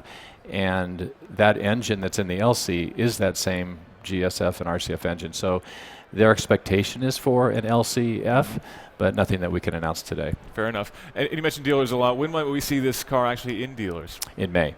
So it's not far off at this point. Yeah, so just a few more months. So get your orders in, I guess, would be the lesson. Yeah, if you'd like to, we can help you out that way. Maybe we'll talk after this, so we might need a bit of a loan to make that happen, though. So the other car, obviously, is the LS. Big launch, very, very important car. Kind of the car that launched the company, more or less. Tell me about some of the big innovations that this car brings forward. I guess starting with the design, it's a very aggressive design for the car. So again, I mean, if you think about the design of our products going back to the very beginning, which, as you say, Tim, had begun with the LS, it was probably traditional, which understated, perhaps. Understated. But as the luxury buyers have become maybe more millennials are into the luxury space, and fewer folks like myself, which are baby boomers, it's just a fact of the data, right? So we don't ever want to distance ourselves from baby boomers. We still need to make sure we take great care of them, but we felt we needed to get very aggressive with our styling, even in a prestige luxury sedan like the LS. So it's on the same architecture as the LC. It will have some of the similar driving characteristics and handling characteristics as the LC. So all of that, we hope will really set it up well for a much lower average age. And not only progressive styling, but also a lot of interesting technology. Things like a 24-inch heads-up display. I think that's the largest heads-up display we've seen in a production car, and that's pretty exciting as well to have, almost a full field of view at that point. Is the buyer of a car like this really looking for the cutting edge, the latest and greatest technology, and that kind of thing? Well, again, I think it gets back toward providing features and benefits that may not typically be expected in a prestige luxury sedan. You're right; it is the largest heads-up color display in the industry. But I would tell you that our anticipated mix is probably 10 to 15% going in. If the market embraces it beyond that, we can certainly take it up from there. But that was exciting for us to reveal that yesterday. Absolutely, and I think if I can get a little bit stereotypical here, the Lexus buyer in general, I think, is looking for a little bit more technology, a little bit more cutting edge, and a little bit more, I think that Japanese feel, which is definitely a little bit more focused on the high technology side of things. As a longtime Toyota fan and a fan of Lexus cars as well, I think I can appreciate that too. So, what other innovations is this bringing? How does this differentiate itself from the Mercedes-Benz, from the BMW, and from the other cars that are in that segment? So, as I look at that LS, our 5th generation LS. I don't know that there's one bolt on that vehicle that's carried over from the prior generation LS. So completely new vehicle from the ground up. As you go inside from a technology standpoint, it now has the world's first active steering pedestrian detection system. So for example, if a pedestrian starts to walk in front of the vehicle, the car will begin to brake and actually steer away from the pedestrian and still stay in the lane. So we're very excited to announce that world's first. And then probably, in addition to that, the fact that the engine is a V6 twin turbo is for us newsworthy, specifically from the perspective that the 0 to 60 is 4.5 seconds. So certainly within the same league as all of its V8 competitors. I was actually surprised that we didn't see the hybrid version from the LC mentioned as part of the LS. Is that something maybe we can expect down the road? See, there's another really good future question. I like to ask those I know you're really good. You're really good at asking those questions. I hate not responding definitively to a question that I know your listeners and viewers are probably looking for, but I just can't go there today. But thanks for asking. And how does that car continue to have a strong place in the market as we see more and more buyers moving to larger cars, taller cars. There's some interesting features about this car that will make it maybe a little bit more amenable to someone who is thinking about an SUV. But how do you target that buyer who's maybe thinking about it and keep them in the sedan style of things? So I mean, everyone understands how the general market and the luxury industry has migrated from sedans to SUVs, and that certainly has been the case with Lexus. I will tell you though, in the luxury space that we compete in, many luxury homes have not just a utility vehicle, but also a sedan. And so we're very confident. Not only is this our prestige halo luxury sedan, but it should certainly fill into that garage space in a luxury home, we think really well. And with the more aggressive styling and the powertrain and so forth, we do believe it's going to bring new buyers into the brand that might not otherwise have considered a Lexus Prestige LS. All right, well, both great looking cars, LC and LS. I'm looking forward to seeing more of them on the road this year. Thank you very much, Jeff. Up next, Brian Cooley is going to be here with Mazda's Robert Davis, and our live coverage of the Detroit Auto Show continues right after this break.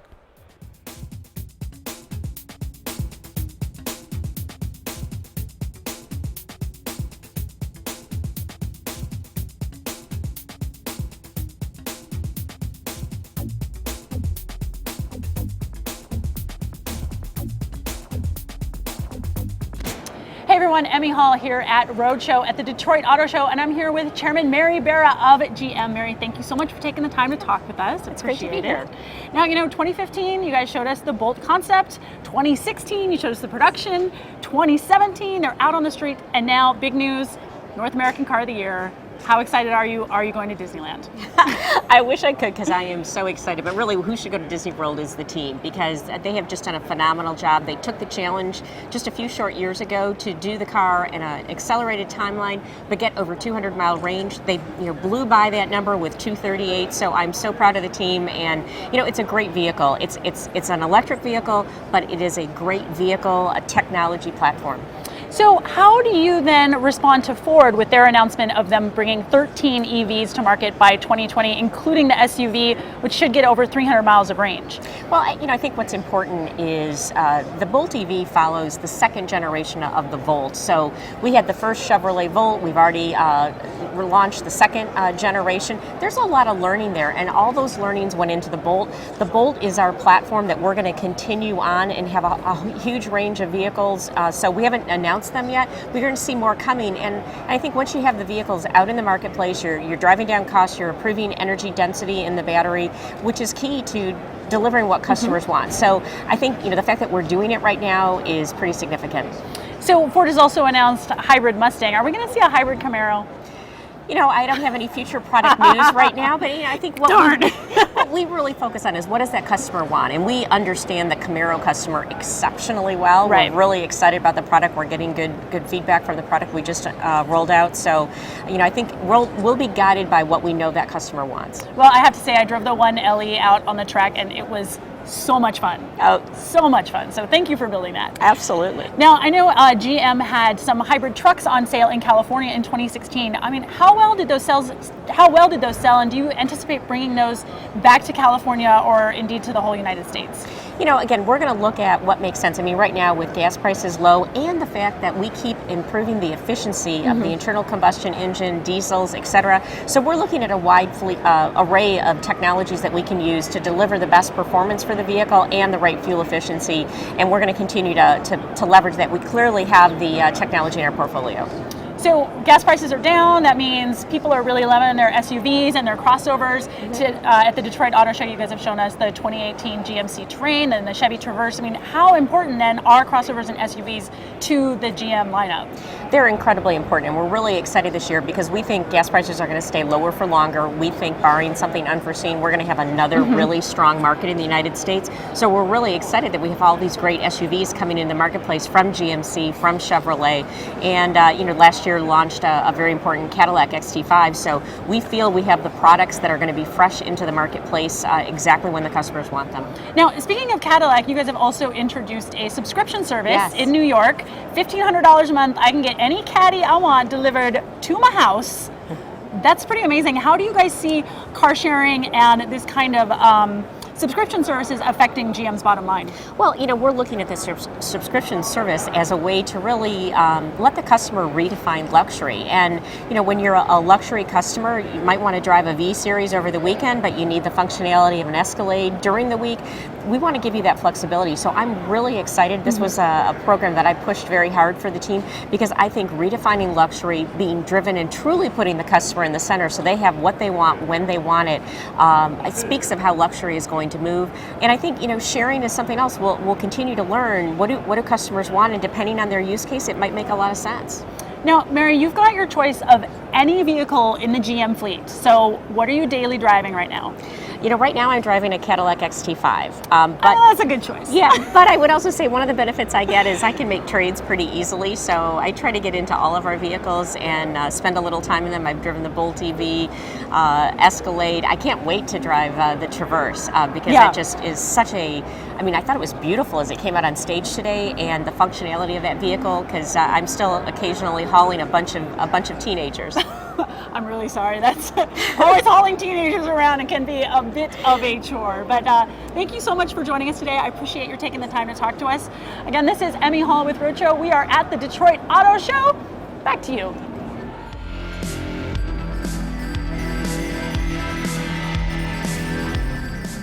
Hey everybody, welcome back to Roadshow's live stage here at the 17 Detroit Auto Show, officially North American International Auto Show. I keep making that point because that's how big and important this show is. I call it Detroit, makes it sound like New York and Chicago, and that's a whole different tier of auto show. This is the big leagues. And joining me right now is Robert Davis, who's the Senior VP at Mazda here in North America. We're going to talk about a lot of things going on with your cars and some initiatives you guys are involved in lately that involve other partner car makers, which I find interesting about the Mazda story. So first of all, you've got a partnership with Toyota.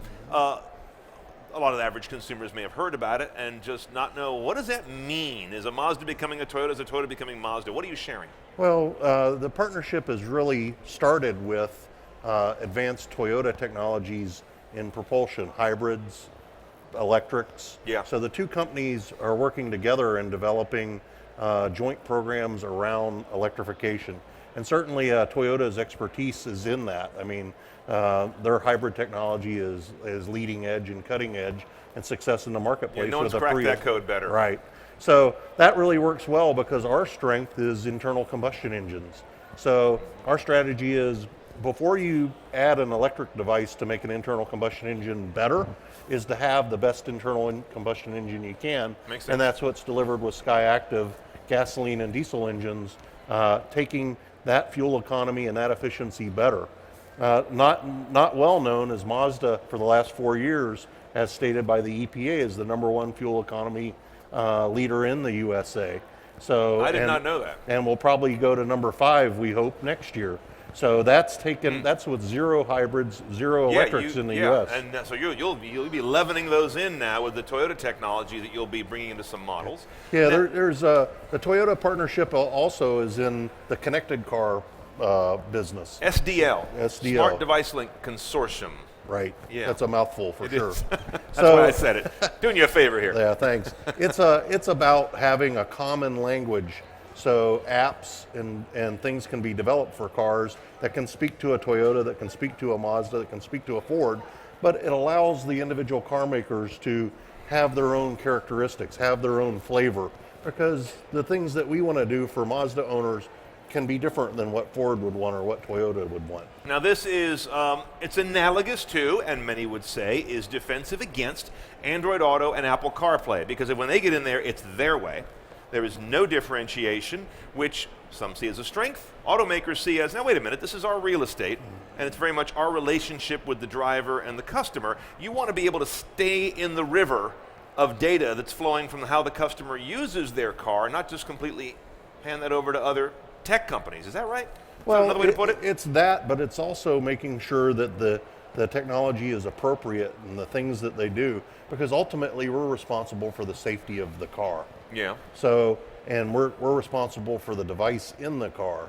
So if something goes awry in that area, we want to be able to manage that capability in the way that interfaces with our car. So this SDL consortium, you guys will share some kind of common guts, and your interfaces can look customized per manufacturer, but it basically is allowing me to project the important, relevant part of my phone on the screen, and not Facebook feeds. Exactly. Right? Exactly. Nav, communications, media. Okay.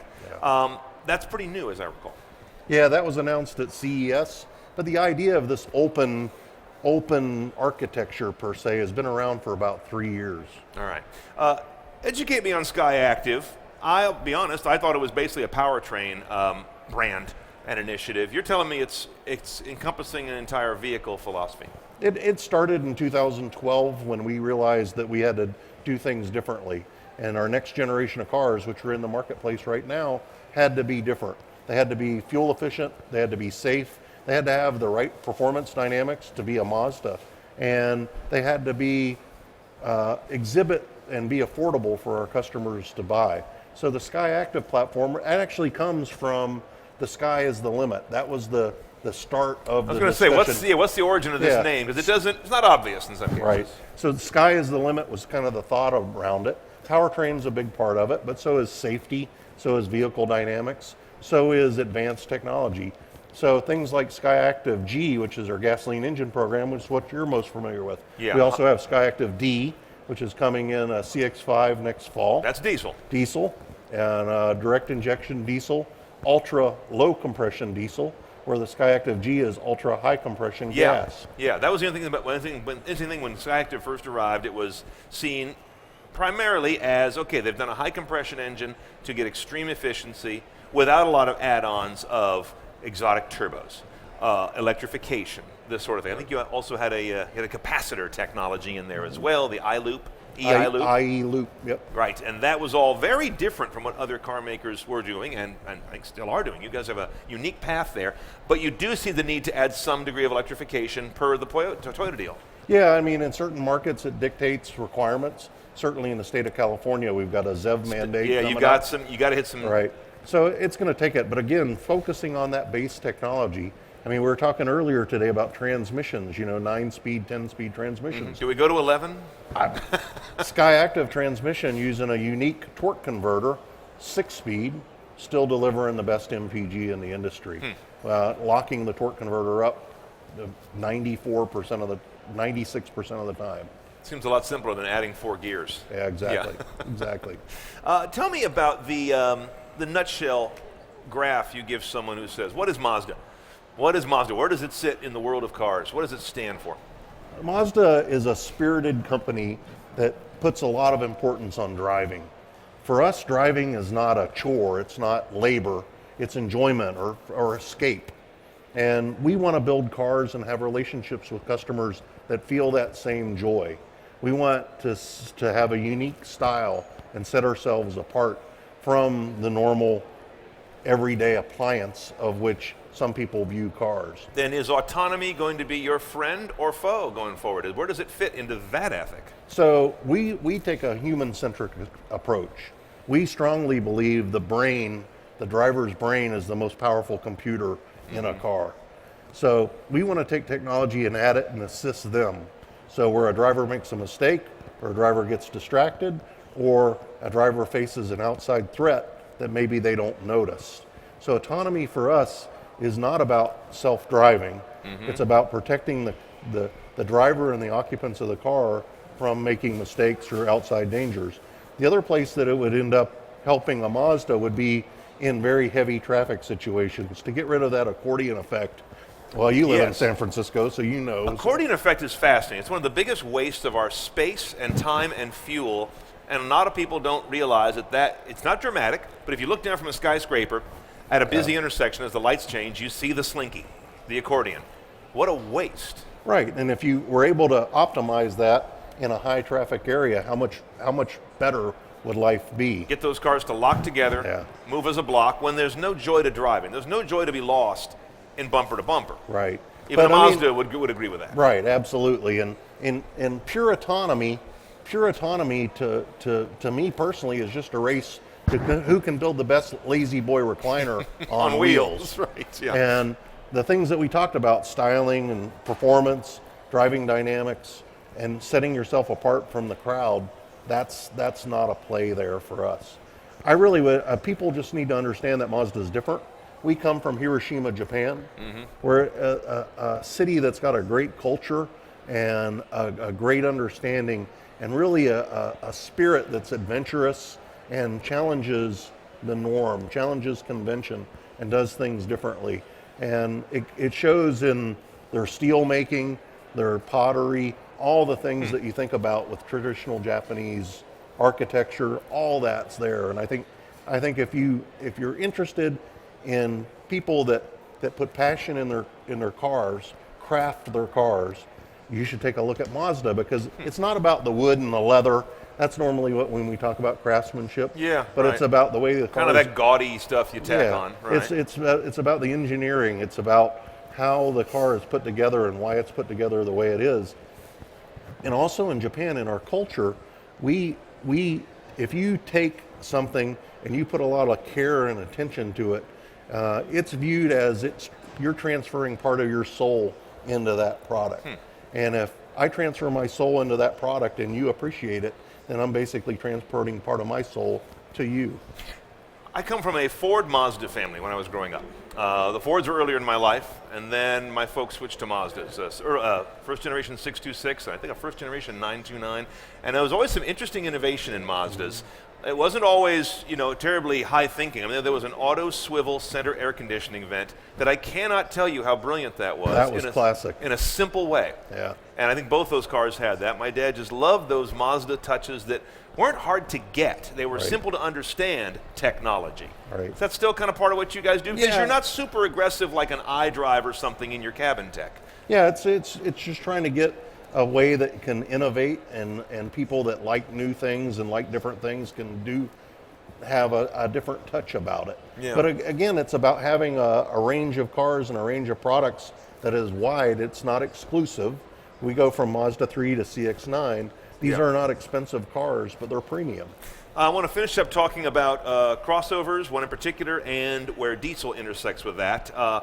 Crossovers are, of course, the story of the automotive market in the U.S., the story of the show. Everyone here either has a majority sales level is crossovers, which they're proudly boasting, or if they don't, they're apologizing for it in their press conference this week, saying, we're working on it, we're going to get there. It's a mad rush, even more than we've seen lately. Where are you at in crossovers? What's your newest one coming? Your We refresh. have a 17 CX-5 coming in late March, early April. Okay. It's our best-selling car, so we're one of the guys that's bragging the about it. number one Mazda. Yeah. Okay. We're one of the ones bragging about it. Great car, great new interiors, great new exterior Kodo design. Yeah. Really driven around comfort and convenience. Crossovers are coming. That's why they're so strong. You can get everything in a crossover that you can get. We're looking at CX-5 now, taking a look at the next gen. Yeah. That's pretty. Yeah. That's a beautiful car. The paint on that car is extraordinary, and that's production paint. That's not specialized paint. So Soul Red mica is great looking face. Great looking face. So this car is again our number one seller, and we're going to launch it with a diesel engine next fall. Okay, that's the diesel answer. I was going to ask you. A lot of people ask, where's Mazda with the diesel? Because again, this is about your expertise at getting the most out of combustion before you embrace electrification. Diesel's part of that, right? Yeah, diesel's been a part of that in SkyActiv and other markets since 2012, and we see that there's opportunity in the U.S., and we have a lot of customers ask for diesel, so we're excited to bring it to market. Refresh my mind, was there a Mazda diesel in the last number of years, or is this a first in recent history for Mazda? It was many, many years ago. It was a long time ago. Yeah. Back in the old diesel era. Oh yeah, it was pickup trucks and 626s. Pre-turbo, pre-DI, all pre-that. Yeah, those mighty 60 horsepower diesels. Right. That sound like a million nails being driven by a million hammers. Okay, it's a very different world today.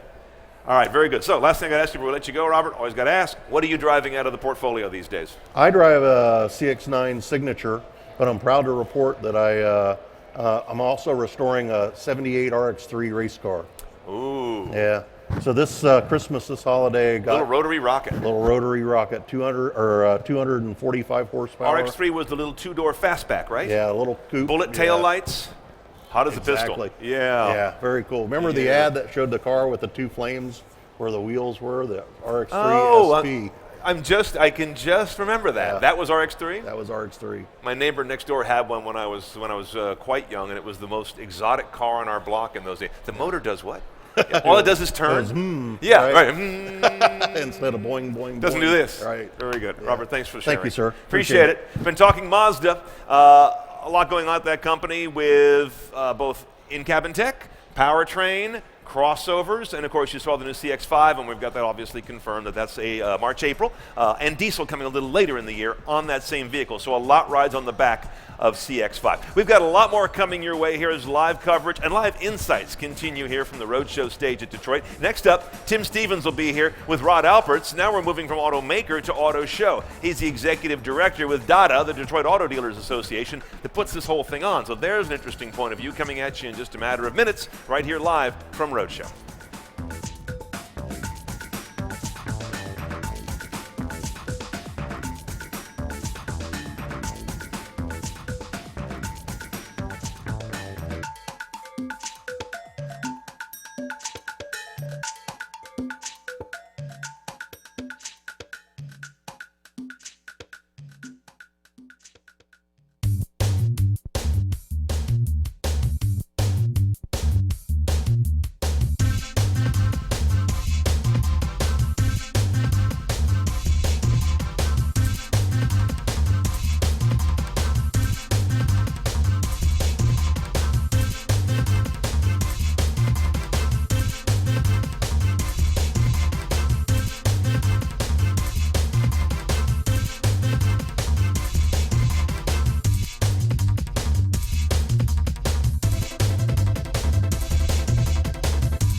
So it looks like the only version of the Volkswagen Tiguan that we'll get here in the United States is the supersized version. Right over my shoulder is the long wheelbase variant of the second generation Volkswagen Tiguan, or as we know it here, just the 2018 Tiguan. The new model is about 4.5 inches longer than the standard wheelbase version sold in Europe, and about 10.7 inches longer than the outgoing first generation model.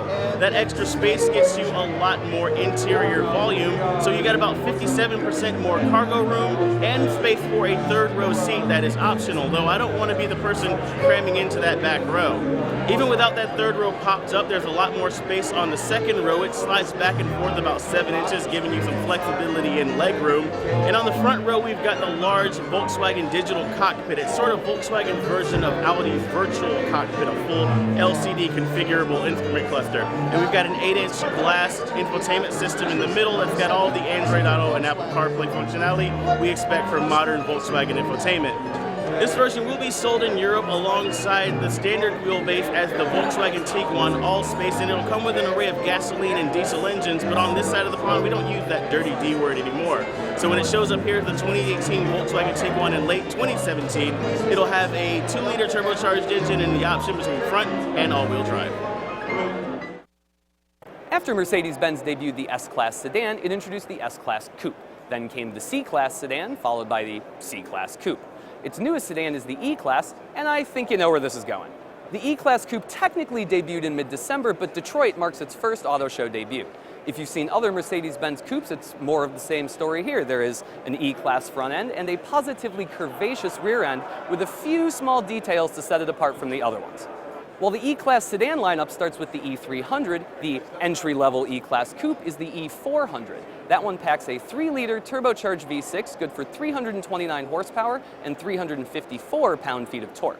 It can be had with either rear-wheel or all-wheel drive, and the only transmission on offer is a 9-speed automatic.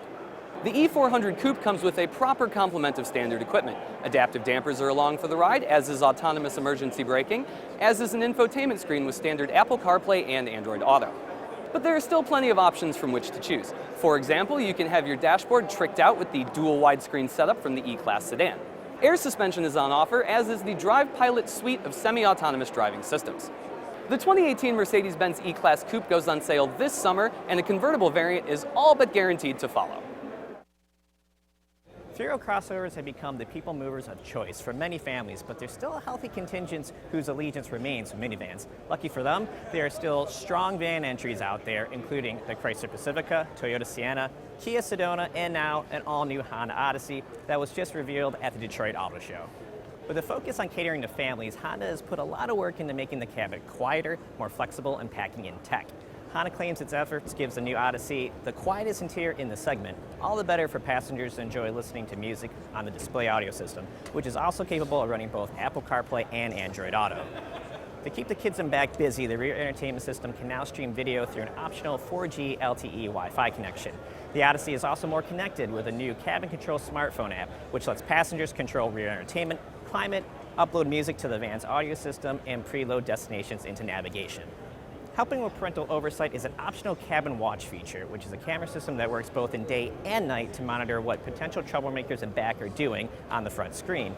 Interior updates don't end with tech though. A new Magic Slide second row seating system brings 4 different seating configurations to meet all people moving, cargo hauling, and accessibility needs.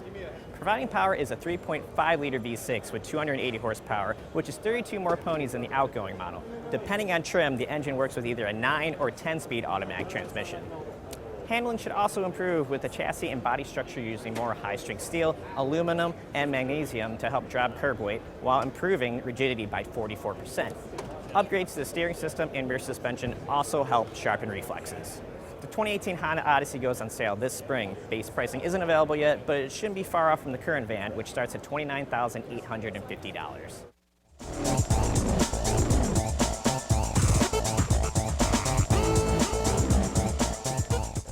Welcome back to Roadshow by CNET's live stage at the 2017 North American International Auto Show here in Detroit. My name is Tim Stevens. I'm editor-in-chief of Roadshow, and joining me now is Rod Alberts, executive director of the DADA. Rod, welcome to our show floor, to our stage, and welcome to your show floor. I mean, this is kind of your show in a bit of a way, right? Yeah, you know, I've been doing this show for 27 years. It's hard to believe. I don't look that old, I know, right? Absolutely not. But yeah, we're proud of where we've kind of grown the show over the last several years in particular, even after coming out of 2009, which was so challenging for everybody.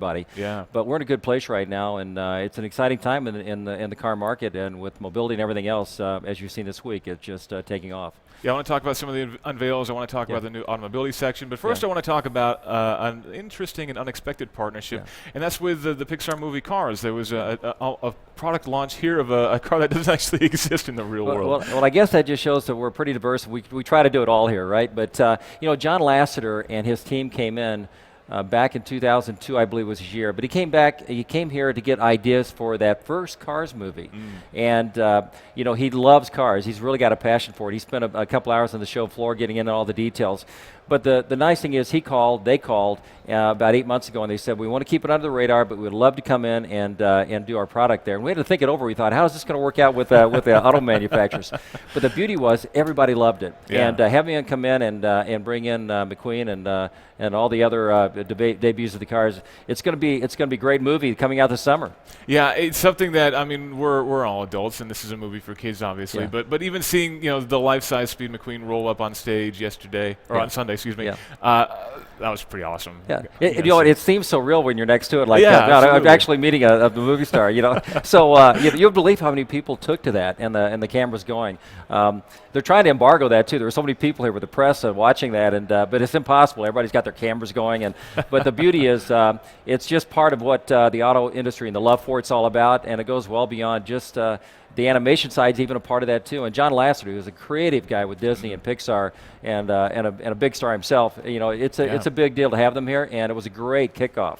Great kickoff. Definitely a great way to kick off. And that also sort of started to kick off things at the Automobility program, which kicked off on Sunday. So that's a new extension to the Detroit show for the first time coming out this year. Tell me a little bit about Automobility and basically what was the idea of launching that? Well, you know, everybody knows mobility is just a big deal right now in regard to the technology and the companies coming in. And even myself, as I'm getting older, sometimes I have to realize that the autonomy and all this kind of thing going on with cars, we embrace.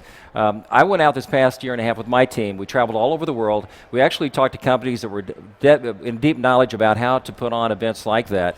We took all the best ideas, just like we did 28 years ago with the North American International Auto Show, took the best practices of those and put them in place here. But the one thing we did differently, which I really love and we can grow on, is that we took the areas of technology and mobility, and we didn't just build a trade show. We didn't want to get to that mundane side. We created a village and actually have it kind of like you're in the future, what it'd be like with the Jetsons running around the show. So between what we did in the new atrium with the renovation of Kobo, which is great with the $300 million, and then with this area mobility, with this in villages of whether it be cybersecurity, or the autonomous cars or connected car. It's all a part of that. In a way, you walk in and you feel like you just stepped into the future. But the future's now, and we got to be a part of it, and the North American Auto Show is doing everything we can to be. I'll tell you right now, we had people come in and say, we want to grow and become a part of this in the future. And I think in the next 3 or 4 years, you're going to see this just take off, and it'll be a world stage for that coming right out of here. And you said the future is now, and it is. We were surprised by Volvo announcing that their Drive Me program started actually right here. They flew in a family from Sweden here to take delivery of their XC90, fully autonomous, the first fully autonomous car on the road available to consumers, and they did that right here, which is a very interesting Yeah, you know, that's what I love Volvo and what they've done with that. And of course, they had the Truck of the Year last year and all that too. But, you know, having that family part of it and the consumer involved, I really respect what the auto companies are doing with that. I even know that Chrysler's got the same thing with the kids going around and having that connection and selling, helping market the car. But it's really about the families. When it comes down to it, auto shows were created to connect with the consumer and the people and the choices that they have and making it safe. So having what they did with that was a smart move and a great move by Volvo because they are about family and security. And looking a little bit further down the road, Waymo CEO John Krafchick was here talking about the advancement that his company is making in the sensor package, basically driving costs down, and there's fully autonomous specific test bed, and that was part of the automobility program we were talking about earlier. Yeah, John Krafchick, he was here last year, and he's a great guy and a very brilliant guy when it comes to auto industry. He was with Hyundai and all that. But when he came in last year, he came back to us after. He said, "Can I come in and do something we've never done before with at that time Google, but the spinoff is Waymo." And by the time they brought that in, of course, having the car here and what they're doing, and they're so very detailed about how they go about things and a different way of marketing. But having them here was huge for the show. But I know that John's really excited about how this came out and the coverage they got. And I think it's, again, taking it to the people, understanding that Google is another car company or reaching out to be a technology within the car. They're going to be out there in the future with what they're building, and we're going to be in those cars. Now, we saw a lot of big unveils this year. The Chevy Traverse, probably one of the big ones. An SUV, that's a huge trend right now that we're seeing to continue on. Sure. You know, looking from a dealer perspective, how do you see the SUV adoption expanding? You know, is it going to continue to be? Is it really a strong part of the market now, or is it just a trend that's based on low fuel costs at this point? That's a great question. I'm not sure there's a perfect answer for it. But we had an event the other night called the Gallery event, which is all the high-end cars. We have the MGM Grand Casino. We had about 30 cars, and there were several cars in there, including one by Bentley that was an SUV. And again, that's an odd thing for me to see, but you know how this goes. I'm more in the sports car side on that. But if you have families and it's getting that luxury segment, it doesn't matter where that is now. It's not limited. It's across the board. And I think SUVs are here to stay. Look at what NACTOY did with the North American Car and Truck of the Year. Right, splitting things They out. added one more area of the award with the SUV, and that's a big one, you know. So all the way around, I believe that you're going to see that's going to be here to stay, and you're going to see more of that throughout every lineup of the market segments. And of course, electrification helps there too to help make them a little bit more environmentally friendly, much more so than they were, 10, 15 years ago when we were having lots of issues with gas prices going up again. Yeah, you know, we had an area where we had a ride and drive. We built the landscape city down. We had the mulch. I'm not sure everybody liked the mulch part of it, but I did, you know. But the whole thing is, when you look at that was a new component, and silent cars at one time, that was a new one. Sure. It's almost becoming more acceptable now. People understand that. But now we're getting into the new section of mobility and all the areas of connected car, and that's what millennials want. So you're right, whether it's electric car or the other areas that's going to connect cars, the electric side is kind of still there, and it's going to be a part of it, but it's just one segment of energizing the car and becoming the power of it. But there's a zillion other things out there. One thing I want to add to that too is we have this Techstars that came in, and they vetted thousands of companies that all have ideas for technology in cars. We have 50 of those on site right now that are at the top of those that have legitimate opportunity, but they don't have the money. So all these companies are coming in, or that they're meeting with, and also angel investors that can be a part of that. But the future is very bright in the area of technology and mobility. It's going to be a great time with it. All right, Rod, we got to wrap it, I guess. Sure. One last question quickly. What are you driving these days? That's a good one. You know, funny, I had the Volvo last year. I change every year because I've got a diversity and a good mind across the board. Sure. The quality of cars are great across the board, but I'm driving a Jeep Wrangler right now. Okay. You get a little snow in Detroit. I thought I'd try that out, and I had the So I'm going the other direction, but I do love that Jeep make a great product and they have a great history. So that's my current. All right, great. Rod, thank you very much for joining us, Executive Director of the DADA. Up next, Brian Cooley's back with Andrea Martin, Dynamic Lead Engineer of the Honda Odyssey, one of the most talked about cars of the show. We'll be back live in just a few minutes.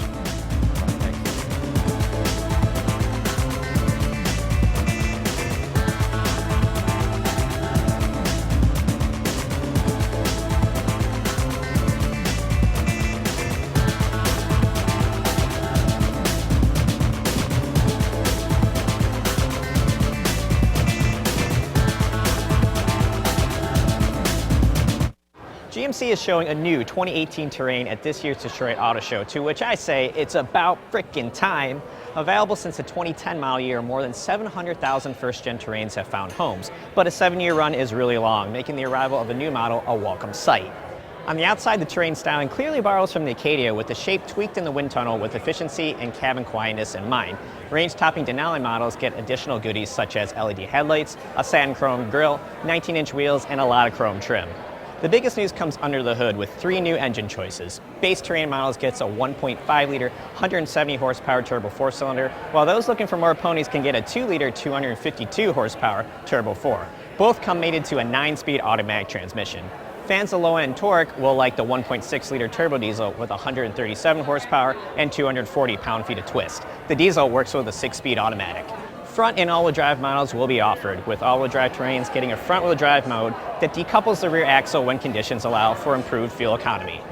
For the cabin, refinement is up with aluminum trim, more soft-touch surfaces, and more spacious center console thanks to a new electronic precision shift controller, which uses buttons and triggers to replace the old-fashioned transmission shifter. Depending on trim, the Terrain will feature a 7 or 8-inch infotainment system with standard 4G LTE Wi-Fi hotspot, Apple CarPlay, and Android Auto. On Denali models, the cabin is further spruced up with unique trim, front seat piping, a heated steering wheel, navigation, and Bose audio system. GMC is also expanding the Terrain's menu of safety features to include a 360-degree camera, forward collision warning with automatic braking, and lane keep assist. The 2018 GMC Terrain will go on sale in summer to battle the Honda CR-V, Toyota RAV4, Nissan Rogue, Ford Escape, and Jeep Cherokee.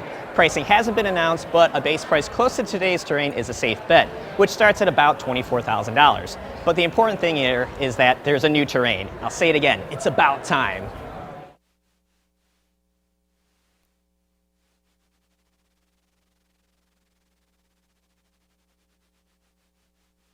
Welcome to Detroit 2017. Now behind me is the all-new Audi SQ5. They launched the Q5 at Paris 2016. This time round we get the new performance version. Under the hood is a 3-litre turbocharged V6. Now that kicks out 554 horsepower and 369 pound-foot. 0 to 62 takes 5.4 seconds and its top speed is 155 miles an hour. And you know what? Doesn't half look bad. I do like the black grille. That's a pretty natty detail. The S-cars are, of course, they're kind of the cooking ones. They're not the super mega fast ones, but they are fairly brisk. So this promises to take on the likes of, say, the GLC 43 AMG, cars like that, you know, bit cooking and a bit fast. But this being an Audi, the interior is absolutely stunning. It is beautiful, and this rides on adaptable air suspension. So it's going to ride well, it's going to be pretty chuffing quick, and doesn't half look bad. Now, for more from Detroit 2017, keep it locked on the Roadshow.com.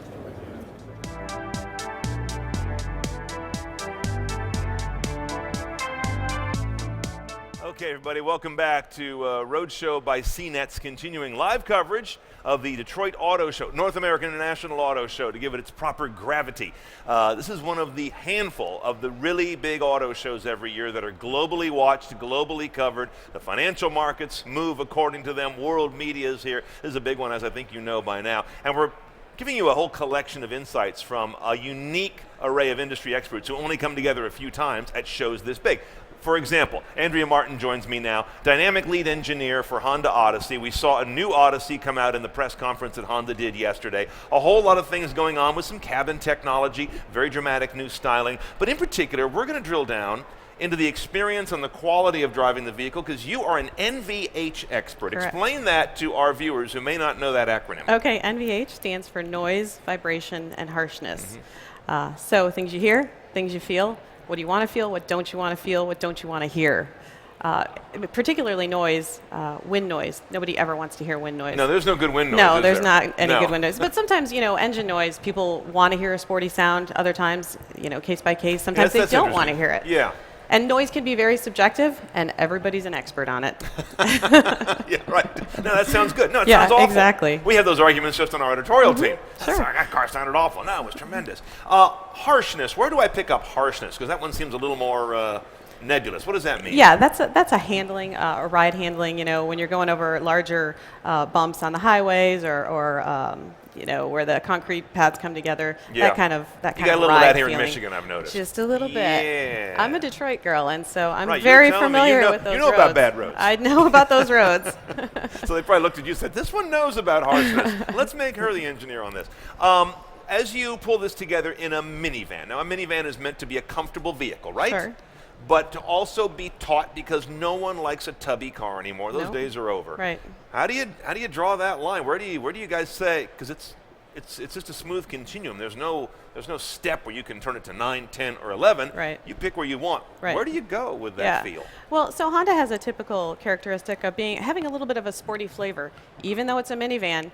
Moms and dads still want to feel a little bit cool in their minivan. Yeah. So we want to make sure the suspension can do its thing, and we want to make sure the body can do its thing. So the suspension, we allow that movement, allow the suspension to absorb, but still handle. So there's my comfort in There's the your amount comfort. of compliance it has. Correct.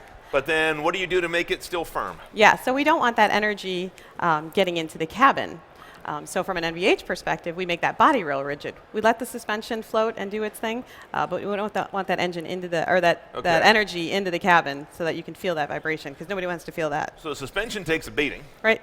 And the But you body don't kind feel of it in the floats body. isolated, saying, I don't know, Yep. seems good to me. Correct. Okay, that's not as easy as I'm making it No, sound. it's not as easy as it is. We fight with handling quite a bit, but Yeah. but in the end, we've managed to work together to let the suspension do its own thing, let the body do its thing, and everybody in the cabin. It handles like you would expect, but it's a very I'm not getting comfortable this tippy ride. cornering. Correct. It's a very comfortable ride, and it's quiet at the same time. A lot of us as editors, as we're reviewing cars, we imagine, and we seem to find that every time you really firm up a suspension and make it substantially more aggressive, it's really hard to still have It a is hard. compliant soft ride. This is a constant battle, right? It Those is. two never complement each other. Correct. Yeah, so we work together early on to set those targets for what the rubber bushings need to be and what the body rigidity needs to be. In the past, we've butted heads, but now we've learned how to work together to make those cooperate. And Yeah. so we can handle well, have good ride, but still good noise and vibration at the same time. Does this come into your area at all? Things like squeaks and rattles. Is that part of the NVH engineering? Or is that just It's a little bit separate, but it's still a concern. It still makes everything comfortable. because within the nothing will cabin. interrupt the feeling of a solid, quiet, satisfying ride than chirps Oh yeah. and squeaks and We spend a lot of time, and we conform ourselves into a lot of different ways, jamming ourselves in trunks to make sure to try and find where's that rattle coming What from. is that? Where Because is sometimes- that? I mean, you can't sit there with a CAD console and find all these. Right? can you? No. This is you're out on the You road. just put your hand on Yep. it. Is that it? Is that Yep, it? You're out on the road. That's good. That's interesting. Yeah, All we right, we do have some jigs too, that shakers that we'll put instrument panels on to make sure Yeah. those kinds of rattles are covered.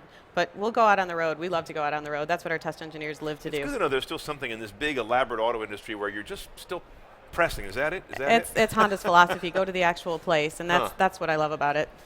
You've been with Honda a long time. I have. 20 years, you said? 20 years with Honda.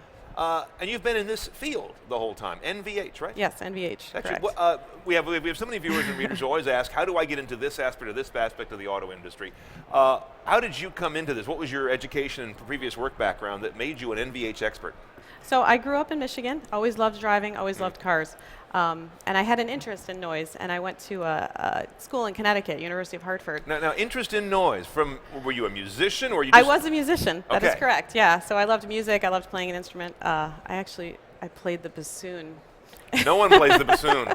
That's Played the very bassoon. over here. Yeah. Yeah. So I loved music and I loved sound, and noticed that there's some very pleasing sounds and some very not so pleasing Yeah. noises. And so I went to school in Connecticut. It has an undergraduate acoustic program, and so I'm actually doing what I went to school for. So it started for you with sound. Correct. So when I'm in a car, and this is where we started our conversation, sounds can be subjective. An engine sound, a gear sound. I drive a lot of electric cars, and some of them, I get a lot of electric noises that I would think, I don't think I ever want to hear those, but maybe in the future that will be the new sound of a car. Is there a signature sound for what a Honda sounds like, or is it always just about quiet? It's not. It depends on what the target vehicle is. You know, if you want a sporty sound, if you want a sportier flavor, Hondas tend to like to be a little bit sportier, have a little bit sportier flavor. So we like to hear pleasing engine noises. A little less isolated. No, not entirely true. There's a specific frequency that is a sporty kind of flavor. Oh, I like Nobody this. likes Yeah? high frequency. Actually, so your ear, I'll give you a little Yeah, school anatomy. me. No one's watching. Give me the inside dope here. So your ear is actually extremely sensitive to 1,000 hertz, which is the frequency you speak at, and it's also the frequencies babies cry at, and your ear actually that so? amplifies that noise, and it can be very irritating, and it's also around the wind noise frequency. So we try to get rid of that. Nobody likes that frequency. So everything you do to begin with is like make sure we're kind of reducing everything around 1K, because that's just. And that was our main focus for the 2018 Odyssey, was the cabin quietness. We wanted, you put your families in those cars, you're going on a long ride. Sometimes it's the only time the family's actually ever together, when you're driving your kids to practice, and so you're having those conversations with your kids. How was your day? What happened at school? And you don't want the vehicle's noise to fight your discussion, which is interesting because you also rolled that feature Honda did where I now have the ability to do cabin talking. Yeah. And obviously, you wanted to give them a quiet stage for that division to deploy that feature, I would imagine. So the benefit of cabin talk is when your kids are watching with the headphones on, you don't have to smack them and say, "Hey, what do you want?" Oh, that's going to go through it's their going to go hearing through the apparatus. the headphones, and it'll stop the content on the TV. So it's like when you're flying and the pilot comes on and says, PA. it's the same kind of thing. Okay, so that didn't have to fight cabin noise so much. That's already a closed circuit. It'll work in the cabin too, but it works with the headset as well. Okay. Now, we were talking a little bit about this idea of the frequencies that annoy. What are frequencies that delight? Are there any of those that you say, whenever we can bump this up or this up, people like that? Are there emotional frequencies that cars make? It can be subjective. Some people tend to like the low frequency rumble noise. Some other people like kind of a mid frequency to sound like, we call it an audible tachometer. You can tell when you're going faster. I can hear the car doing its thing. You can feel it, but you can also hear it, and it adds to the sense of excitement. Here's my pet theory. Tell me if I'm crazy. I finally have the right expert. I believe that a quiet car always feels faster than a loud car, even though you would think supercars are the loudest. But to me, when a car's quiet, it seems like it's more effortless, and I feel like it's quicker. Am I nuts? Some people would disagree with you. Yeah? Some people like to hear the engine to give that. A lot of people would disagree with me. To give that feeling like you're going faster. Yeah. And to hear it, it's all part of your senses. You can get pushed back in your seat, but if you don't feel it, and that hearing it, sometimes can be part of it. So it seems as though we do divide up into different camps. You can't just program to one human psyche. Different customers will have different responses to NVH and Correct. sound in particular. Absolutely. You have to kind of middle it and get the best, or get your signature Honda sound. Right. You pick what you want and go to that area. If you want a quiet luxury vehicle, we can do that. If you want a sporty feel to it, you go different towards models that as well. obviously. Yep. And then once you know what you're doing, you can target those different frequencies. So one thing I want to ask you about is a technology that we see in a few cars. I don't think it's spread as much as I thought it would have by now, which is this active noise cancellation. We see it fairly frequently these days. Sure. It's not gutter to gutter in the industry yet. This is active noise cancellation. You guys use that in this new Odyssey or not? We do use ANC, active noise cancellation. And in this. explain it in simple terms for the viewer. What So, does it do? It sends out, sound is waves. Frequencies are waves. And so to cancel that, you send out the opposite wave. Okay. So you're actually sending out sound into the cabin, but it's the opposite. And when you send the opposite, it cancels it out. Okay, so it mathematically kind of takes it to zero. Correct, yes. All right, so you're sampling, road noise or cabin noise? For us, it's the engine. It's when we go from 6-cylinder mode to 3-cylinder mode. So that unbalances the engine, and that sends out kind of a low frequency. Because the engine gets a little bit of a more unpleasant sound when it's on 3 It can cylinders. if you don't have ANC, but when you take the ANC, you'll never notice it. Interesting. So that's how yours works, is it targets 3-cylinder mode to make it seem as nice sounding as 6. Right. Didn't You will know never that. notice the Okay. difference, yeah. So a very specific application of Yeah. ANC. Well, we can use it for other areas too, but that's our. But that's our how you're main- doing it in That's Odyssey. our main, correct. Okay, so we're not just taking every road noise and trying to flip it upside down and take it out. We You're not can- trying to do noise canceling headphones on wheels. we could if we wanted You to. could, yeah. Interesting. Okay, I appreciate the insights, Andrea. Thank you. All right. Very interesting. Thank you. Andrea Martin, working on NVH in the Odyssey, the latest product, and of course, other product. Oh, I forgot to ask you, what are you driving? I always have to. You can't get up to the stage till you tell us what of the product portfolio you're driving right now. I drive an Acura MDX. You got an MDX. Okay, there you go. We love to get these snapshots of what real people in the industry drive, and often it is from the cousin company. Up next, Tim Stevens will be here with Kathleen Morawski, who is marketing manager for that new Chevy Traverse that was unveiled very early as we started the week here in Detroit. But first up, let's check in with our editors who've been touring many of the most elaborate stages on the show floor, and let's get a quick virtual tour for you if you haven't been able to make it here in Detroit. Continuing coverage from Roadshow.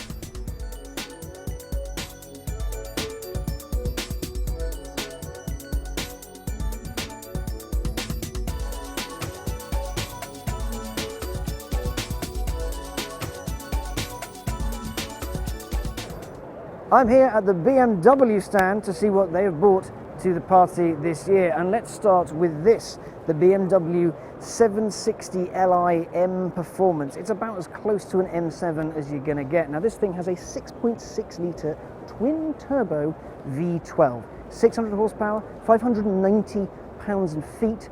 0 to 62 takes 3.8 seconds, which actually makes it a tiny bit faster than the super mega hyper M4 GTS, the fastest M4 you can buy.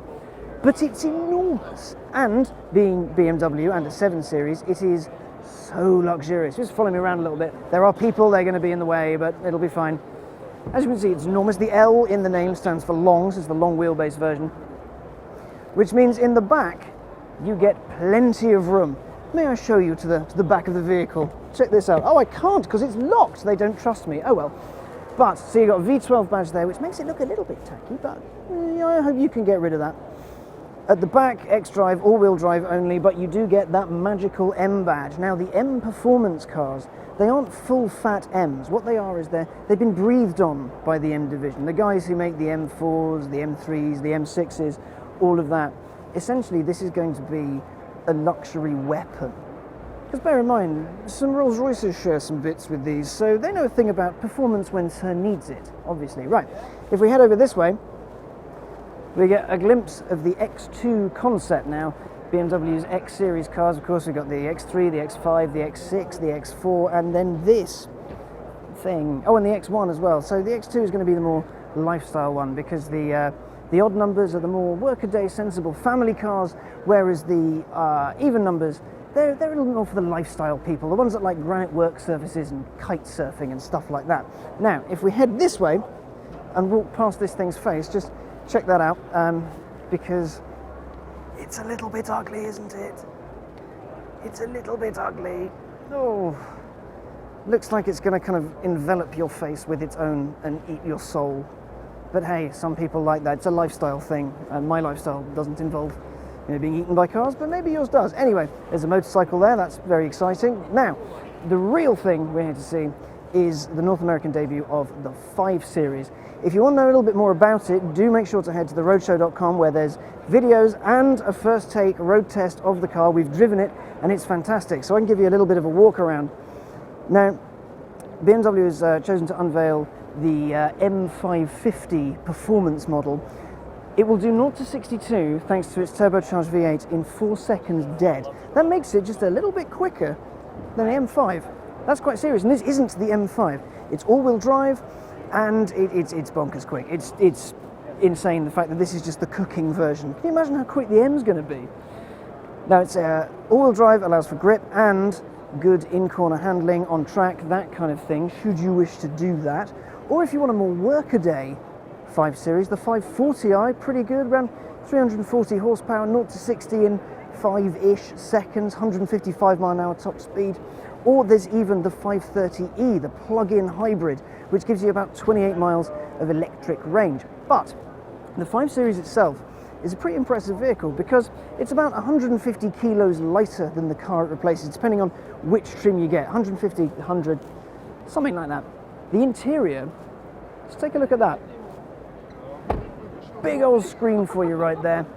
All your dials are on a screen as well. There's very little analog about this car in the interior. And there's a few things that have carried down from the 7 Series. There's a button you can press to make perfume spray out into the cabin. You have 2 on board at any time, which means should you, say, want a change of smell, you just press a button and it fires things into the atmosphere and makes everything nice and tasty. Also, the iDrive system has been changed. Previously, you could only use a wheel to do it.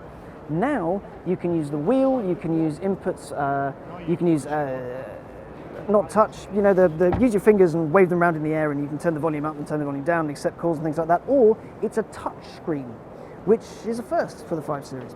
Now, the touchscreen, you can have tiles in there, so you can make it do essentially what you want it to do. So if you're more about the navigation or the music, those can be first and foremost. If you want, say, your day's planning going, you can see where you need to be at what particular time. You can make sure the communications are at the forefront. You can basically personalize this to be your own office buddy, which is pretty cool, frankly. Now, what else is swish about the 5 Series? Well, it is super quick. You can have it in rear drive or all-wheel drive, not the M550i, that is only X-Drive because, well, you need it. And it doesn't half look good, does it? Take a look at that. I'd say it's a little bit more evolution than revolution on the design stakes, but the old one I always found was a little bit slab-side, a little bit flat, a little bit boring. The interior's about the same. You know, it's not a huge difference, but the tweaks they've made are pretty stunning. There's also apps on board this thing. So there's one called Drive 2X, and what it does is it lets your 5 Series talk to other 5 Series to communicate about traffic conditions or the weather and things like that. Essentially, it's an app that's paving the way for a fully autonomous future. Because if you have 5 Series talking to one another, what's to stop other manufacturers from borrowing that technology and just getting them to chat? And then the car will drive itself for a little bit, because of course there's a button for that. You just press it and let the car do its thing, and then you can just sit back and relax in your lovely pimped out interior. It's a pretty spectacular looking thing. Now, if we head a little bit over here, we can take a look at the i-Performance cars, because that's BMW's i is their eco sub-brand. It's the one that's eco-conscious, you think. So you've got the i8, which I believe is hidden over there. Let's take a look at the i8. So we have the i-Performance X5, there's an i-Performance 7, there's the i3 and the i8. Now, the i3 and the i8, they're both super special cars because they're essentially carbon fiber reinforced plastic, but they have these little magnesium underbody cells to keep the batteries and the explodey bits in check. So if we come over here and have a look at the i3, what it's got is an interior that's it kind of screams future and eco at the same time. It's not a sober interior. Just check this out, unless they've locked it like they did the 7 Series. No, it's unlocked. Good, they trust me with this one. Look at that. It's kind of futuristic and eco all at once. And it's a really simple interface. It's very easy, it's very intuitive to use, very intuitive to drive. It feels fantastic, and it's quite quick. You can have one with a range extender, or you can have a pure electric model. And if I can remember where the door handle is, here we go. Easy access to the back. Admittedly, you can't open the back without opening the front, but that's quite cool. And you can see the carbon fiber down there, the carbon fiber reinforced plastic. BMW makes the stuff hand over fist. They just can't make enough of it to put into their cars. Of course, there's a carbon core in the new 7 Series, but my favorite iCar is just over there, with people putting their hands in various holes in it, because it's a very open car. Thanks to the glory of aerodynamics and what have you, just to help this thing scythe through the air.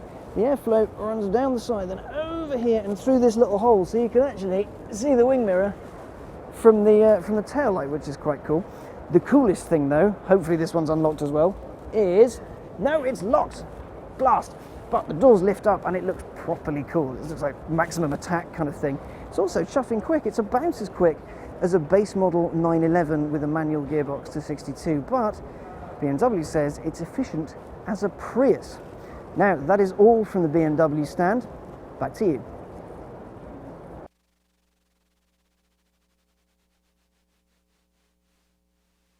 Time sure does fly. Mercedes-Benz's littlest crossover, the GLA class, has already been out for a few years. Thus, it's time for a refresh, albeit a mild one. The 2018 Mercedes-Benz GLA class doesn't look too much different from the original, and it isn't really. There's some new bumpers up front and out back, and some new wheel designs, and there are LED headlamps now optional on GLA 250 and standard on GLA 45. The interior features a bit more change, but again, it's pretty light. There's some new seat covers as well as some new trim finishers on various pieces. There are also new gauges because red needles are totally sporty. If you're feeling pedestrian, opt for the GLA 250 with its 208 horsepower inline 4. If speed is more your thing, the GLA 45 is the cure for what ails you, with a 375 horsepower inline 4 engine. All-wheel drive is standard on that one, but it's only optional on the GLA 250. Not only is the GLA 45 quicker, it looks the part. Up front, there's a new bumper, out back there's a new spoiler, and in between, some new wheel designs. Inside, there are sport seats, contrast stitching, and you guessed it, AMG badges out the wazoo. New tech for the 2018 GLA includes a 360-degree camera system and an optional hands-free trunk. Autonomous emergency braking is standard across the line, which is slowly becoming par for the course in this segment. The 2018 GLA class goes on sale in the US this coming summer. GMC is showing a new 2018 Terrain at this year's Detroit Auto Show, to which I say it's about frickin' time. Available since the 2010 model year, more than 700,000 first-gen Terrains have found homes, but a 7-year run is really long, making the arrival of a new model a welcome sight. On the outside, the Terrain styling clearly borrows from the Acadia, with the shape tweaked in the wind tunnel with efficiency and cabin quietness in mind. Range-topping Denali models get additional goodies such as LED headlights, a satin chrome grille, 19-inch wheels, and a lot of chrome trim. The biggest news comes under the hood with 3 new engine choices. Base Terrain models gets a 1.5-liter, 170-horsepower turbo 4-cylinder, while those looking for more ponies can get a 2-liter, 252-horsepower turbo 4. Both come mated to a 9-speed automatic transmission. Fans of low-end torque will like the 1.6-liter turbo diesel with 137 horsepower and 240 pound-feet of twist. The diesel works with a 6-speed automatic. Front and all-wheel drive models will be offered, with all-wheel drive Terrains getting a front-wheel drive mode that decouples the rear axle when conditions allow for improved fuel economy. For the cabin, refinement is up with aluminum trim, more soft-touch surfaces, and more spacious center console thanks to a new electronic precision shift controller, which uses buttons and triggers to replace the old-fashioned transmission shifter. Depending on trim, the Terrain will feature a 7 or 8-inch infotainment system with standard 4G LTE Wi-Fi hotspot, Apple CarPlay, and Android Auto. On Denali models, the cabin is further spruced up with unique trim, front seat piping, a heated steering wheel, navigation, and Bose audio system. GMC is also expanding the Terrain's menu of safety features to include a 360-degree camera, forward collision warning with automatic braking, and lane keep assist. The 2018 GMC Terrain will go on sale in summer to battle the Honda CR-V, Toyota RAV4, Nissan Rogue, Ford Escape, and Jeep Cherokee. Pricing hasn't been announced, but a base price close to today's Terrain is a safe bet, which starts at about $24,000. But the important thing here is that there's a new Terrain. I'll say it again, it's about time. Detective, I need you to go undercover and stop a rogue cop. Detective Rourke, I'm your new trainee.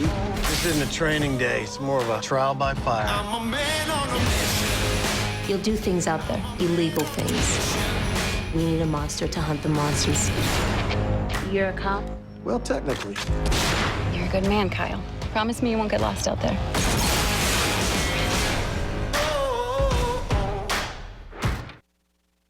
I need to know what they're going to do before they know what they're going to do. I'm going to give them a run for their money. CBS Wednesdays. At a moment's notice, 18 ordinary people We can't stay in one spot. will go on the run I get to find out if I've got what it takes to escape. We got a GPS on this truck. and try to elude a team of expert hunters. Confirm that is the car. Yes. My instinct is telling me something ain't feeling right. Move in, move in, move in. Let's go, let's go, let's go. Hunted. CBS Wednesdays. Welcome to Detroit 2017. Now, behind me is the all-new Audi SQ5. They launched the Q5 at Paris 2016. This time round, we get the new performance version. Under the hood is a 3-litre turbocharged V6. Now, that kicks out 554 horsepower and 369 pound-foot. 0 to 62 takes 5.4 seconds, and its top speed is 155 miles an hour. And you know what? Doesn't half look bad. I do like the black grille. That's a pretty natty detail. The S cars are, of course, they're kind of the cooking ones. They're not the super mega fast ones, but they are fairly brisk. So this promises to take on the likes of, say, the GLC 43 AMG. Cars like that, you know, bit cooking and a bit fast. But this being an Audi, the interior is absolutely stunning. It is beautiful, and this rides on adaptable air suspension. So it's going to ride well, it's going to be pretty chuffing quick, and doesn't half look bad. Now, for more from Detroit 2017, keep it locked on theroadshow.com.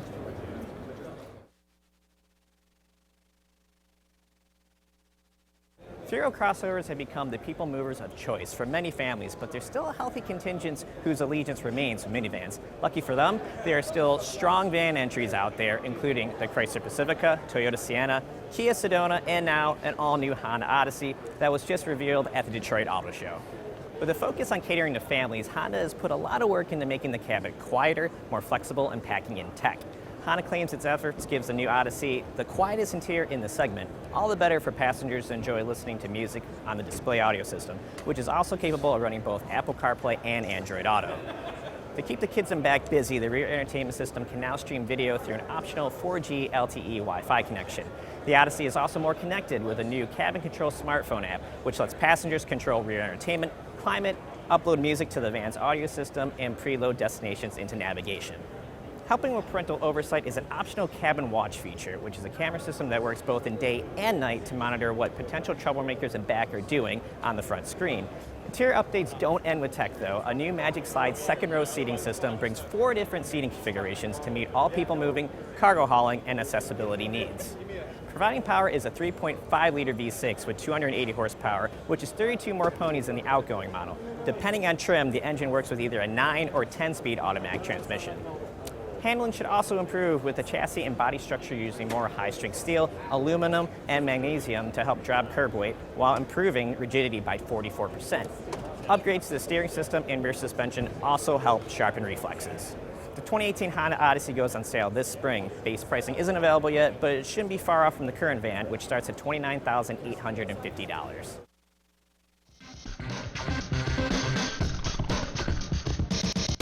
Back to live coverage from the 2017 North American International Auto Show here in Detroit from Roadshow's live stage. I'm Tim Stevens, editor-in-chief of Roadshow, and joining me now is Kathleen Morawski, who's marketing manager for the new Chevy Traverse, which is one of the big unveils we've seen here at the show. Welcome to the Roadshow booth.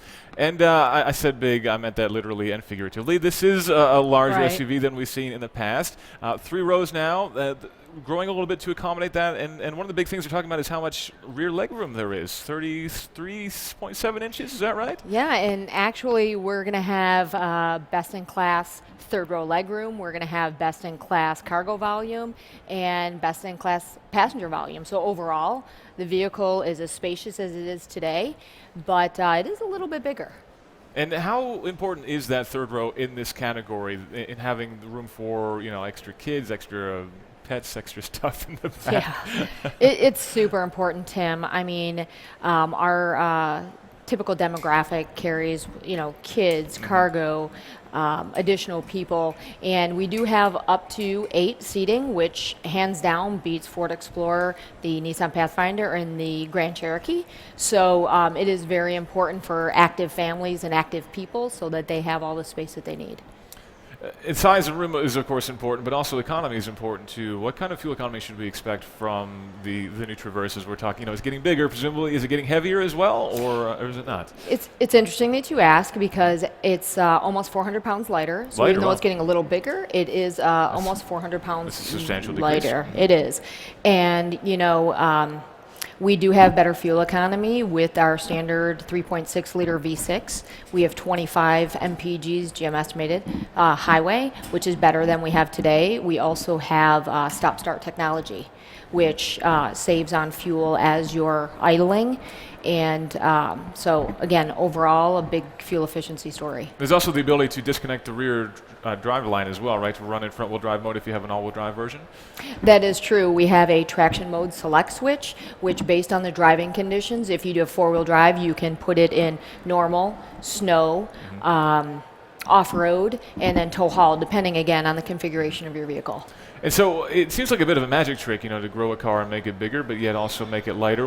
We've seen that on the Malibu, did that, for example, and a few other Chevy cars as well. What sort of engineering is involved to make that happen? High tensile strength steel, I presume, and some other things like that? That's exactly what it is. It's the steel, and we look at all different variations of things that we use within the vehicle to make it more fuel efficient, whether it's that, or getting rid of certain things that maybe are unnecessary in the vehicle. So that's what we did going forward. Certain things like? Certain things like like in our Equinox, we actually had removed the ability to slide the seats back and forth. So just that overall, we put it in the rear leg configuration in the max cargo or the max legroom, and so we were able to save stuff there. But just looking at little things like seating and seats and things like that. Now, there are a few different trims of the Traverse. Can you walk me through the basic broad categories for the truck? Sure can. We actually have the standard, what we have is LS, LT, and Premier trims. We have those currently. And then, big news is the new RS model and the High Country model.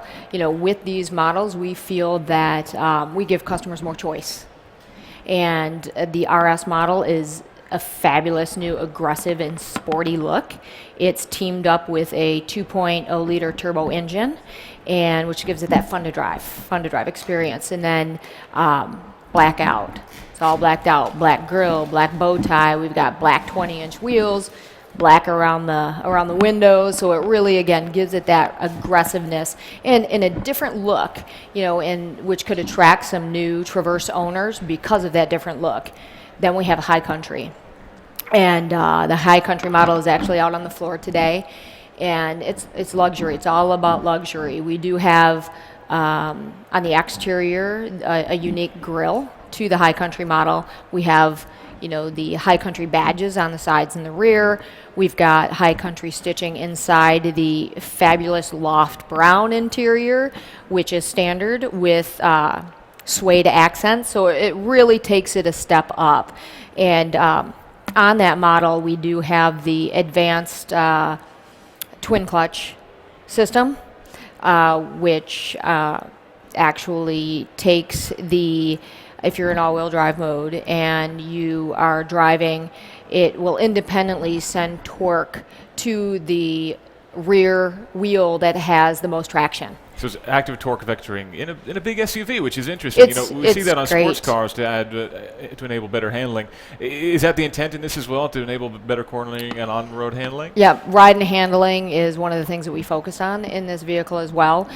With the longer wheelbase too, provides that. So we did look definitely at that in when we were developing this vehicle. So this front-wheel drive, all-wheel drive, then all-wheel drive with this extra rear differential that gives torque vectoring, right? Correct. And so for the RS though, is that front-wheel drive? Did I read? The RS is, but then it has the all-wheel drive option. It is as an option. Yeah, you can configure the vehicles. You get whatever you want to. Yes. And if you get High Country, it sounds like you'll always know exactly what you're driving because there's a you logo do. wherever you turn. It's loaded. High Country is a completely loaded. And so we'll talk about fuel economy. We said you can get up to 25 miles per gallon. Is that important in this segment as well, or with gas being so cheap, do people even care about that anymore? Well, I still think we need to look at fuel economy, right? Because, everyone wants to save a little money at the pump. Mm-hmm. So we're always looking at ways to be more fuel efficient. Even people in this category look at ways to budget. Everybody looks at ways to budget and save money. So I think that, fuel economy has still, a place in this segment. And you never know what happens with gas prices. They sure do fluctuate. I think we know what's going to happen with gas prices. The only question is when it's going to happen at this point. Yeah. But assuming that does happen, assuming gas prices do go up, do you see this as being a segment that will continue to live on? Will technology progress enough to enable these cars to still be affordable to drive, and people will they still be interested in them, even if gas prices go up significantly over the next few years? Well, I think so, because if you look at where we've gone, the automotive industry has kind of migrated a little bit from cars more to the SUV segment. Yeah, SUVs, crossovers are hot right now, and realistically, I don't really see that in the foreseeable future taking any sort of decline. If we do, we might become more of a steady state, but crossovers and SUVs are our hot segment. We were up. Chevrolet was up in crossovers 33% in December, so which is spot on. We're doing really well, and I with these new models, with the new Equinox and new Traverse, I really can't see that it's going anywhere soon. Now let's talk about opportunities for electrification in this category. You know, Chevy's very progressive when it comes to the Volt, and now the Bolt, of course, Bolt, which is our car of the year. Presumably this could be a good application for that. You know, you get extra torque, you get better ride quality, and better fuel economy as well. Right, and I mean, I'm sure that our engineers and developers are, you know, are doing research, and you know, that's what it all kind of goes back to, is what customers want, right, and expectations and innovation. And so, you know, Chevrolet, as you know, is at the forefront of all of that. And so, I mean, if there's the need and if there's the want, and you know, I'm sure that we would be going in that direction. Do you think there is the want? Do you think consumers would want that? Would they pay extra for it, I guess, is the question. I guess that is the question. I mean, we have gone from, in the Equinox, we have a diesel, which actually brings you GMS-mated 40 mpgs. So, I mean, we obviously, Chevy as a brand, is looking to, and with the Bolt, right? I mean, we're looking at ways to help people in different aspects be more fuel efficient. So, of course, I'm sure we would then look at that need as it comes about. And you mentioned diesel in the Equinox. We're seeing Ford bring diesel to the F-150, but we're sitting not far from Volkswagen, I must say, which has had a little bit of a rough road with diesels. Do you think that the diesel market in the U.S. for the consumer vehicles is still strong? Obviously, on large trucks and bigger things like the Equinox makes sense. Would that maybe make sense in a future Traverse? It might make sense. We'll have to see where the market takes us. Yeah. Again, just like electrification, you know, we'll see where the market takes us and where consumers' wants and needs, you know, where everything all transitions overall. Because electrification, autonomous driving, I mean, all of that is kind of right at the forefront. Absolutely, and we're seeing a lot of that great technology here in the show floor. And it's really great to see the new Traverse. It looks great, really continuing on some of the great styling cues we've seen in the Malibu and a bunch of other cars as well coming before. Thank you very much, Kathleen, for joining us on the show floor. We've got some other interviews coming up in the not-too-distant future. We're going to take a quick break right now, and then we'll be right back live from the 2017 North American International Auto Show.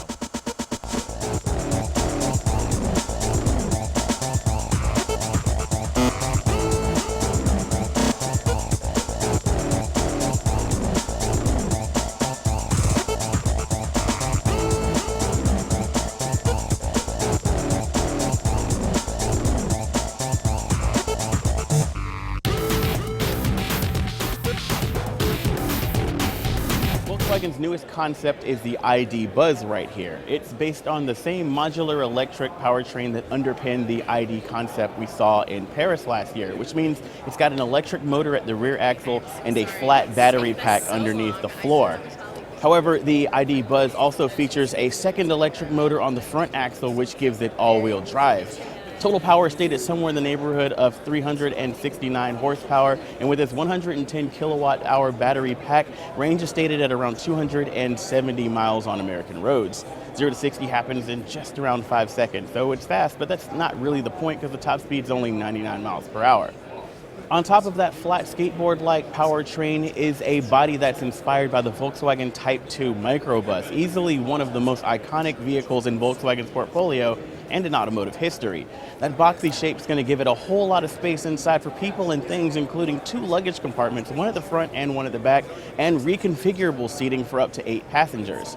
Of course, it's built from the ground up with autonomy in mind, so it can handle itself fully autonomous on the highway at up to around 80 miles per hour, and Volkswagen envisions the future where this vehicle can even park itself in a multi-level parking garage. Now, it's just a concept for now, but Volkswagen does have semi-concrete plans to bring its electric ID line to life. It'll start in around 2020 with the ID compact hatchback that we saw previously, followed by a yet unrevealed electric SUV. The ID Buzz right here will follow up at around the year 2022 or 2025-ish. Hey everyone, Emme Hall for Roadshow here at the North American International Auto Show, and we're downstairs at the Automobility paddock. And I have a question for you. What does this shell concept car have to do with a McLaren? Specifically the McLaren F1. Go ahead, I'll let you think about it, and same designer. I know, crazy, right? Gordon Murray, who designed the McLaren F1, also designed this shell concept car. I think you'll see a lot of similarities, right? It's pretty curvy, it looks pretty good. Yeah, but really the big story here is in the carbon fiber. This concept car weighs just 1,200 pounds, and the carbon fiber is, instead of being stamped and formed and molded in the factory, instead, check it out, it's like glued on there, right? That's just crazy. So that's going to allow this car to be built much more easily at a higher profit margin, and maybe allow some of these cool little city cars to be built a little bit easier. Now this little guy can go about 90 miles an hour top speed, and that's a limited top speed. And Delphi's got an indoor test track here, so I'm gonna see how she do. Hang on. All right, got a center mounted seat here. I have no idea how to close these doors. Is there a button? Oh, look at that. Carbon fiber, super lightweight. All right, we'll see in a minute. Ow! It's not made for tall people. I can't believe I just hit my head. All right, seatbelt check. And let's see, do I need to push in the clutch? Looks like I do not. So we'll put my foot on the brake. Turn the key. You've got to be in here? Oh, okay, how do I open this? There we go. I need a handler. All right, come on in. Do I need to move? No. Okay. I can't believe I need a handler. They really don't trust me. It's not you. Okay, wait, watch my head. I don't want my head to come back. Oh, I'm scared about my head. Go forward a little bit. That's it. Okay. All right, so my foot's on the brake. Yep, so you're there. Uh-huh. It's just if you press the start button. Oh, start button. It's fancy. There's a start button. Got a handbrake. And it's just a simple foot on the brake. Okay. And go into drive. Into drive. That's it? That's it. All right, so I'm in drive. This car actually makes a lot of noise. I'm really surprised. It is a 660 cc gasoline-powered engine, but the difference in this is that it's been specially modified to have low friction components, and that allows Shell to use some crazy thin oil that results in a 5% gain in MPG. And this little guy is going to get 100 miles to the gallon. And I got to tell you, I'm being pretty steady on the throttle, and it's a little jerky, but check it out. Let's do some donuts. Easy. Oh man, I get so mad. All right, no donuts, no donuts. And this has got a 5-speed manual automatic. So I think that's kind of like what used to be in those old Volkswagens, but with a fuel economy of at 100 miles per gallon. That is pretty awesome. Hey Kevin, what kind of fuel does this take? Just standard 93. Standard 93 fuel. So, you know, right now gas prices are pretty low. So this could still be something that you would want. It would be cool to see this in electric, but again, this is manufactured by Shell to show that sometimes your oil components, how do I open this guy up? Bottom one. Door. All right. So would it be awesome to see something little like this in a We do electric. So yes, I'm sure you guys do electric. It'd be great to see this car in an electric. But what's awesome about this is that it really does show that something just as simple as changing your oil or as using a low viscosity oil is going to make a big difference in your MPGs. So oil can be really not just a necessity, but it can be a benefit to manufacturers' cars and all the stuff that we're seeing upstairs. Hey, I hope you enjoyed this quick little trick here with the Shell concept car. We've got all kinds of great stuff coming from the Detroit Auto Show, so just go to theroadshow.com to check it out. Bye. After Mercedes-Benz debuted the S-Class sedan, it introduced the S-Class Coupe. Then came the C-Class sedan, followed by the C-Class Coupe. Its newest sedan is the E-Class, and I think you know where this is going. The E-Class Coupe technically debuted in mid-December, but Detroit marks its first auto show debut. If you've seen other Mercedes-Benz coupes, it's more of the same story here. There is an E-Class front end and a positively curvaceous rear end with a few small details to set it apart from the other ones.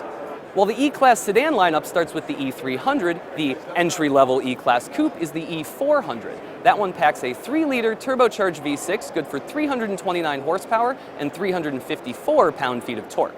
It can be had with either rear-wheel or all-wheel drive, and the only transmission on offer is a 9-speed automatic.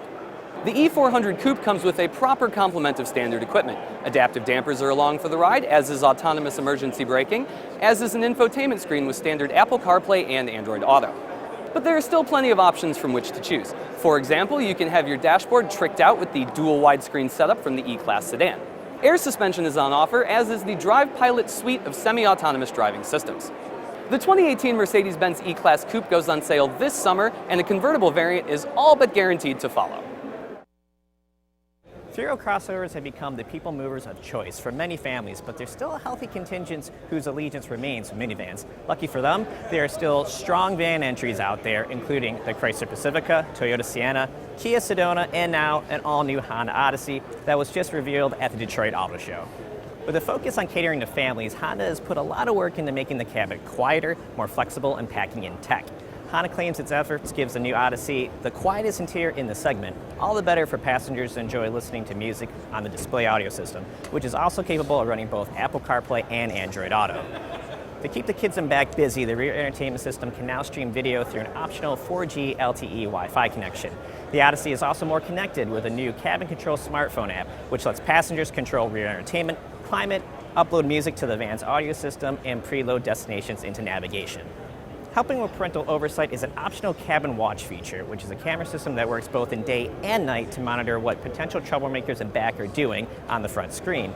Interior updates don't end with tech though. A new Magic Slide second row seating system brings 4 different seating configurations to meet all people moving, cargo hauling, and accessibility needs. Providing power is a 3.5-liter V6 with 280 horsepower, which is 32 more ponies than the outgoing model. Depending on trim, the engine works with either a 9 or 10-speed automatic transmission. Handling should also improve with the chassis and body structure using more high-strength steel, aluminum, and magnesium to help drop curb weight while improving rigidity by 44%. Upgrades to the steering system and rear suspension also help sharpen reflexes. The 2018 Honda Odyssey goes on sale this spring. Base pricing isn't available yet, but it shouldn't be far off from the current van, which starts at $29,850.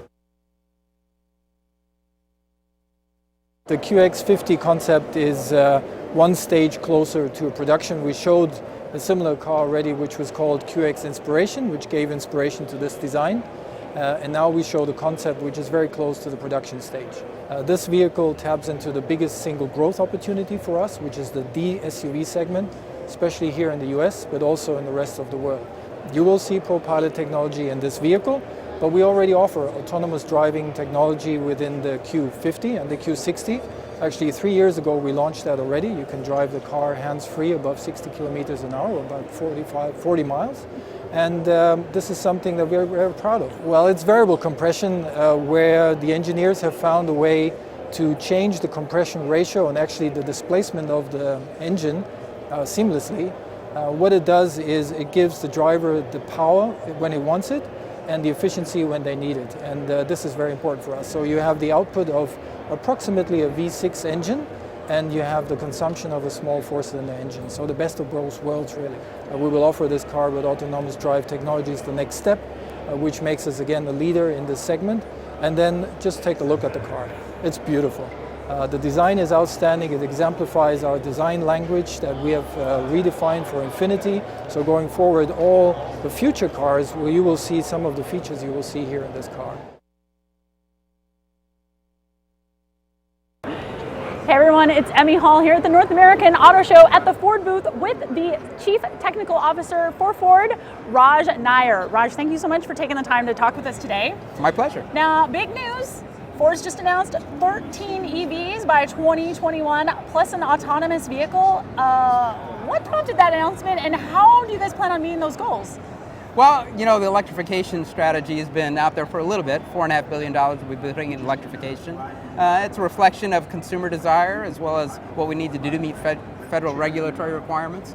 And it was great to announce that part of those vehicles will be the F-150 hybrid and the Mustang hybrid, and some pilot vehicles doing transit connects and taxis, and the autonomous vehicles. So it's been a fun day finally getting some of that news out there. So can we go back a little bit to this hybrid Mustang? All right, so please tell me that this hybrid is going to be more like Porsche 918 than Prius. I mean, how are you going to use that hybrid technology to give the Mustang the performance that consumers and fans are expecting? That's exactly right. We're talking about using electrification to give our consumers more. And in the Mustang, it's all about performance. Right. So we're talking about V8-like performance. At the low end, even more torque available with the electric motors. Yes. So it's going to be a very, very fun hybrid to drive. So maybe like an all-electric launch?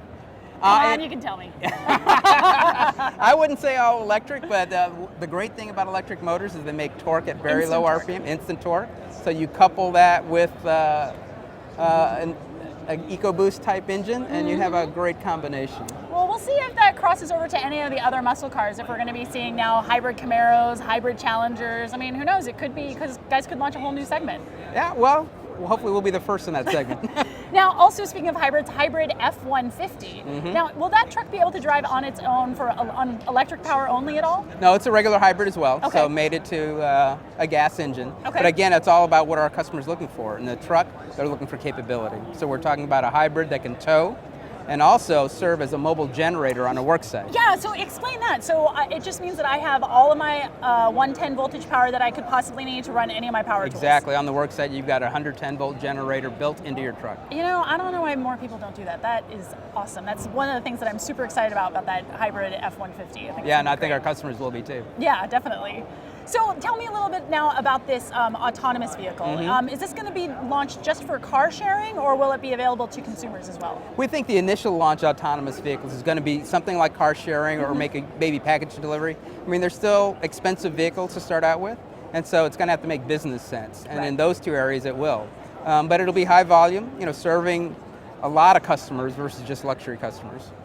So Raj, you have your pick of any car in the Ford fleet. I know you do. So what are you daily driving right now? My daily driver is a Mustang GT. Yes!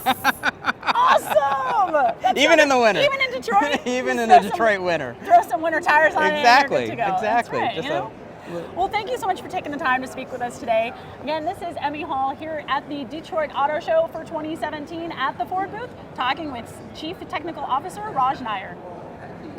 Get ready for the most inventive agent. Oh, come on, this isn't fair. Of all time. My name's MacGyver. I use the tools around me to succeed. How's he gonna stop an airplane? Tinfoil. He's kidding, right? My man never jokes about tinfoil. MacGyver, CBS Fridays are streamed live or on demand. He's conquered the world's toughest challenges, but can he survive? Millennials? Hey, look! I tied my own knot! The blogger. I'm Clark, online content curator. Hi, Clark. Obviously made up job title. The influencer. Oh my God, you're a legend. I can't believe you're here. The communicator. What's his digital media footprint? How old are you? That baby's old enough to have its own baby now. The Great Indoors, CBS Thursdays. The QX50 concept is one stage closer to production. We showed a similar car already, which was called QX Inspiration, which gave inspiration to this design. And now we show the concept, which is very close to the production stage. This vehicle taps into the biggest single growth opportunity for us, which is the D SUV segment, especially here in the US, but also in the rest of the world. You will see ProPilot technology in this vehicle, but we already offer autonomous driving technology within the Q50 and the Q60. Actually, 3 years ago, we launched that already. You can drive the car hands-free above 60 kilometers an hour, about 40 miles. And this is something that we're very proud of. Well, it's variable compression, where the engineers have found a way to change the compression ratio and actually the displacement of the engine seamlessly. What it does is it gives the driver the power when he wants it, and the efficiency when they need it. And this is very important for us. So you have the output of approximately a V6 engine, and you have the consumption of a small four-cylinder engine. So the best of both worlds, really. We will offer this car with autonomous drive technology as the next step, which makes us, again, a leader in this segment. And then just take a look at the car. It's beautiful. The design is outstanding. It exemplifies our design language that we have redefined for Infiniti. So going forward, all the future cars, where you will see some of the features you will see here in this car. BMW is committed to bringing more autonomy and technology to its cars, and the 7th generation of the venerable 5 Series is the first to get the high-tech treatment. The next generation iDrive infotainment system is on a 10.25-inch screen, and you can operate that 4 ways, either via the controller, voice or gesture control, or you can even just press the screen, you know, like we do on our iPhones. Oh, and speaking of iPhones, this has got Apple CarPlay, but this time it's wireless. And in a step towards autonomy, the 5 Series will feature lane keeping assist and lane change assist, both standard, and optional will be adaptive cruise control. And when we're talking about autonomy, hey, how about a car that not only searches for parking, it also pays for your parking, reserves your parking spot, and then parks itself. Heck, this car will even park itself with you not in the car. Just use your little fob, boop, and it goes right back into a tiny, tiny little parking spot. Now, if you're worried about all this autonomy cutting into your fun drive time, well, worry no more. This car will come with 2 engines, a 2-liter good for 252 horsepower, or the straight 6 that we all love so much. We'll also get a hybrid version of the 5 Series in the 530e iPerformance. That means an electric motor with a 2-liter engine, which is good for a total output of 252 horsepower and 310 pound-feet of torque. That car can go 31 miles on electricity only, and it's rear-wheel drive. And at the top of the line is the M550i. That's got a V8 engine with 462 horsepower, 479 pound-feet of torque, and it rockets to 62 miles an hour in just 4 seconds. We should see this 2018 5 Series in dealerships as early as February of this year. Prices are going to start at right around $51,000 and going up to about $72,000 for that M Performance.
I'm here at the Lexus booth to take a look at what it's brought to the game at Detroit. Right behind me is the NX SUV. It's big, provides luxury, typical Lexus stuff, but because Lexus is linked to Toyota, everything's going to work.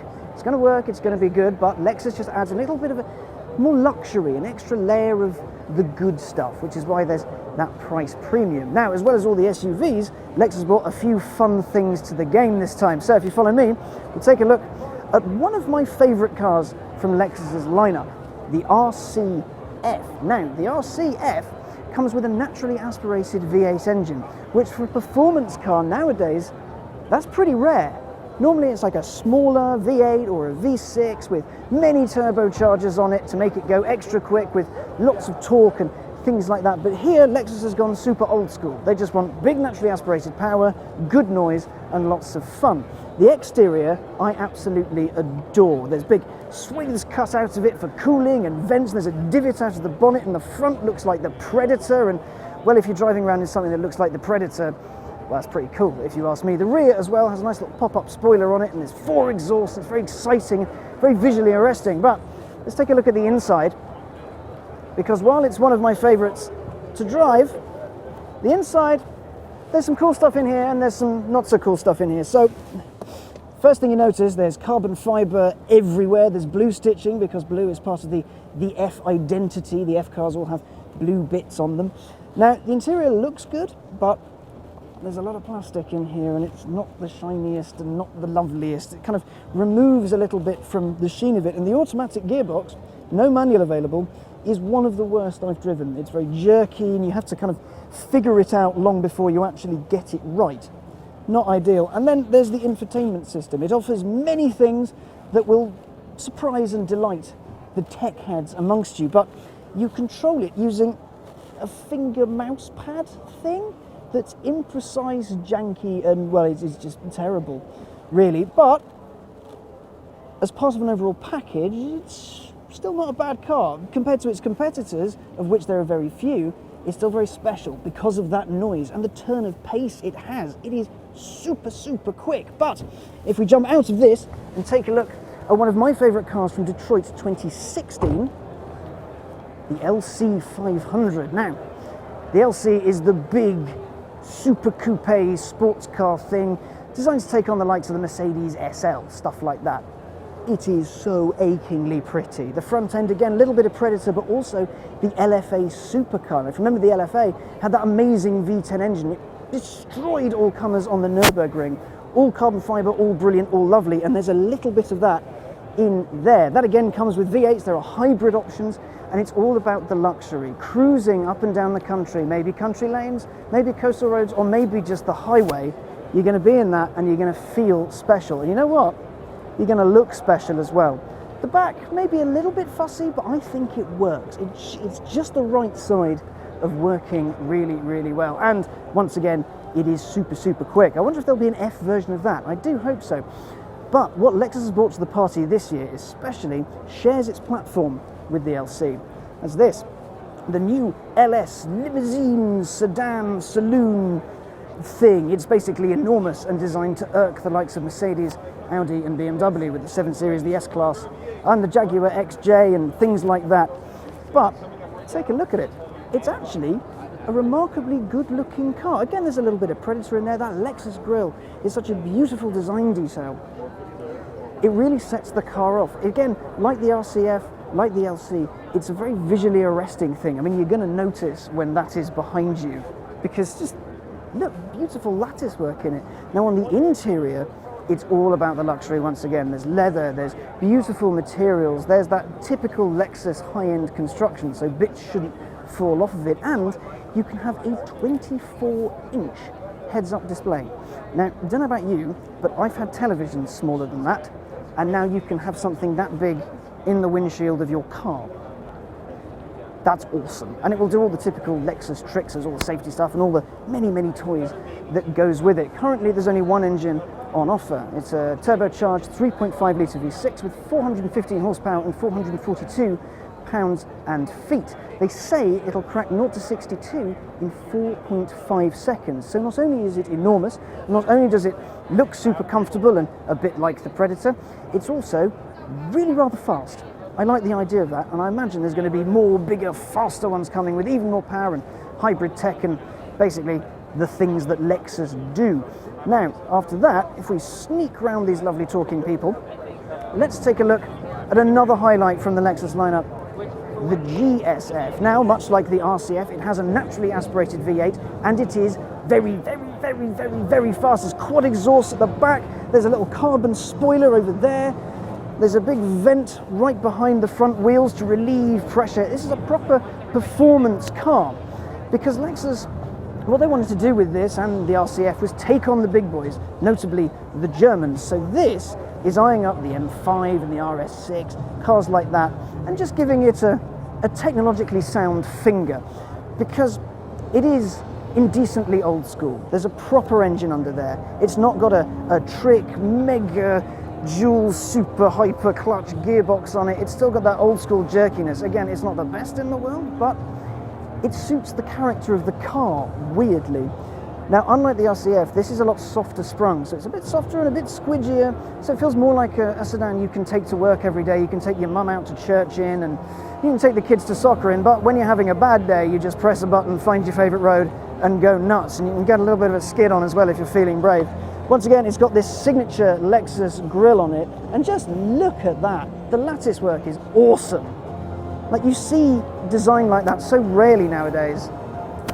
Now it's Lexus's thing. I think it's really an awesome string to have in their bow. Admittedly, back home in the UK, it is somewhat ruined by a number plate there, but hey ho.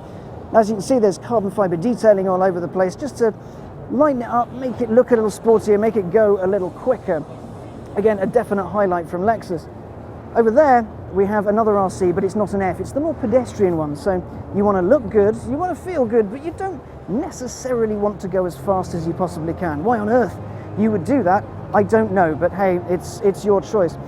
Again, even though it doesn't have all the sporty bits on it, like the active spoiler and stuff like that, it's still a very visually arresting vehicle. You see one of these parked in the street, you're gonna notice it. Maybe not in silver, that would blend in, but imagine like a black or a deep red, or that Lexus blue. Imagine blue on that. I rather like the sound of that, frankly. And now for the rest of the stand, there's more SUVs, there's more GSFs, there's more of pretty much everything. But for now, that's all from the Lexus booth. If you want to keep up to date with everything going on in Detroit 2017, keep it locked on theroadshow.com. But for now, back to you. I brought my famous spinach dip. Thursdays, join the fun on The Big Bang Theory. Is this not a dress-up party? No. Was it ever a dress-up party? No. Howard, didn't you tell me it was a dress-up party? Yep. So get ready to celebrate. Why did you get a party sub? People are coming over. It looked fun. No, a party sub implies it's a party. Your attendance implies it's not. With TV's #1 comedy. I like a party as much as the next man, as long as the next man doesn't like a party. Don't miss The Big Bang Theory, CBS Thursdays, or stream it live or on demand. For comedy star Matt LeBlanc. Headphones off, everybody line up. Raising kids. You're gonna hang your backpacks up and close the door. Any questions? Isn't a one-man job. Lowell, what do you think I should do? I managed to get my girls addicted to lottery scratchers, and I simply withhold them when they don't do what I say. Well, first of all, good luck with your future exotic dancers. The new comedy, Man with a Plan. Where are the regular moms? Mondays, only CBS.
This is my natural posture, so don't tell me to minimize my lean in.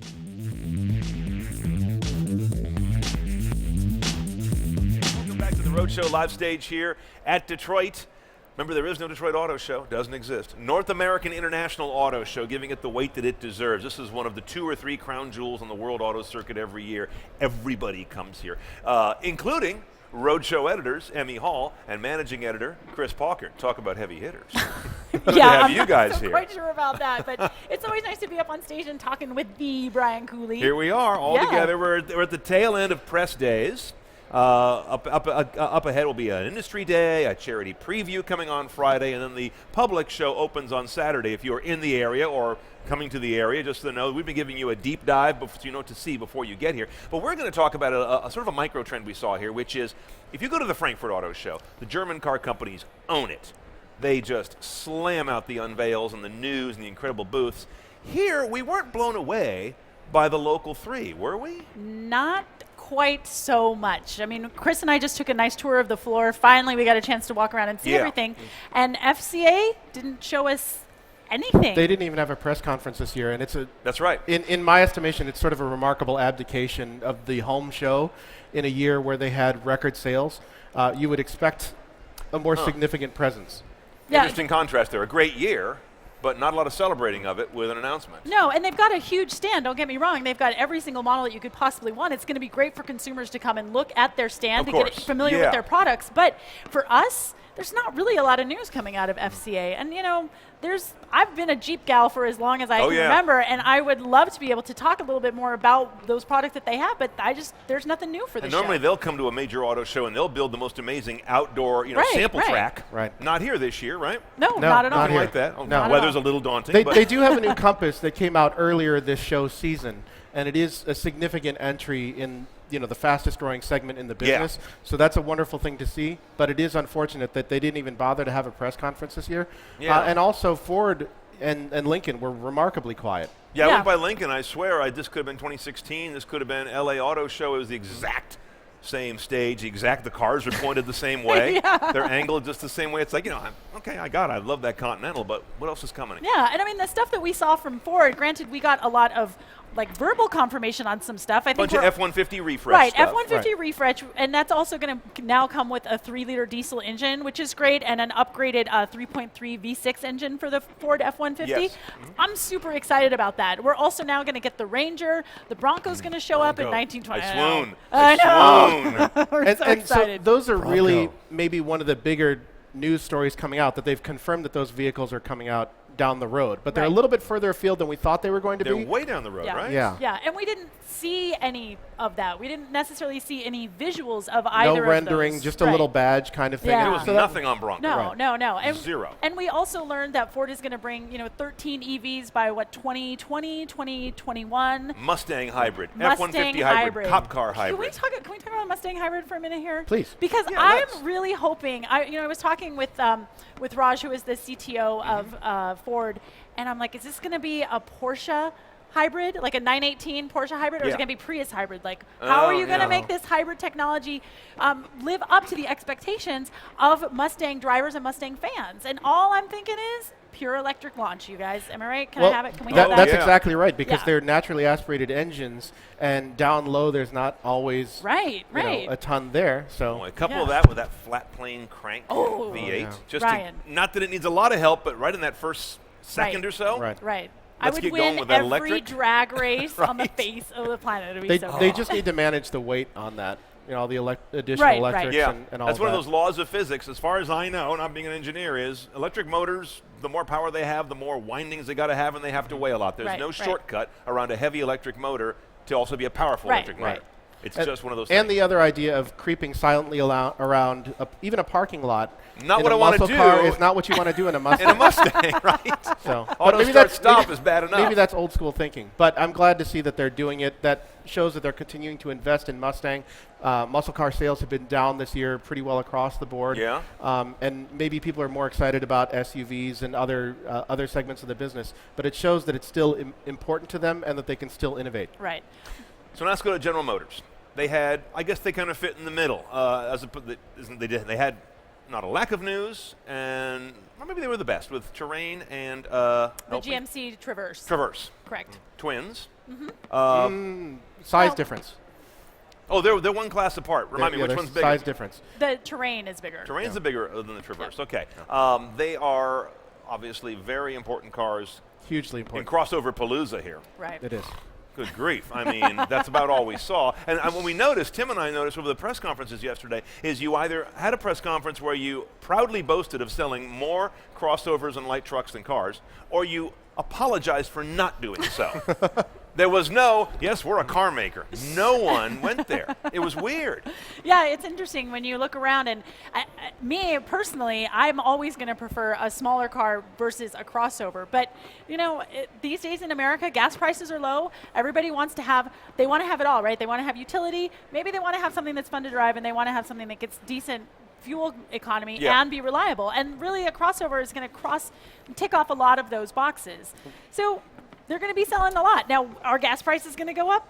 Of course they are. Certainly That they are. always happens. So we'll see how the manufacturers respond to that when that happens. I think the reality is there used to be a much bigger gulf in terms of efficiency between crossovers or SUVs, proper body-on-frame SUVs, and their equivalent car size, but it's not there anymore. And they're throwing so much money and resources into developing these models, and they're bringing out start-stop and new small displacement engines and hybrids. So and I all believe that that they're relatively well inoculated against fuel shock when the next price spike comes. It's inevitable. But when we're back into, what are we, around a $2.20 national price for a gallon right now, once we're back into $3 national and like $5 California, I imagine they'll be okay. They'll have enough elasticity because, like you say, they're no longer 14 mile per gallon vehicles. Right. They're now in the 20s and maybe 30 highway if you really choose the right one. And they're frankly more of them and available in different sizes.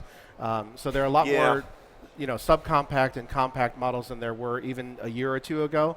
So you won't see as much of a hit that way, and you still feel like you're in a bigger vehicle because you have the seat height and you have the roof height that really lets you feel like you're in a bigger vehicle than you might otherwise be footprint-wise. Even though the platform underneath it is not exactly big and gigunda, it still has that feel. It communicates that to you when you're in it. Right. That's your classic crossover, right? Yep, absolutely. Is there anything that we, top of our heads, wanted to see from the American Local 3, or are we just wishing that they had something? Was there anything on our list? And we saw stuff from General Motors, fair amount of stuff from Ford, zero from Chrysler, Fiat Chrysler. But was there anything on our shopping list that we wanted those guys to have? In truth, I thought we were going to see a Ranger. I thought we had a really good shot at that, and it's still a little further out than obviously we've been led to believe. Ranger, remind me now, 2020?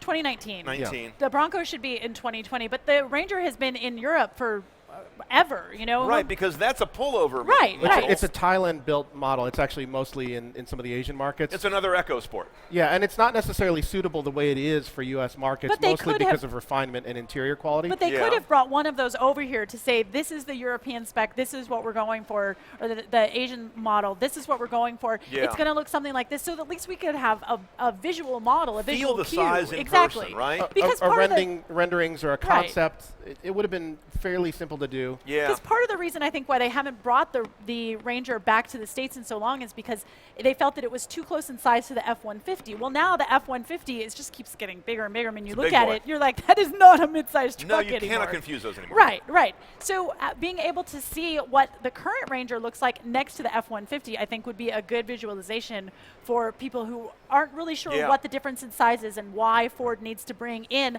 a smaller truck because, I mean, face it, the F-150 is the best-selling truck in America, right? It is, but General Motors has shown that you can have a full-size truck and a Right. mid-size truck and sell both Yeah. without cannibalizing full-size sales. The Canyon lesson. The Canyon in Colorado have done very well for them.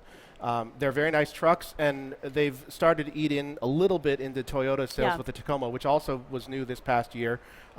Both of those are very nice models, and it shows that there's an audience for small trucks. The previous line of thinking was, well, nobody wants to buy those because, you know, they just don't. They're they not don't- efficient or foul. Right. They don't have the fuel efficiency benefits and all that. But I think that was largely lack of development. I mean, if you had a Ranger in 1999, why would you buy a 2002 model? It was the same truck that they had 10 years previous. Oh, yeah. There was Yeah. really no reason to upgrade. Yeah, Right. it wasn't an aggressively Yeah. developed product Right. then. Anything else we were hoping to see from any of these American car makers, or Well, I mean, I'm always hoping to see more two-seat rear-wheel drive convertibles, but that's of course just you are. me. Of course you are. That's really the heart of the market, the two-seat rear-wheel drive convertible. A girl can dream. AKA Come on, Emme a will girl be can out with a dream. Kia Stinger soon and a torch, and taking off the top and having a hell of a good time. And I don't see a problem with that. Come no, on, no, Ryan. no, Come that'd be a great. on. We should start doing roadshow projects. That's right. Yes. Let's just start cutting and welding cars. Wouldn't that be great? That would be fun. I'll call Exhibit and we'll make it happen. Right. Close personal friend of Exhibit, right there, Mr. Paukert. Okay, all right, thanks, guys. Yeah, no problem. Good chatting. That's for your eyes on the floor all week. Two of the experts on the amazing Roadshow team, Emme and Chris, joining me now talking about what we hope to see and what we didn't see that much of from the American locals. Maybe next year will be a different story, but when you're in Detroit, you want to feel Detroit. We didn't feel quite as much of it as we hoped we would. We're going to hear a lot more tomorrow in our editors' roundtables. We're going to be getting together and digesting what our favorite picks were through our different filters. All of us have different filters, whether it's high performance, whether it's off-road, whether it's wood-paneled wagons, whatever it may be. That'll be coming up tomorrow as well, so be with us for that. Now, up next, Tim Stevens will be here with Eddie Rayon talking about Kia GT. Stay with us. More coverage from Roadshow live at Detroit.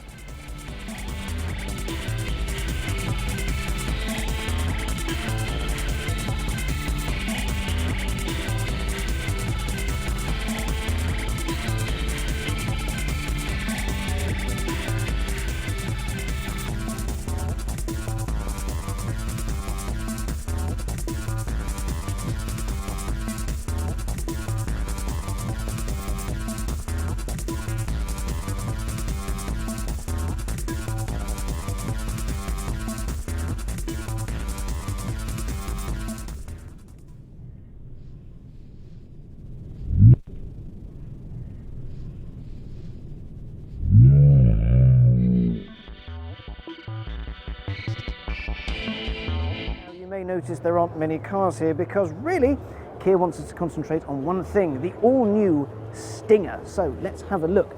Now, the Stinger is Kia's new performance coupe saloon thing, and it looks pretty vicious actually. Check this out, right? So we've got a pretty arresting front end, it looks very aggressive, but you also have that signature Kia Tiger Nose grille. Peter Schreier, the lead designer, he introduced that to every Kia.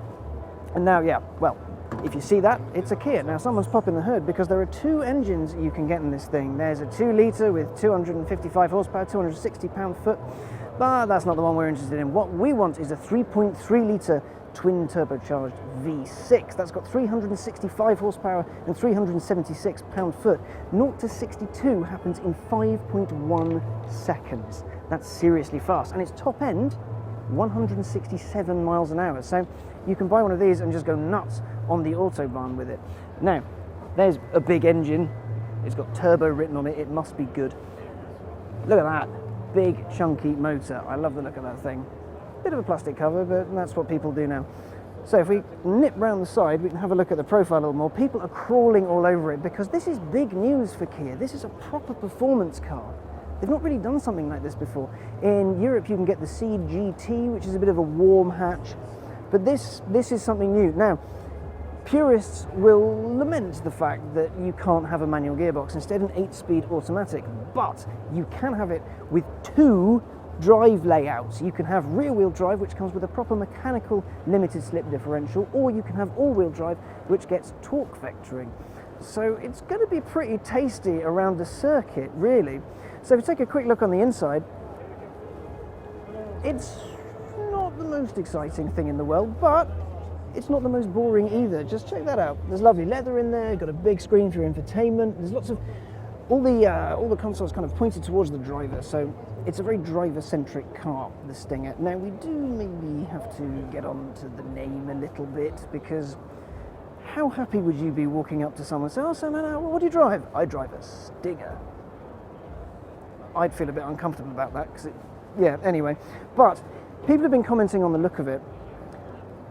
They're saying a little bit of Alfa Romeo, a little bit of Jaguar, a little bit of this, a little bit of that. I'm not 100% sold on it. I think I need to see it in motion on the road doing its thing. But as rear ends go, you've got those rear lights that spread all the way around the car. It finishes quite sharply, and then you have the all-important quad exhausts. Because let's face it, 2 tailpipes, just not enough. You haven't made it in this world unless you've got 4.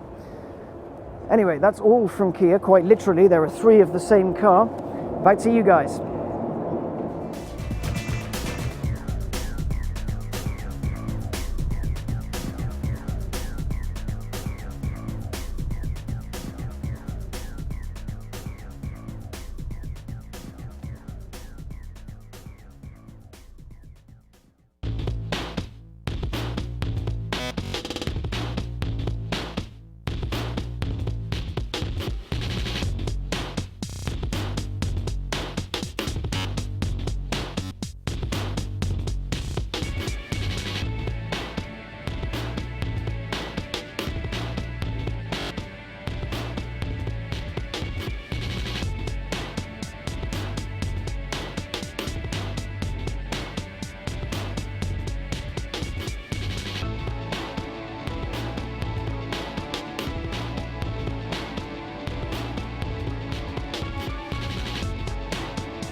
Welcome back to the Roadshow live stage at the 2017 Detroit Auto Show, better known as the North American International Auto Show. I'm Tim Stevens, editor-in-chief of Roadshow, and joining me now is Eddie Rayan, product strategy manager for the Kia Stinger GT, which I think is one of the most exciting cars, maybe the most exciting car that we're seeing here at the show floor this year. Yeah, I think so. The all-new Stinger 2018 is extension of the concept was shown at the 2011 Frankfurt Motor Show, and we tried to introduce the car that's true to concept, and you'll see basically the same lines flowing from the original car back in Frankfurt all the way to the production vehicle you saw here today at the auto show. But this is a different car, though. The Stinger was a smaller car, was it not? Stinger is it was a concept car. The concept is still the four-door, full-size sedan. You might be considering one of the other concepts we had shown another time. Okay. But yeah, it's basically the same dimensions as the Stinger that was shown in Frankfurt, and consequently also in the Detroit show in 2012 as well. Great reviews at that time. Yeah. We felt that the reviews were so strong at that point, we made a production version of the vehicle as well. So we're talking a performance sedan, effectively, rear-wheel drive or all-wheel drive available as well, with very aggressive styling. So what sort of cars are you targeting with this model? This car is basically positioned in terms of dimensions closer to the 5 Series BMW, but basically in between the 4 and 5 Series BMW, and a performance with the 4-cylinder would be 255 horsepower, or step up to the GT version, which gives you 365 horsepower with a 3.3-liter twin-turbo engine. So performance will be the best performance, best handling car that our company has ever produced. We're real excited about that. But in terms of pricing, presumably it's going to be a little bit more attainable than the BMWs you just mentioned. Yes, we're still working on finalizing the pricing. However, you will be shocked in terms of the level of value. Shocked?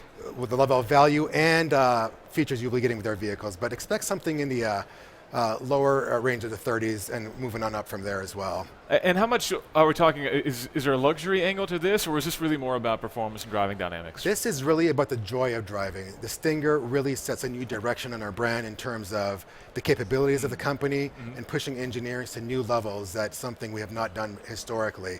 But yeah, this car will really set a new standard for our brand and also cater to the millions and millions of units and operations we have. Some of the reasons why we built this car is to help keep the Kia loyalists in the family without having them to defect to other brands. So as Kia is getting more mature and stronger in the U.S. market, you've now got some really rabid fans. You're basically saying, if you've outgrown our larger car, now you can move to something like this if you want to say. We've also got the K900 though as well, so you're kind of covering both ends, either the luxury spectrum or the performance That's spectrum. right, and if you're not necessarily outgrown, but a different life stage as well, maybe you don't need a larger car or need a larger car, we have a car designed to fit whatever need or life stage the customer is in. And with the K900, it's a rear-wheel drive, more premium luxury sedan, but this Stinger is all new platform, new powertrain, and it's quite a bit different than the K900 as well. There is some family heritage there. At least the engine is similar to, or what's in the Genesis brand as well, correct? 3.3 liter?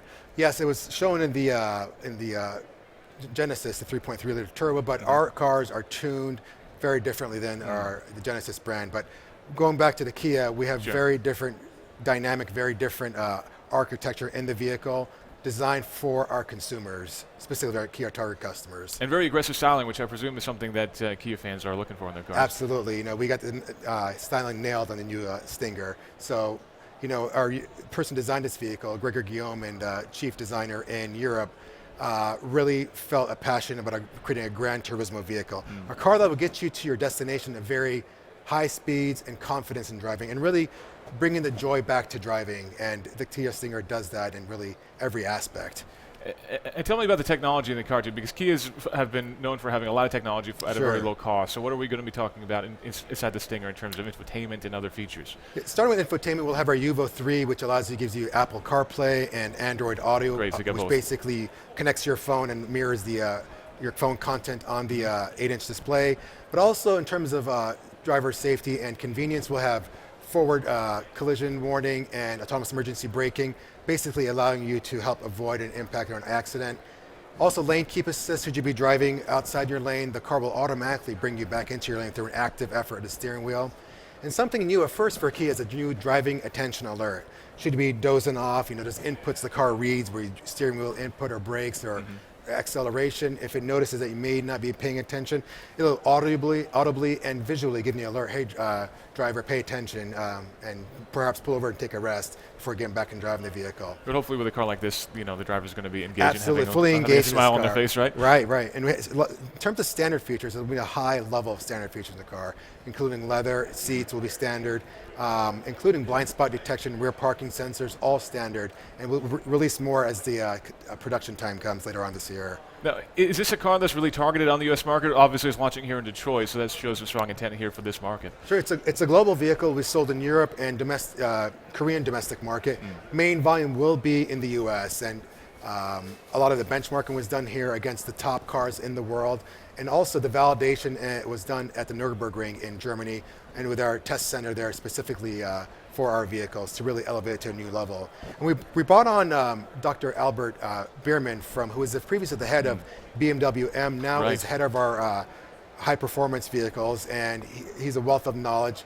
Bringing the Stinger was his first vehicle to work on, and his DNA fingerprints will be all over this car. That was going to be my very next question. Exactly got it what there. Sort of thing. Sure. So what should we expect from that? I mean, what kind of tuning and how does that change the development process inside of Kia to bring a car like this to market? Well, since it's our first rear-wheel drive and all-wheel drive platform, and we have a new sheet with an all-new platform in the vehicle, we could basically do anything we want to get the exact car we want. We don't want a car that'll jar you around so much on the road, but give you a car that's comfortable drive, but also very engaging. So a car that's very fun to drive, very athletic, and not necessarily a sports car so much, but a Gran Turismo, a car that gets you to your destination at a very high level of comfort that's also engaging.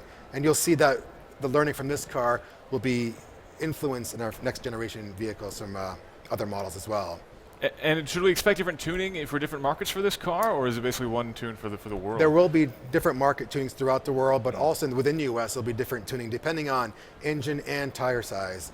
Not only tuning, but some of the brake components will also be different depending on how aggressive we want the tuning on a specific trim of a vehicle. So that feels like a step beyond what we've perhaps seen in the past. Is that another sign of really attention to detail and your new talent you brought in as well? That's exactly right. You'll notice every single aspect of the vehicle has a purpose built, including the front air curtain, which helps reduce some of the drag on the vehicle, to a full body undercover in the vehicle to reduce noise and also improve aerodynamics. So this car we paid attention to every single detail, both interior and exterior. And on the interior, you'll see the highest level of components I've ever used in any Kia vehicle, with genuine materials such as real aluminum accents and higher end Napa leather trim on our vehicles. So nothing should disappoint inside or out? Nothing will disappoint you, guaranteed. So this is, it's great to see this new DNA in the model. It's great to see the performance. It's great to see a sports car on the show floor. We're seeing so many crossovers and everything else. We're all pretty excited about it. But this is a bit of a challenging market to launch a sporty sedan into. Is it really the cost that's going to be the differentiator, you think, for this model? In terms of cost, compared to something like a BMW 4 Series, for example. We feel that our package, our design, our engineering and dynamics, with known in terms of the Kia brand, that we will deliver a car that exceeds all our consumer expectations. So, there's some challenges in the market, obviously, but we feel that with what we're delivering, we'll answer our customer needs and also cater to the units in operation and our current buyers as well. But if you look at some of the mid-premium and lower-end premium vehicles, they're still doing quite well, and I believe the mid-premium still sells well into the 250,000 or 300,000 units of vehicles a year. We need a small slice of that to meet some of our internal goals as well. Great. Now, we see Hyundai moving up market with the Genesis brand and Kia with the K900. What's the differentiation between these two brands? What sets Kia apart from Hyundai at this point, especially as Kia is moving more up market with cars like the K900 and now with the Stinger?